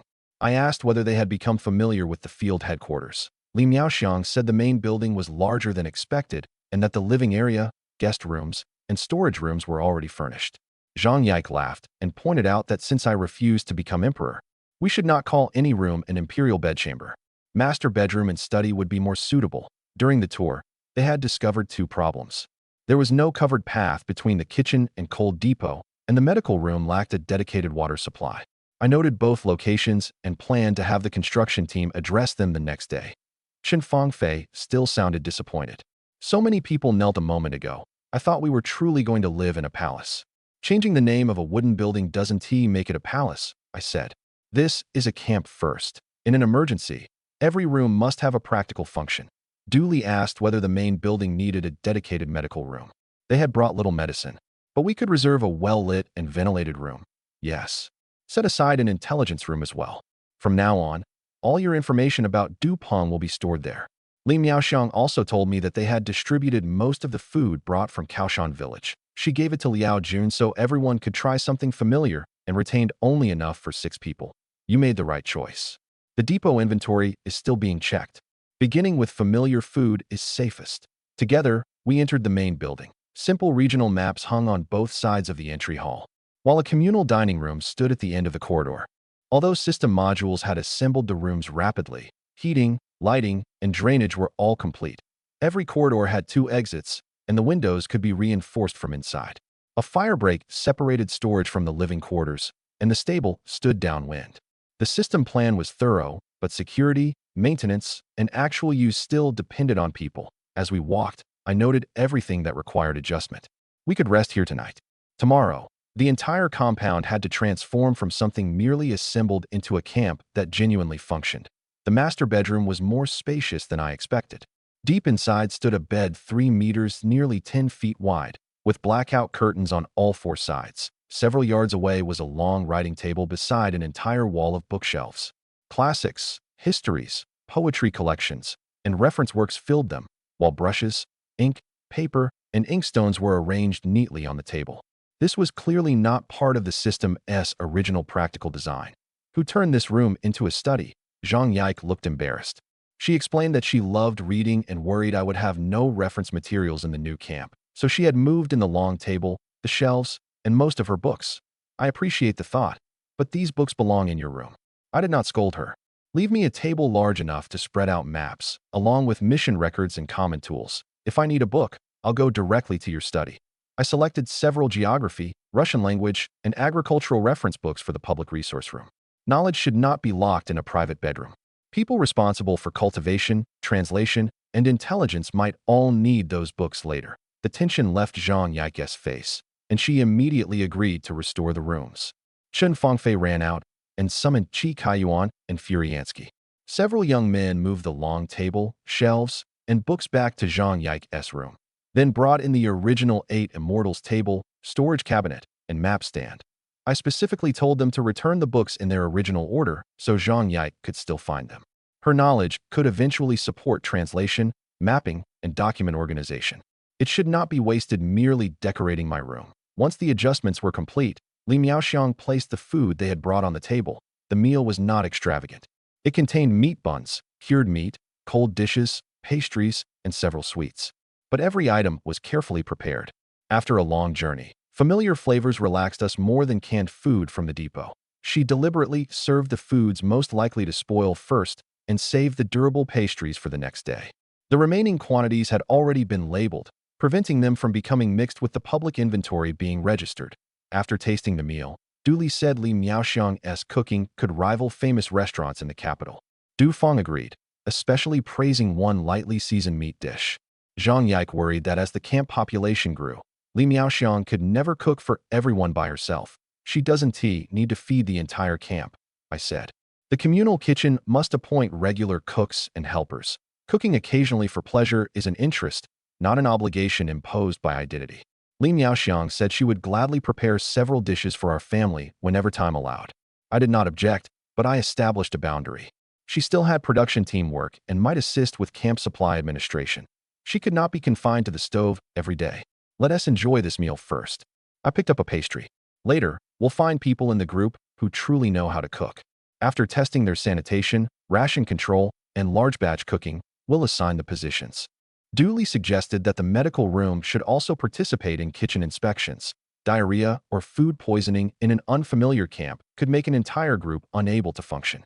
Boiling drinking water, separating knives, and storing leftovers should all become written rules. I told her to draft a brief checklist the next day. The 6 of us ate around the table without returning to titles like Empress or Palace Chambers. One light after another came on outside. The food depot began issuing the first rations, and mobile sentries moved along the forest line. An agricultural machine started occasionally in the distance, probably because Liao Jun was inspecting the equipment through the night. I scanned the surroundings from the window with eagle-eye vision. A line stood at the depot, but no one fought. Andre's first sentry group occupied its positions, while two shielded lights marked the tunnel entrance. The first night was the easiest time to grow careless. At least they were not thinking only about food. This meal's value was not whether it surpassed a particular restaurant. It meant that on unfamiliar land, everyone finally had a place to sit down together. Near the end of the meal, Chun Fangfei remembered the performance they had not finished the previous night. Let us perform once more after dinner. We won't keep you too late this time. I looked at the others. They had clearly prepared in advance and had even brought records. Fine. But only one segment. Afterward, everyone rests. No one sleeps late tomorrow. After dinner, I refined the arrangements for the communal kitchen. The camp population was considerable, and individual home cooking could not sustain it long term. A cook needed more than the ability to make food taste good. He also had to understand staple grain consumption, food preservation, drinking water sanitation, and nutrition for heavy laborers. Open the selection to the current members, I said. Volunteers begin with a 3-day trial. Flavor matters, but avoiding waste and theft matters more. Raw and cooked foods can never be mixed. During the trial, each candidate would receive equal quantities of rice, canned meat, and dehydrated vegetables, and prepare one pot of food for heavy laborers within a fixed time. In addition to taste, we would compare fuel consumption, scraps, and stove cleanliness. Zhang Yike observed that if people later joined us because of their title or my recognition, we could not accept self-proclaimed cooking talent. Dooley added that we could create a practical examination. Every candidate would use identical ingredients for the same number of people, then receive a shared evaluation from all groups. That will work. I nodded. Every position is earned through ability, not flattery. Chen Fangfei cared about only one question. Will Sister Miaoxiang still cook for us? Li Miaoxiang smiled and promised to cook whenever she wanted. She may keep her interest and participate in rotations. But being my wife does not obligate her to cook every day. I stored the remaining food. The 6 of us can't merely wait for her to care for us. We will share cleaning, laundry, and resupply. I separated household chores from camp positions. Anyone performing a demanding external assignment that day could accept fewer chores after returning. Those who remained in the main building would perform more communal work. Actual time and energy, not social status, would determine the balance. Du Feng volunteered to prepare breakfast the following morning. Dooley would inspect the medical room. Zhang Yike would organize the intelligence room and books, and Chen Fangfei would check the 8 horses with me. Li Miaoxiang planned to inventory the items we brought from home. The work was settled, and everyone prepared to leave the table. But Chen Fangfei carried the record player over. You promised we could perform one segment. One segment, she answered immediately. There was ample open space in the center of the master bedroom. They moved the table and chairs against the wall, smoothed the carpet, and tested the record's speed. The Du sisters had brought several costumes and musical recordings, originally intending them as part of their request for help finding Dupont. Now that I had agreed to help, they were still willing to teach the dances to the 3 sisters. I did not oppose moderate entertainment. Continuous travel, construction, and unfamiliar surroundings created mental strain, as long as music and dance did not interfere with security or the next day's assignments. They could make the camp feel like a place where people truly lived. But entertainment should not revolve around me alone. Once the camp stabilized, the communal dining room could schedule regular rest periods. People willing to sing, tell stories, or practice dance could organize themselves, with those on duty participating in rotation. The rules had to be stated first. First, don't take anyone away from a public duty shift. Second, the record player's volume must not carry beyond the camp. Third, restore the room immediately after the performance. All 5 women agreed. To avoid a slippery floor, Dooley wiped the surface with a dry cloth. Du Feng checked the perimeter, ensuring there were no table corners or hot water kettles inside the movement area. Although Chen Fangfei had rushed everyone most impatiently, she obediently completed her ankle and knee warm-up. After a brief discussion, they moved a 4-panel screen in front of the open area as a temporary backstage. Zhang Yike checked the record, while the other 4 changed into movement-friendly costumes behind the screen. I sat beside the 8 immortals table and glanced at the time. I had assumed they would repeat the modern dance from the previous night, but the melody about to play was entirely different. They had prepared Swan Lake. Quiet discussion and moving footsteps came from behind the screen. Chen Fangfei emerged first and formally announced, "Please enjoy the dance of the little swans from Swan Lake." After speaking, she ran behind the screen again. Zhang Yike came out next and sat beside the record player. You aren't participating. This section requires exactly 4 dancers. I'll manage the music and help them keep the beat. She lowered the needle, and the familiar melody quickly filled the room. Li Miaoxiang, Chen Fangfei, Du Li, and Du Fong emerged from behind the screen in succession. Linking arms in a line, they moved sideways together with the rhythm. The Du sisters were the most experienced. The other women had studied for only several days, so their formation was not perfect in every step. The original choreography required a stronger ballet foundation. The Du sisters did not force beginners through difficult movements. They replaced continuous point work with brief heel raises and changed large jumps into quick steps, preserving the rhythm and formation without risking anyone's joints. Before turns, Du Li gave a gentle, guiding motion with her arm. Du Fong used the sound of her feet to signal landing positions. Li Miaoxiang followed the beat closely. Chen Fangfei nearly raised her leg too quickly several times, but checked herself in time. While operating the record player, Zhang Yike quietly explained that the most difficult part was not any individual movement, but keeping 4 people connected. If one dancer rushed, the entire formation would fall apart. They had no professional stage shoes, so they lowered the difficulty and landed on the balls of their feet instead of remaining on point. The costumes were also handmade adaptations from material brought by the Du sisters, designed for freedom of movement rather than a perfect replica. I noticed that every shoe had a sewn-on non-slip sole, and that no decorations on the cuffs or skirts could catch another dancer. This had not been a sudden impulse. They had considered safety in detail. It was clear they had worked hard during practice. The first sets of crossing steps looked tense. Once they entered the familiar section, the kicks and footfalls gradually aligned. The screen, record player, and warm light transformed the temporary master bedroom into a small stage. Even the sound of machinery outside seemed farther away. When Zhang Yike saw a simultaneous opening movement, she casually recited a verse as if the spring wind came overnight.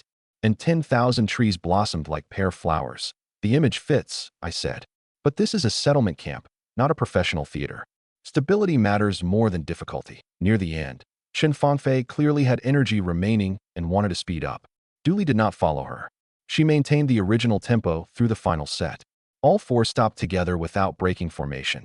I stood and applauded, then offered an honest assessment.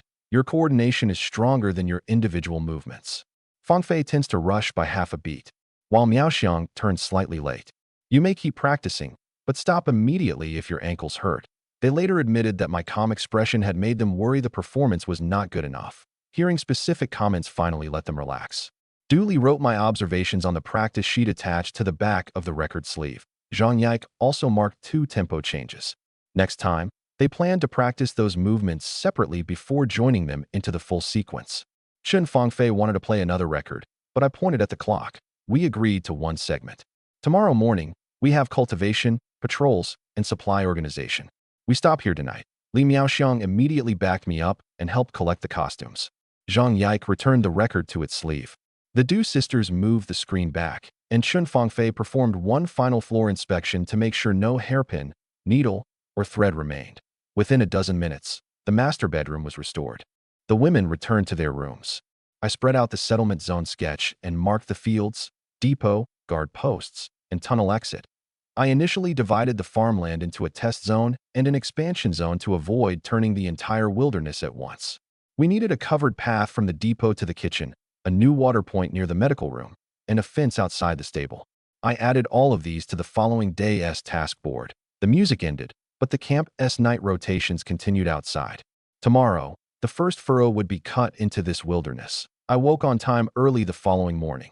After last night's dance, everyone returned to her room, and I slept through an entire night.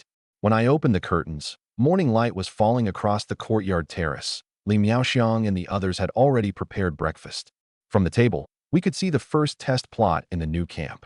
Several agricultural machines were being inspected in the distance, and the mobile sentries arranged by Andre had just changed shifts. After washing, I went to the terrace and sat with the 5 women. Breakfast followed the division of work established yesterday. Du Fong prepared the hot food, while Li Miaoxiang made only 1 simple family dish. Zhang Yike placed the day's task schedule at the corner of the table. Chen Fangfei had just returned from the stable and confirmed that none of the 8 horses had been injured during the long journey. Du Li and Du Fong spoke normally on the surface, but their gazes repeatedly crossed the courtyard toward the tunnel exit. They did not press me with questions. I knew what they were waiting for. Lu Kai had been gone for some time. He first needed to reach Daha City, then find a way south into Myanmar and locate Du Peng and the force he followed. Based on normal travel speeds, he should only now have reached the border. The mission had 3 stages: confirm that Du Peng entered the country, identify the group he followed, and then contact him through a safe channel. Unless Du Peng was detained or faced immediate danger, Lu Kai was forbidden to attempt a rescue on his own and could not join any local force. I had considered sending Little Red and Little Blue south. They recognized Lu Kai and theoretically could track him by scent and route, but Myanmar covered an enormous area, and unfamiliar airspace could expose them to gunfire. Sending them to fly blindly without precise coordinates would be reckless.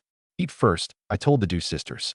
The more urgent an intelligence task becomes, the less we can advance through guesswork. The words had barely left my mouth when I saw Chi Kaiyuan approaching from a distance with a familiar figure behind him. Even without focusing eagle-eye vision, I recognized Lu Kai. His clothing was covered in the dust of long travel, but his mind appeared alert, and he carried no obvious injury. Chi Kaiyuan escorted him to the terrace and prepared to leave. I first ordered someone to bring Lu Kai water, then checked his fingers, ears, and breathing. A long journey could leave frostbite, dehydration, or traces of drugs. The fact that he could stand did not prove everything was normal. Lu Kai had only light scrapes, and both his awareness and speech were clear. Stay, I called to Chi Kaiyuan. This intelligence may affect the operations group later. You should hear it.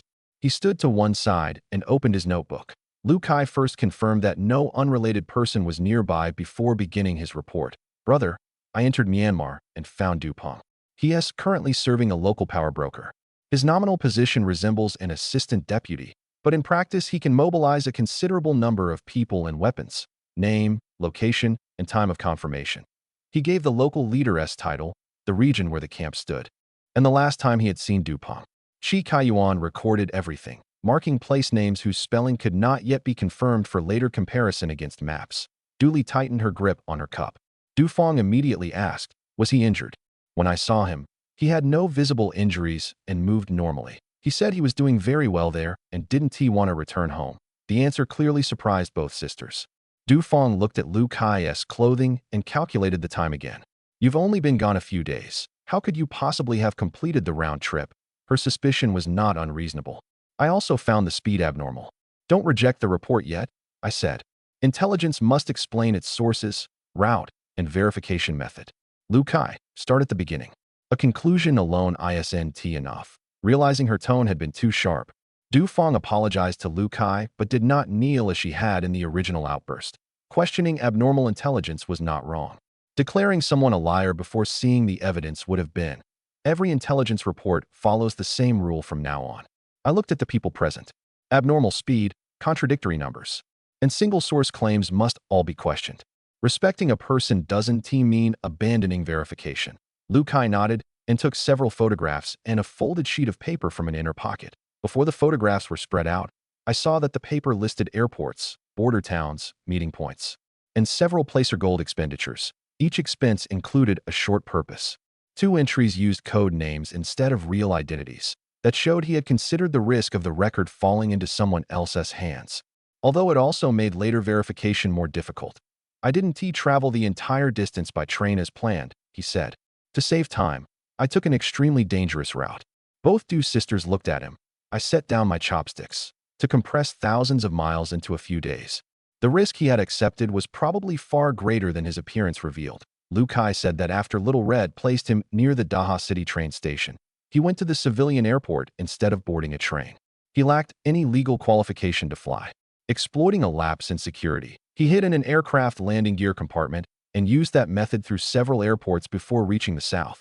Lu Kai did not explain how he had evaded personnel or entered the compartment, and I did not ask for reproducible details. The scrapes across his hands and damage to his clothes alone showed that the process had been nothing like casually catching a flight.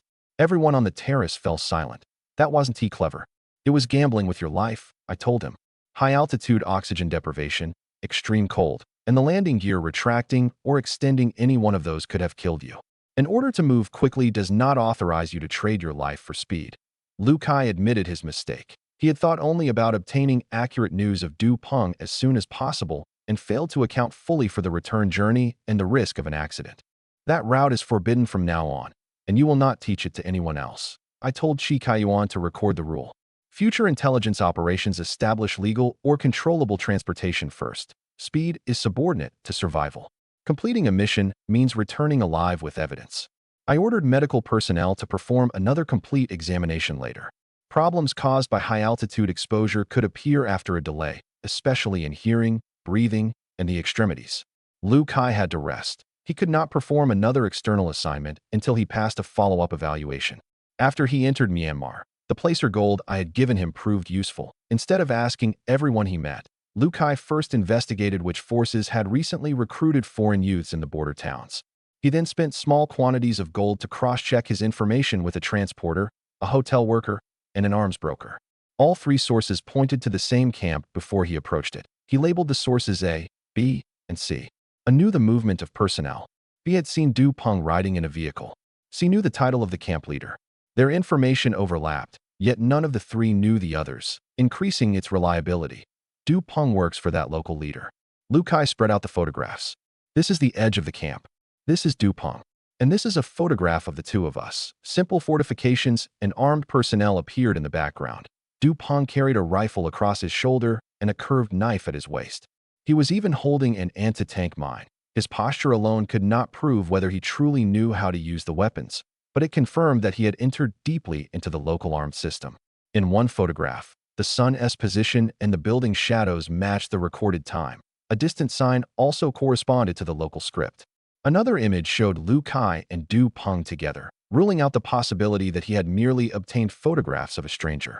I examined every image and compared them with the dates, locations, and travel expenses on the paper. The face matched the old photograph brought by the Du sisters, as did a distinctive feature behind the ear. This was not an imposter found at the last minute.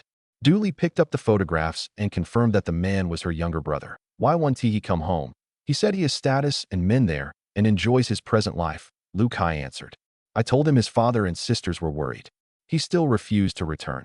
At first, Du Peng would not agree to a photograph with Lu Kai. Only after Lu Kai explained that I had ordered the mission merely to confirm his safety and had not authorized anyone to take him by force did Du Peng permit evidence to be recorded. He also said that if Brother Lin Ku explicitly orders him to return, he'll obey. But if it's only his family urging him, he wants to remain in Myanmar. The statement did not please me. A stranger willing to obey my name might have heard rumors among sent-down youths, or he might simply have shown Lu Kai courtesy in the moment. Neither possibility could replace an actual judgment of the situation.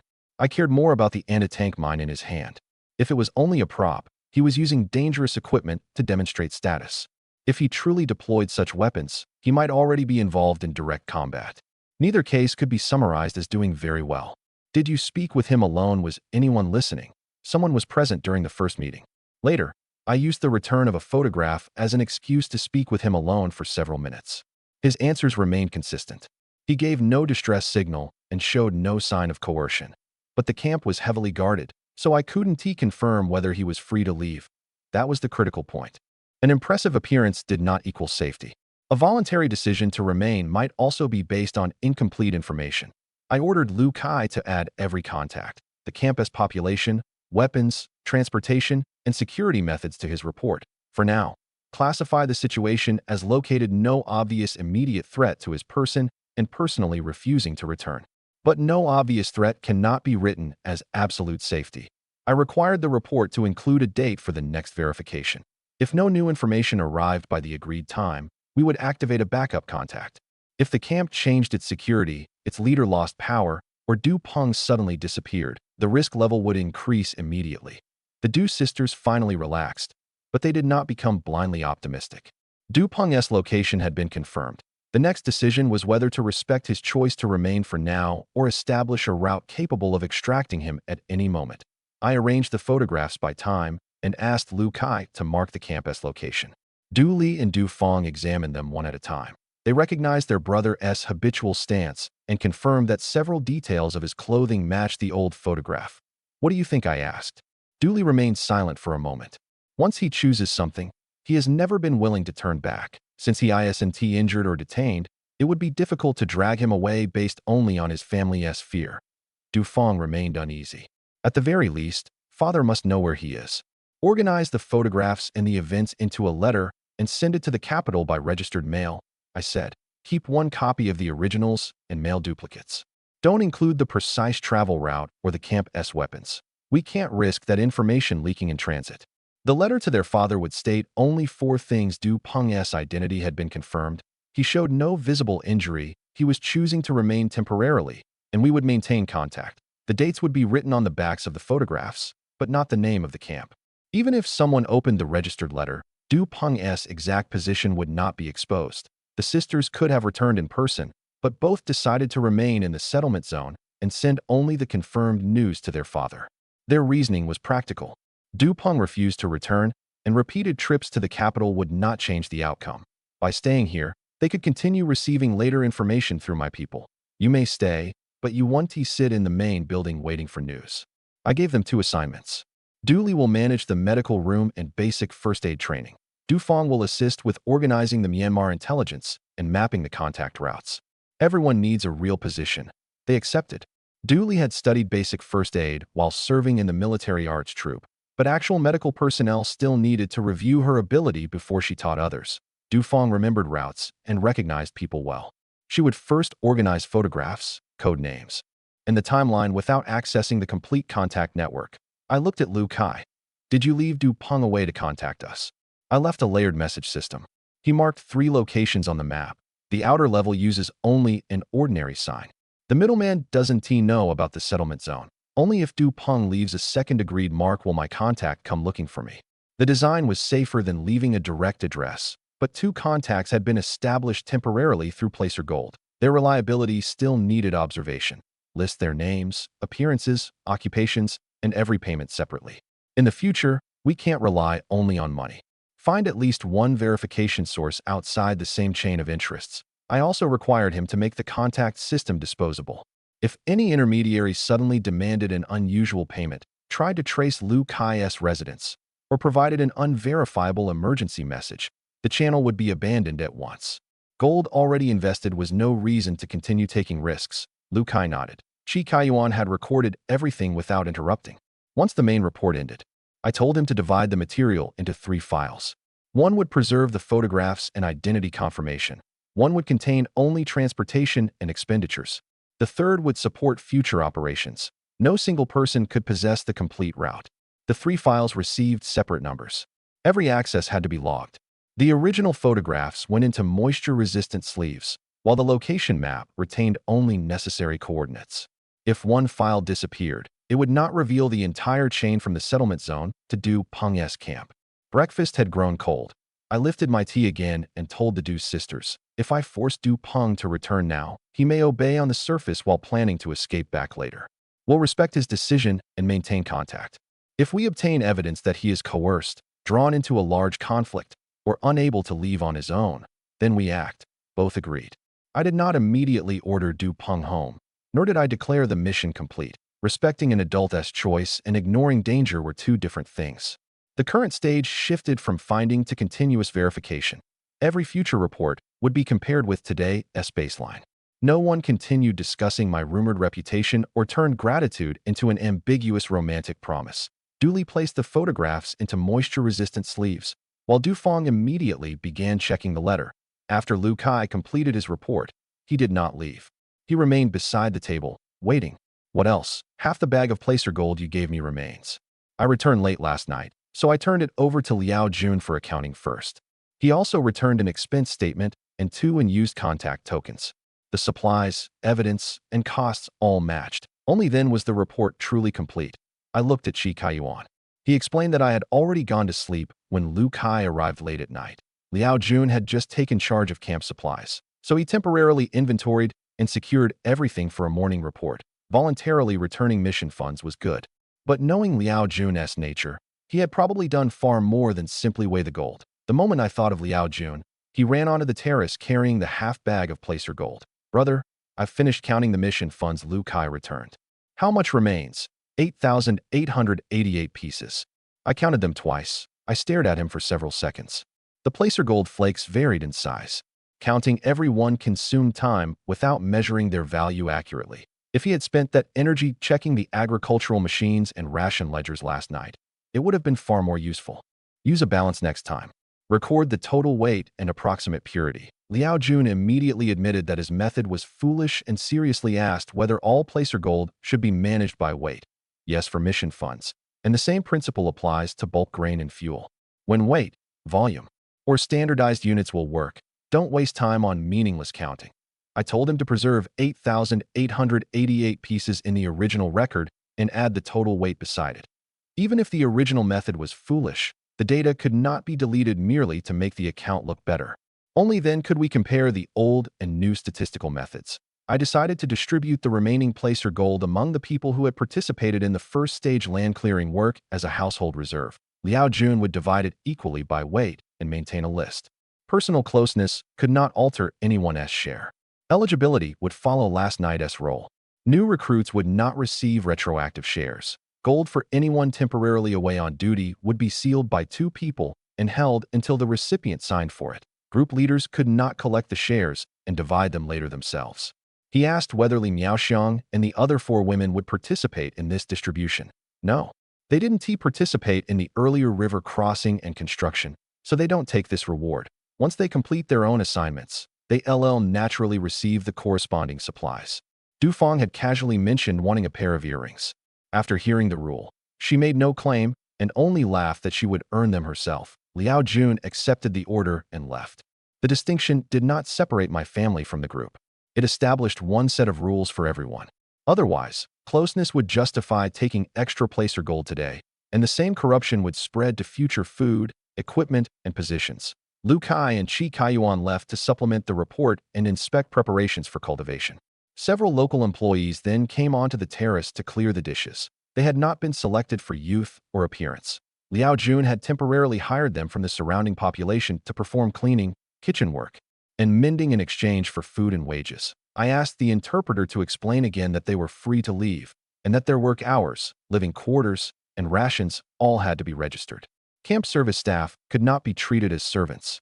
After handling these matters, I walked through the field headquarters gallery with the 5 women. On the surface, I was learning the environment. In my mind, I had already entered the financial freedom system. The camp had food and equipment and would steadily gain more people. We needed independent financial reserves. Placer gold was suitable for small, discrete transactions, but inconvenient for large payments and long-term value storage. Generate a treasure cavern first, I instructed the system. Fill it with gold and silver jewelry, gemstones, and valuables from mixed origins. Its appearance should resemble treasure transferred by pirates or nobles of an earlier age. I required every valuable to have an individual number, with jewelry separated from raw material. Objects whose authenticity or historical period could not be determined would be sealed separately. If we later needed to sell anything, we first had to assess whether its provenance story would trigger an investigation. Specifications confirmed. Host, please pay the required gold coins. I completed payment. The treasure cavern has been generated. Its coordinates are marked, and it is currently awaiting discovery. The first site would store divisible valuables for special transactions and rewards. The second needed to be much simpler. Build a reserve vault containing only standard gold bars. Make it structurally secure, easy to inventory, and suitable for long-term storage. The gold reserve vault would have several doors and independent ventilation and would not share an entrance with the treasure cavern. The system provided basic scales, seals, and a dual key structure, but did not appoint managers. The system generated another plan. Once I paid, a second coordinate appeared on the mental map. Both sites lay within the field headquarters controlled area, yet remained a safe distance from the food depot and living quarters. I checked my gold balance. Even after generating 2 large vaults in succession, the number remained full. Coins waiting in the queue had already replaced those spent. The vaults could not be announced as system creations, and no one could know both complete locations and structures. I planned to have separate survey teams discover them and then establish 2-person entry, separate ledgers, and periodic inventory rules. The treasure cavern could provide portable valuables for special missions. The gold reserve vault would serve only large procurement and long-term reserves. The 2 sets of accounts could never cover each other's deficits. Every withdrawal required a purpose, approver, and recorded result or return. Jewels were not toys for display, and gold bars were not rewards to distribute without cause. They would become resources for expanding the farm, making cross-border purchases, and supporting future operations. After exiting the system, I continued inspecting the field headquarters. 5 independent suites stood outside the main building, each with a different interior. Li Miaoxiang's quarters were understated. Zhang Yike's included a study, and Chun Fengfei's room was bright and simple. Du Li and Du Feng each had room for dance practice and information storage. The system had prepared ample domestic detail, but I did not intend to let those rooms become status symbols. Every residence had to follow fire, security, and evacuation rules. None could occupy space required for public medical, storage, or office functions. I asked everyone to identify problems in her room. Zhang Yike needed stronger bookshelf anchors. Du Li wanted the medical room closer to the residences. Chun Fengfei discovered a loose window latch. The construction team would correct all of them together, with priority determined by the problem rather than the person reporting it. After touring the residential area, we inspected the kitchen, stable, and courtyard. Along the way, I confirmed the coordinates of the 2 undiscovered vaults on my map, but revealed nothing. Liao Jun had erected a simple shed in an open area outside the field headquarters. More than a dozen people waited in front, including local Bear Country residents and sent-down youths who had wandered from other regions. Liao Jun stood as soon as he saw me. "Brother, I posted recruitment notices nearby. Farming, cooking, medicine, carpentry, masonry, and machine repair. Anyone with genuine skill can apply." At first, he had called the notice a hero's summons. After I corrected him, he immediately changed the term. "This isn't a gathering of martial heroes." State the position, pay, risks, and method of leaving clearly. Recruitment notice is enough. I picked up the registration forms. Each contained only a name, former residence, and claimed skill, with no verification. One person said he knew farming but could not answer questions about the local planting season. Another claimed medical ability but could treat only simple scrapes. Accepting everyone because we lacked workers would quickly import hidden dangers into the camp. The forms also lacked emergency contacts and information about accompanying family members. I required those additions, but prohibited questions about private matters unrelated to the position. For people who had crossed a border, we first needed to determine whether they were fugitives, whether they were involved in crimes, and whether their old conflicts would follow them to the farm. Divide the process into 3 rounds, I told Liao Jun. First, confirm identity and health. Second, conduct a practical test. Farmers identify seeds and farm machines. Cooks prepare a meal, and medical applicants treat simulated injuries. Third, assign a short trial period. Only after passing will they enter the permanent roster.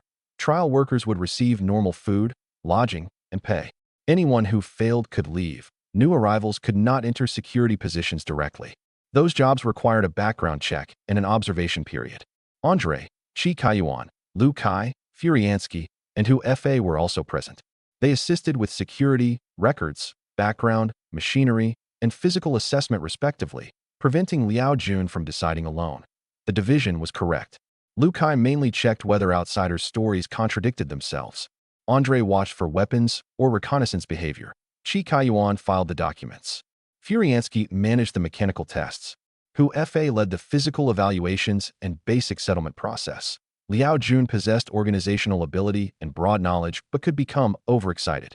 Involving other leaders filled his blind spots and kept all domestic authority from concentrating in one person's hands. I asked why he had begun recruiting overnight. The cultivation area is large, and our current labor force isn't enough. We have people who can drive agricultural machines, but no one to maintain them. The kitchen needs a permanent team too. If we wait until after the crops are planted, it will be too late. His judgment was sound. The men privately call you Chief Steward. Liao Jun hurriedly explained that it was only a nickname and that he would never presume. Excessive humility accomplishes nothing. If you can genuinely manage the people, food, equipment, and housing, you should carry the corresponding responsibility. I called the 5 leaders closer and announced in front of everyone.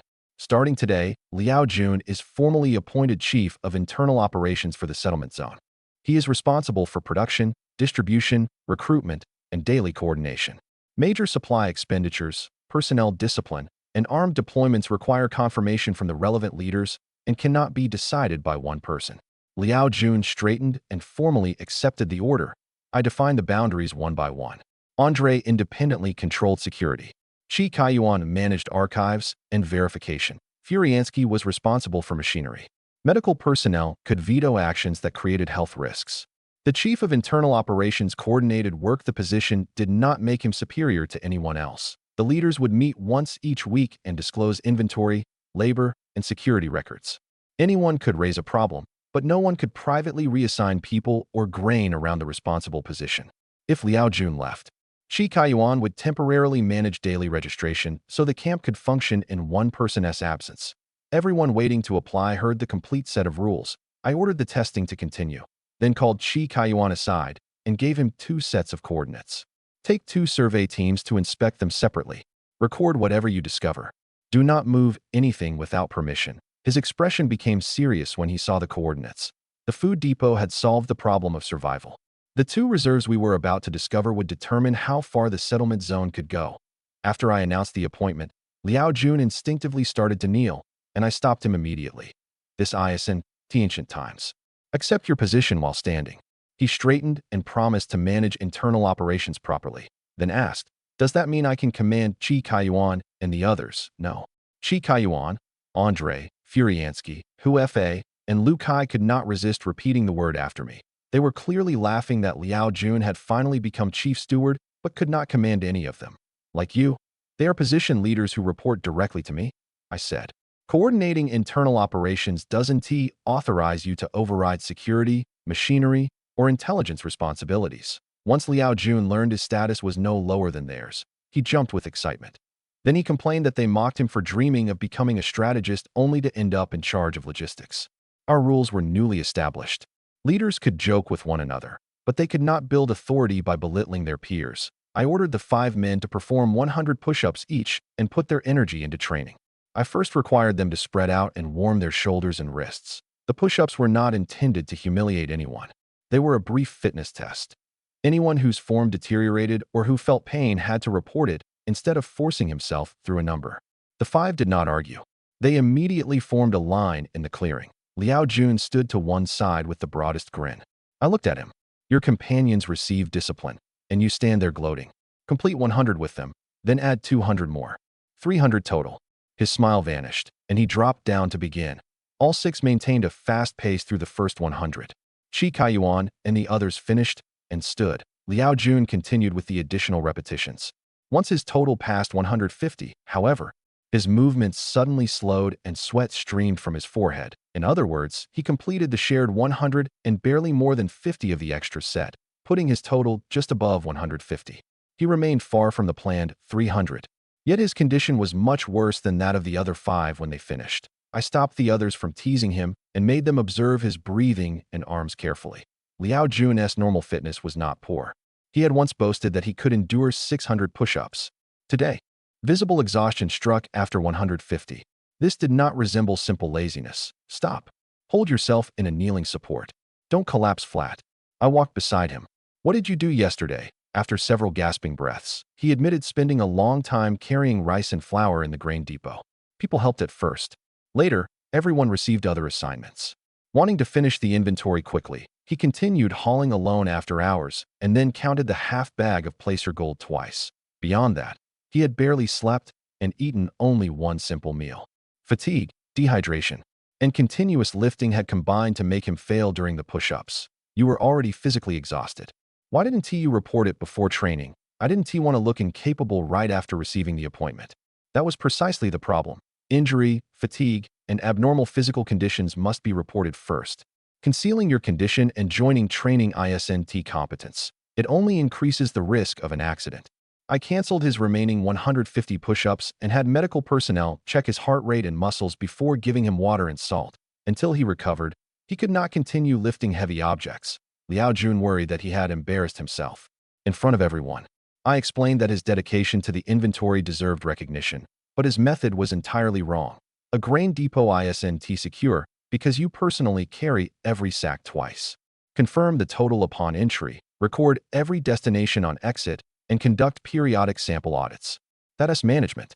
Exhausting yourself as the person in charge only proves you don't know how to organize. He asked what to do if he could not feel at ease without counting everything personally. Establish ledgers, 2-person verification, and sampling procedures. If you insist on counting every flake of placer gold and every sack of rice yourself, I'll conclude you aren't suited to be chief of internal operations. That statement was more effective than physical punishment. Liao Jun immediately promised to change. Chi Kaiyuan would help design the forms, group leaders would inventory separate areas, and Liao Jun would perform only consolidation and review. The preliminary medical check found no acute injury, only severe fatigue.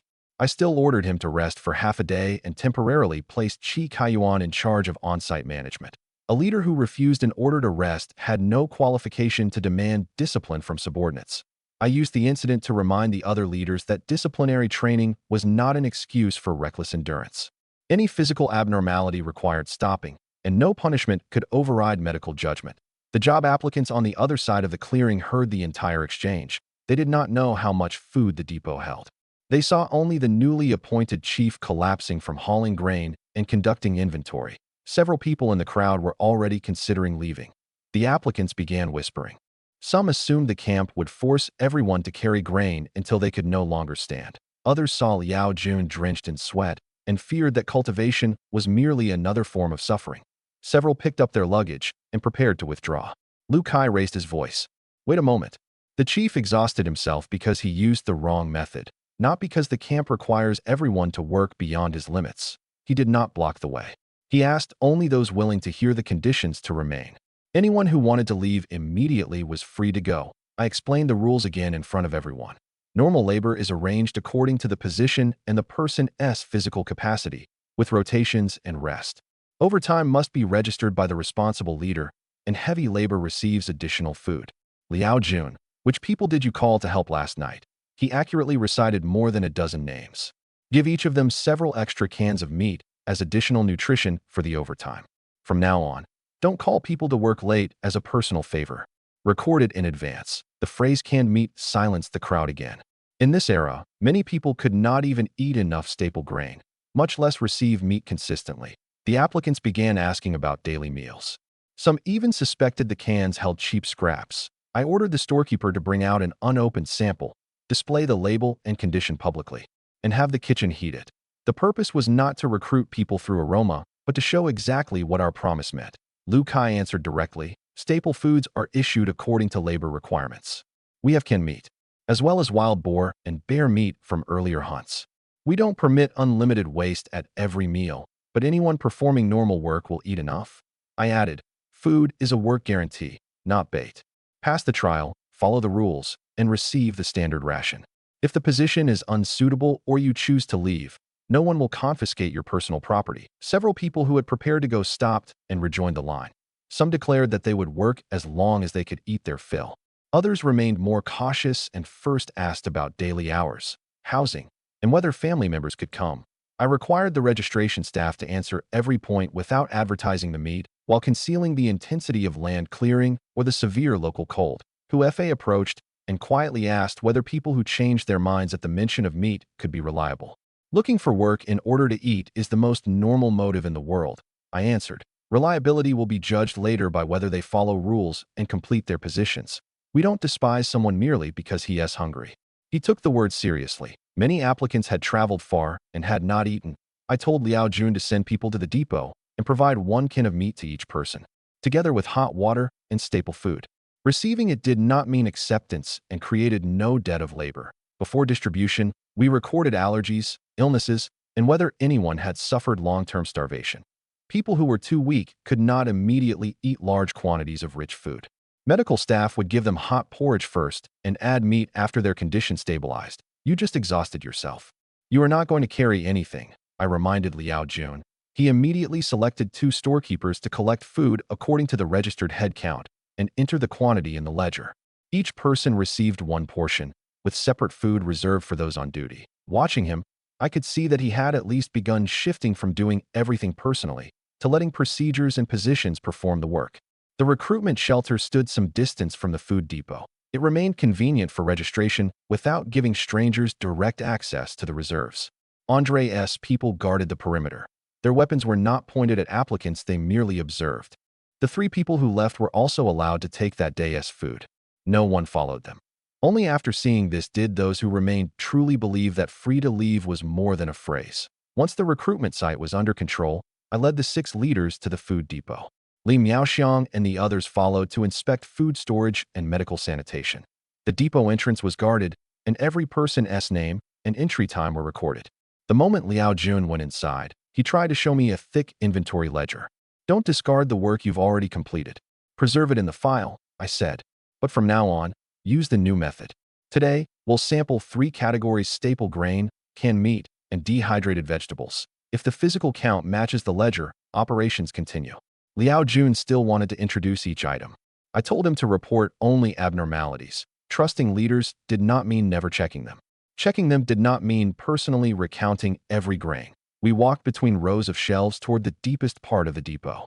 There stood an unnaturally smooth wall of granite. Bright lights illuminated the depot, and every area was clearly separated. Rice, flour, canned goods, compressed food, and dehydrated vegetables occupied different sections, then were further divided by packaging and storage requirements. Liao Jun tried to explain everything along the way. I allowed him to report only temperature, inventory abnormalities, and damaged packages. Andre looked across the underground warehouse and guessed that it might have been a wartime reserve for a large army. Liao Jun argued that if it had truly passed through a war, the supplies should not have remained intact until now. Neither theory had evidence. I did not join the argument and continued deeper. At the far end of a side wing stood a granite wall, polished almost perfectly smooth. Under the lights, it revealed no visible seam or handle. The entire warehouse's power supply raised another question. There was no visible power plant. The nearest large military installation stood hundreds of miles away. Running lines from that distance made no practical sense and could never remain hidden for so long. Lighting was not the only electrical load. The cold depot, ventilation, capsule tunnel shuttle track, and residential heating all operated. An ordinary small solar installation obviously could not explain such demand. I could only describe the solar energy system as an old technology beyond their present knowledge rather than invent incorrect formulas. Chi Kaiyuan and the others had discussed the question before, but had not asked me directly. Andre ventured. Could a power station be hidden behind the stone wall? No. The system could provide energy directly, but I could not tell them about my transmigration or the financial freedom system. The safest approach was to offer an explanation that accounted for the phenomenon without encouraging them to dismantle the equipment. The field headquarters and warehouse use a solar energy conversion system, I said. Collection structures exist on the surface, and concealed lines send energy underground. The terminals you've seen are interfaces left by the old project.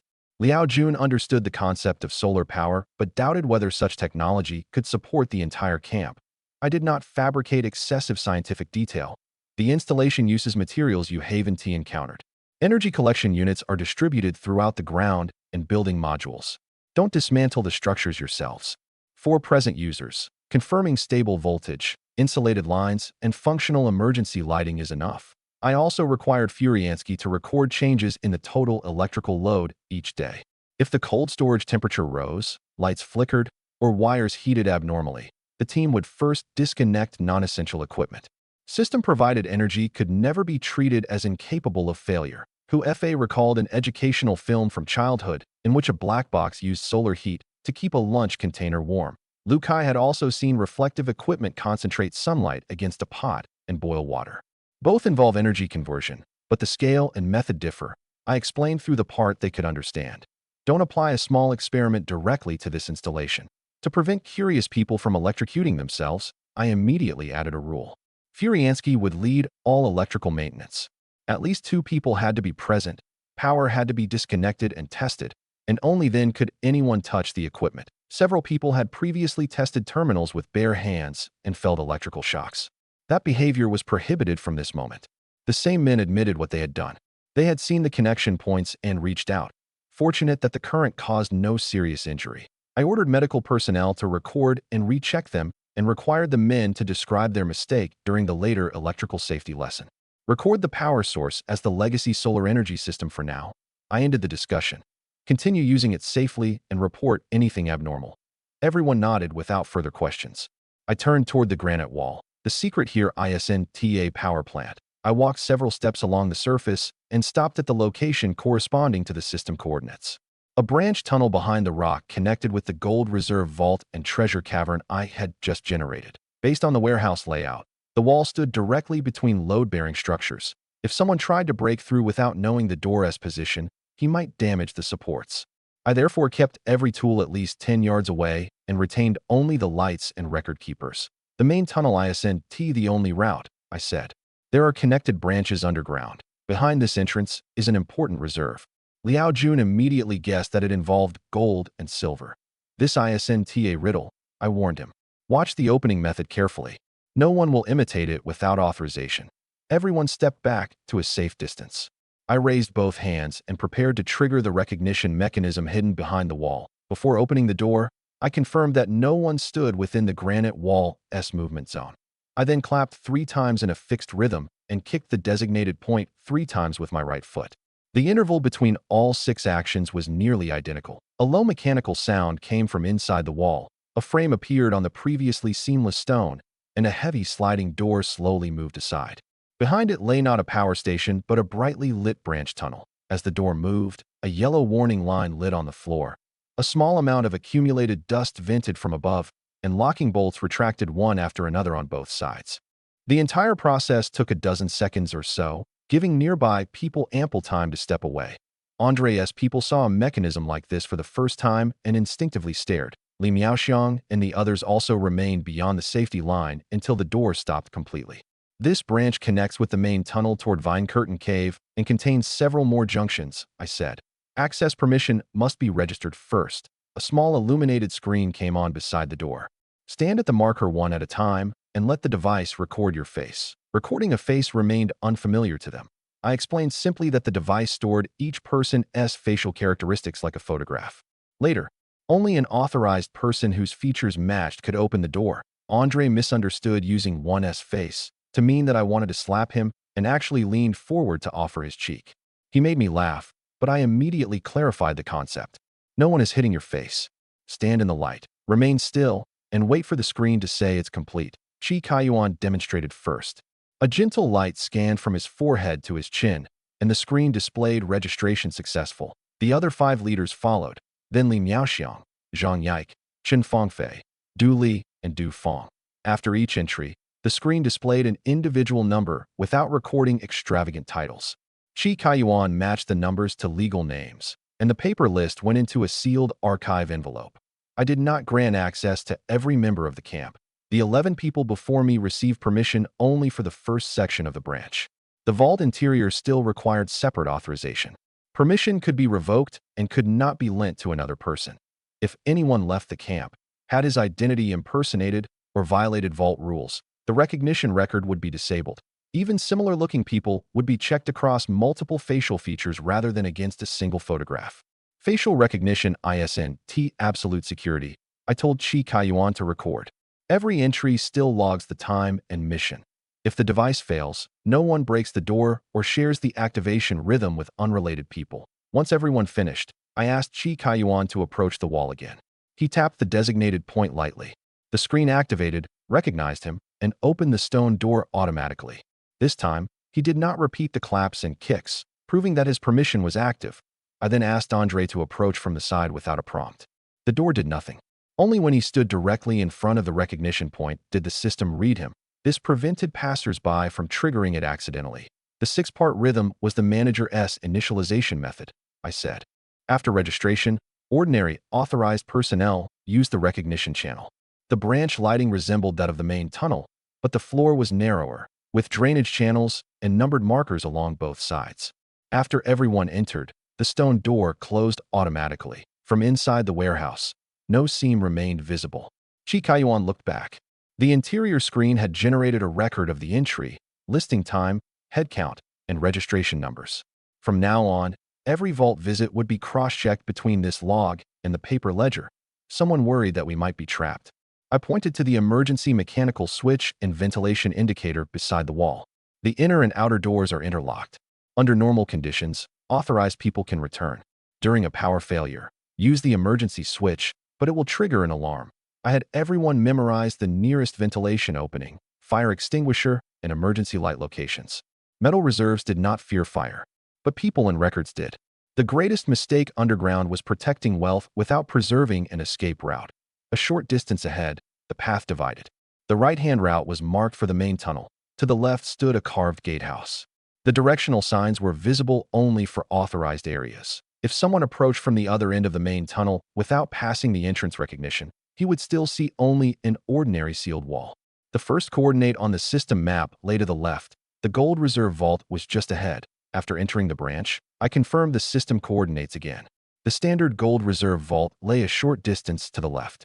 The treasure cavern was deeper ahead. Its coordinate drifted slightly, and only after checking did I learn that another shielding structure stood before it. We had to pass the front section before its exact position could be located.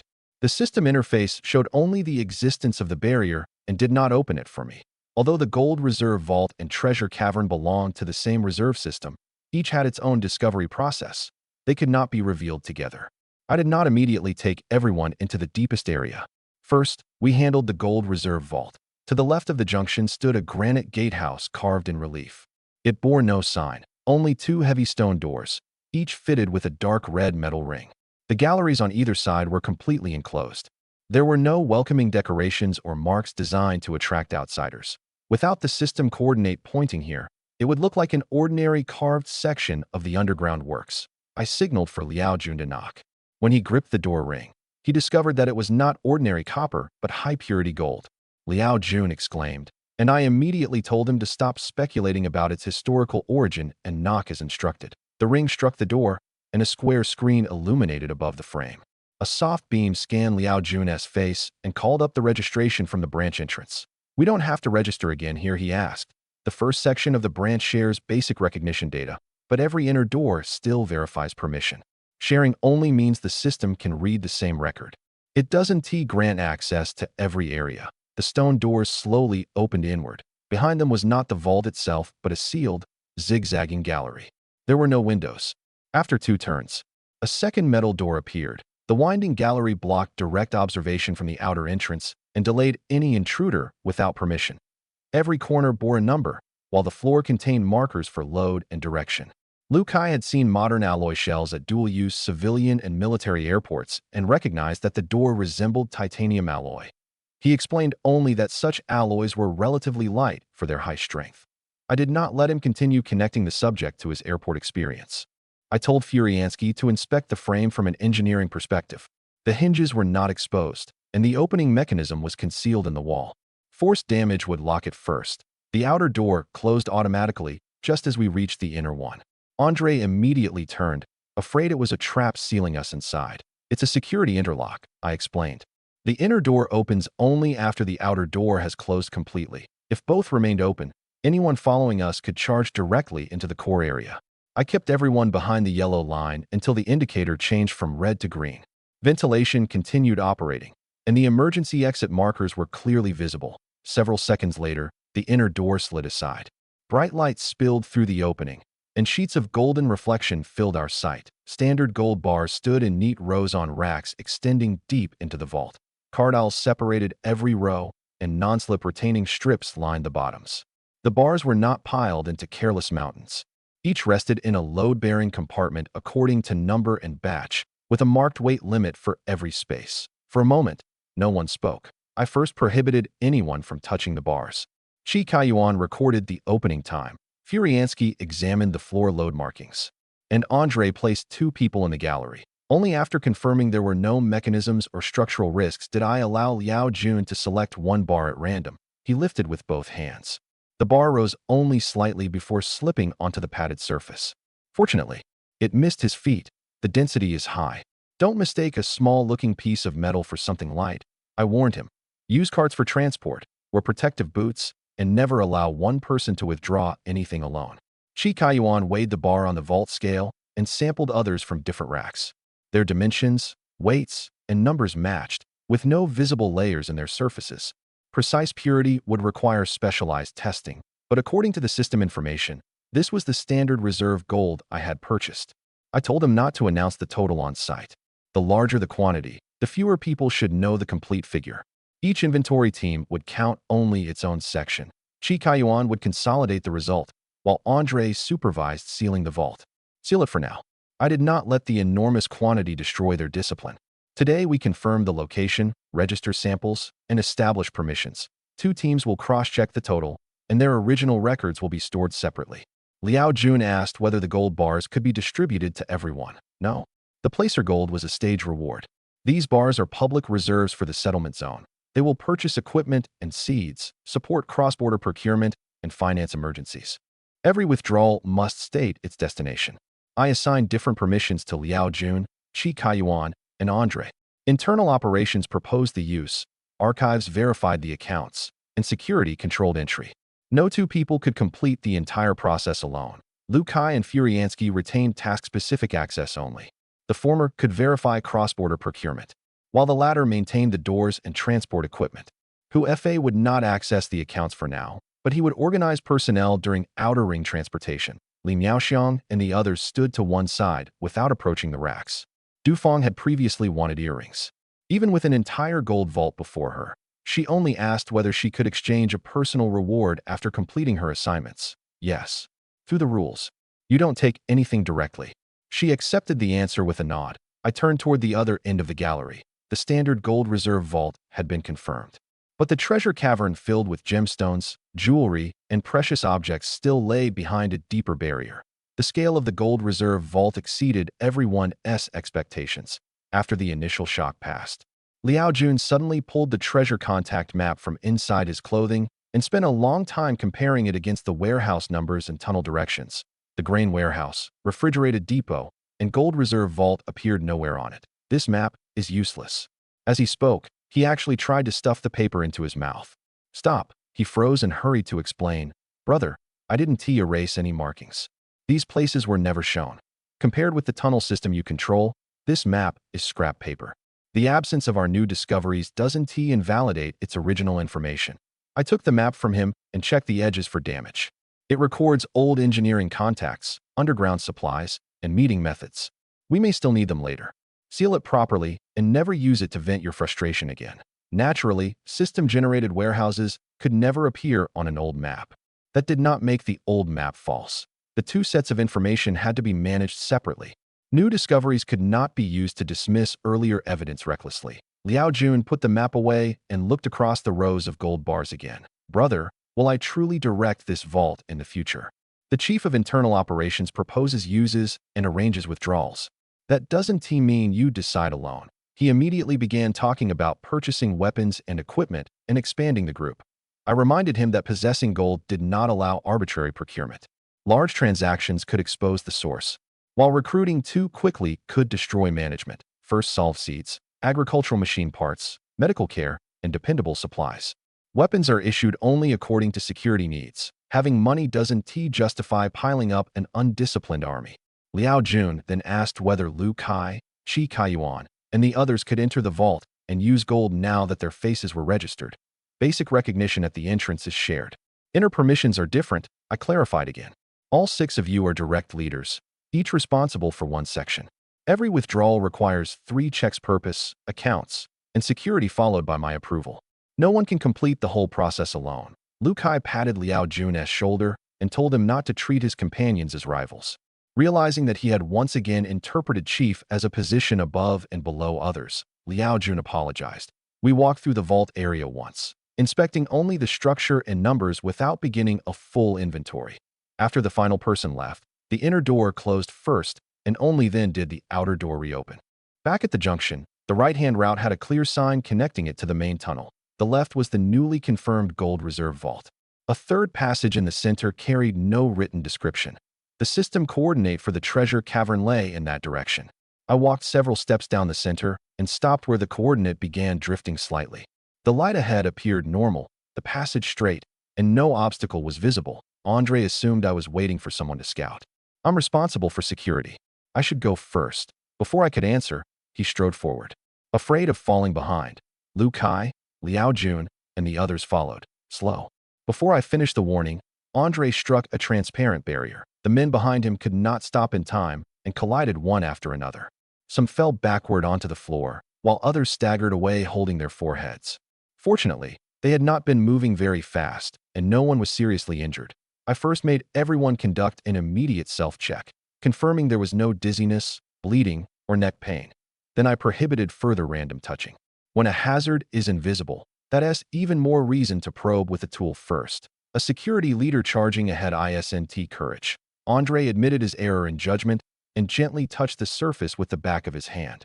It was cold, hard, and extraordinarily transparent. He assumed it was glass. From the side, Liao Jun saw refraction at the edge and thought it looked more like crystal. When I approached, I saw natural mist-like patterns inside the barrier and felt the system coordinate fluctuating from this exact point. Liao Jun is half right. I stopped my palm just before the transparent surface. This isn't merely crystal. It's an entire natural crystal curtain wall. At last, I understood why the treasure cavern coordinate drifted slightly. The natural crystal curtain wall ahead had a shielding effect. Ordinary positioning signals would probably vanish completely inside it. Because the system was linked to my awareness, it could still provide a general direction, but it could not lock onto an exact interior position from outside the curtain. The treasure cavern lay not far behind the wall. The crystal's transparency was astonishing.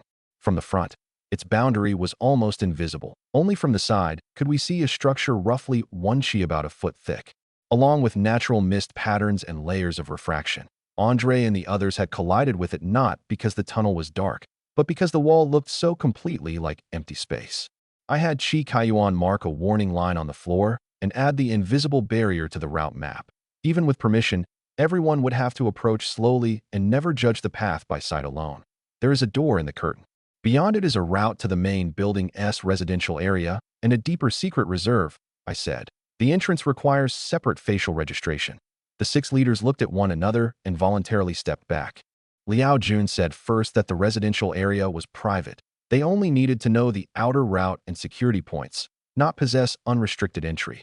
The other 5 agreed to provide only outer layer protection. Their awareness of boundaries was correct, but a security leader who knew nothing about a secret exit would leave another vulnerability. I ordered Andre and Chi Kaiyuan to memorize the curtain's location, the exterior evacuation direction, an emergency contact procedure without granting them ordinary opening permission. If you discover someone attempting to enter, seal the junction and report it first. During a genuine emergency, such as fire or cave-in, use the red device beside the wall. Every use will be logged and will trigger an alarm. I placed my palm against the curtain. A soft light flashed within the crystal. A previously invisible doorframe, recognition window, and narrow borderline appeared together. The wall's natural texture also became clear beneath the light, proving it was not ordinary manufactured glass. The system stated that ordinary permission was available only to registered residents. I turned toward Li Miaoxiang, Zhang Yike, Qin Fangfei, Du Li, and Du Fang. You live in the main building and may need to evacuate through this route. Register one at a time. The 5 women approached the recognition window. Soft light scanned each face, and the screen displayed successful registration 5 times. Everyone received basic permission to reach the residential area, but access to the inner treasure cavern remained closed. I asked Li Miaoxiang to perform an actual test. When she stood before the door, the system confirmed her identity and illuminated the edge of the transparent panel. Instead of swinging outward immediately, the system first displayed whether the passage on the other side was safe. Then the panel slowly slid into the wall. The route behind it did indeed connect to the underground portion of the main building. Another concealed branch continued toward the treasure cavern coordinate. I did not immediately open the second treasure reserve. Confirming defenses, permissions, and responsibilities mattered more than seeing jewelry. After the test, I closed the crystal door and sent the 6 leaders back along the route they had entered. The new applicants have received food. Complete their practical tests and agricultural machine training. Work on the first test plot must begin today. Andre did not leave immediately. Brother, the outer area around the settlement zone has been unsettled recently. My current people can handle it, but as personnel and supplies increase, I'd like to select young, physically qualified applicants to reinforce security. What exactly did you find? He reported that outer sentries had seen unfamiliar footprints and branches that appeared to have been moved. There had been no direct conflict, and no one could yet determine whether the signs belonged to hunters, displaced people, or organized reconnaissance. A situation like that belongs in the log immediately, I said. You may expand, but don't select only for physical strength. Verify identities first, then observe discipline, vigilance, and whether they misuse force. New personnel perform only inner patrols. The outer routes remain closed to them. Andre accepted the order. I assigned Lu Kai to assist with background verification, Furiansky to manage agricultural machine training, Huefe to organize the physical trial, Chi Kaiyuan to record the results, and Liao Jun to coordinate food, housing, and positions. The 6 men did not stop again as they passed the gold reserve vault. At the granite entrance, each completed facial recognition in turn and returned to the underground food depot. Recruitment, cultivation, and security all awaited them on the surface. They did not delay. Everyone immediately carried out his assignment. The crystal curtain wall returned to complete transparency. The treasure cavern remained silent on the other side. Once the first furrow was cut into the earth above, I would return and open the deeper barrier.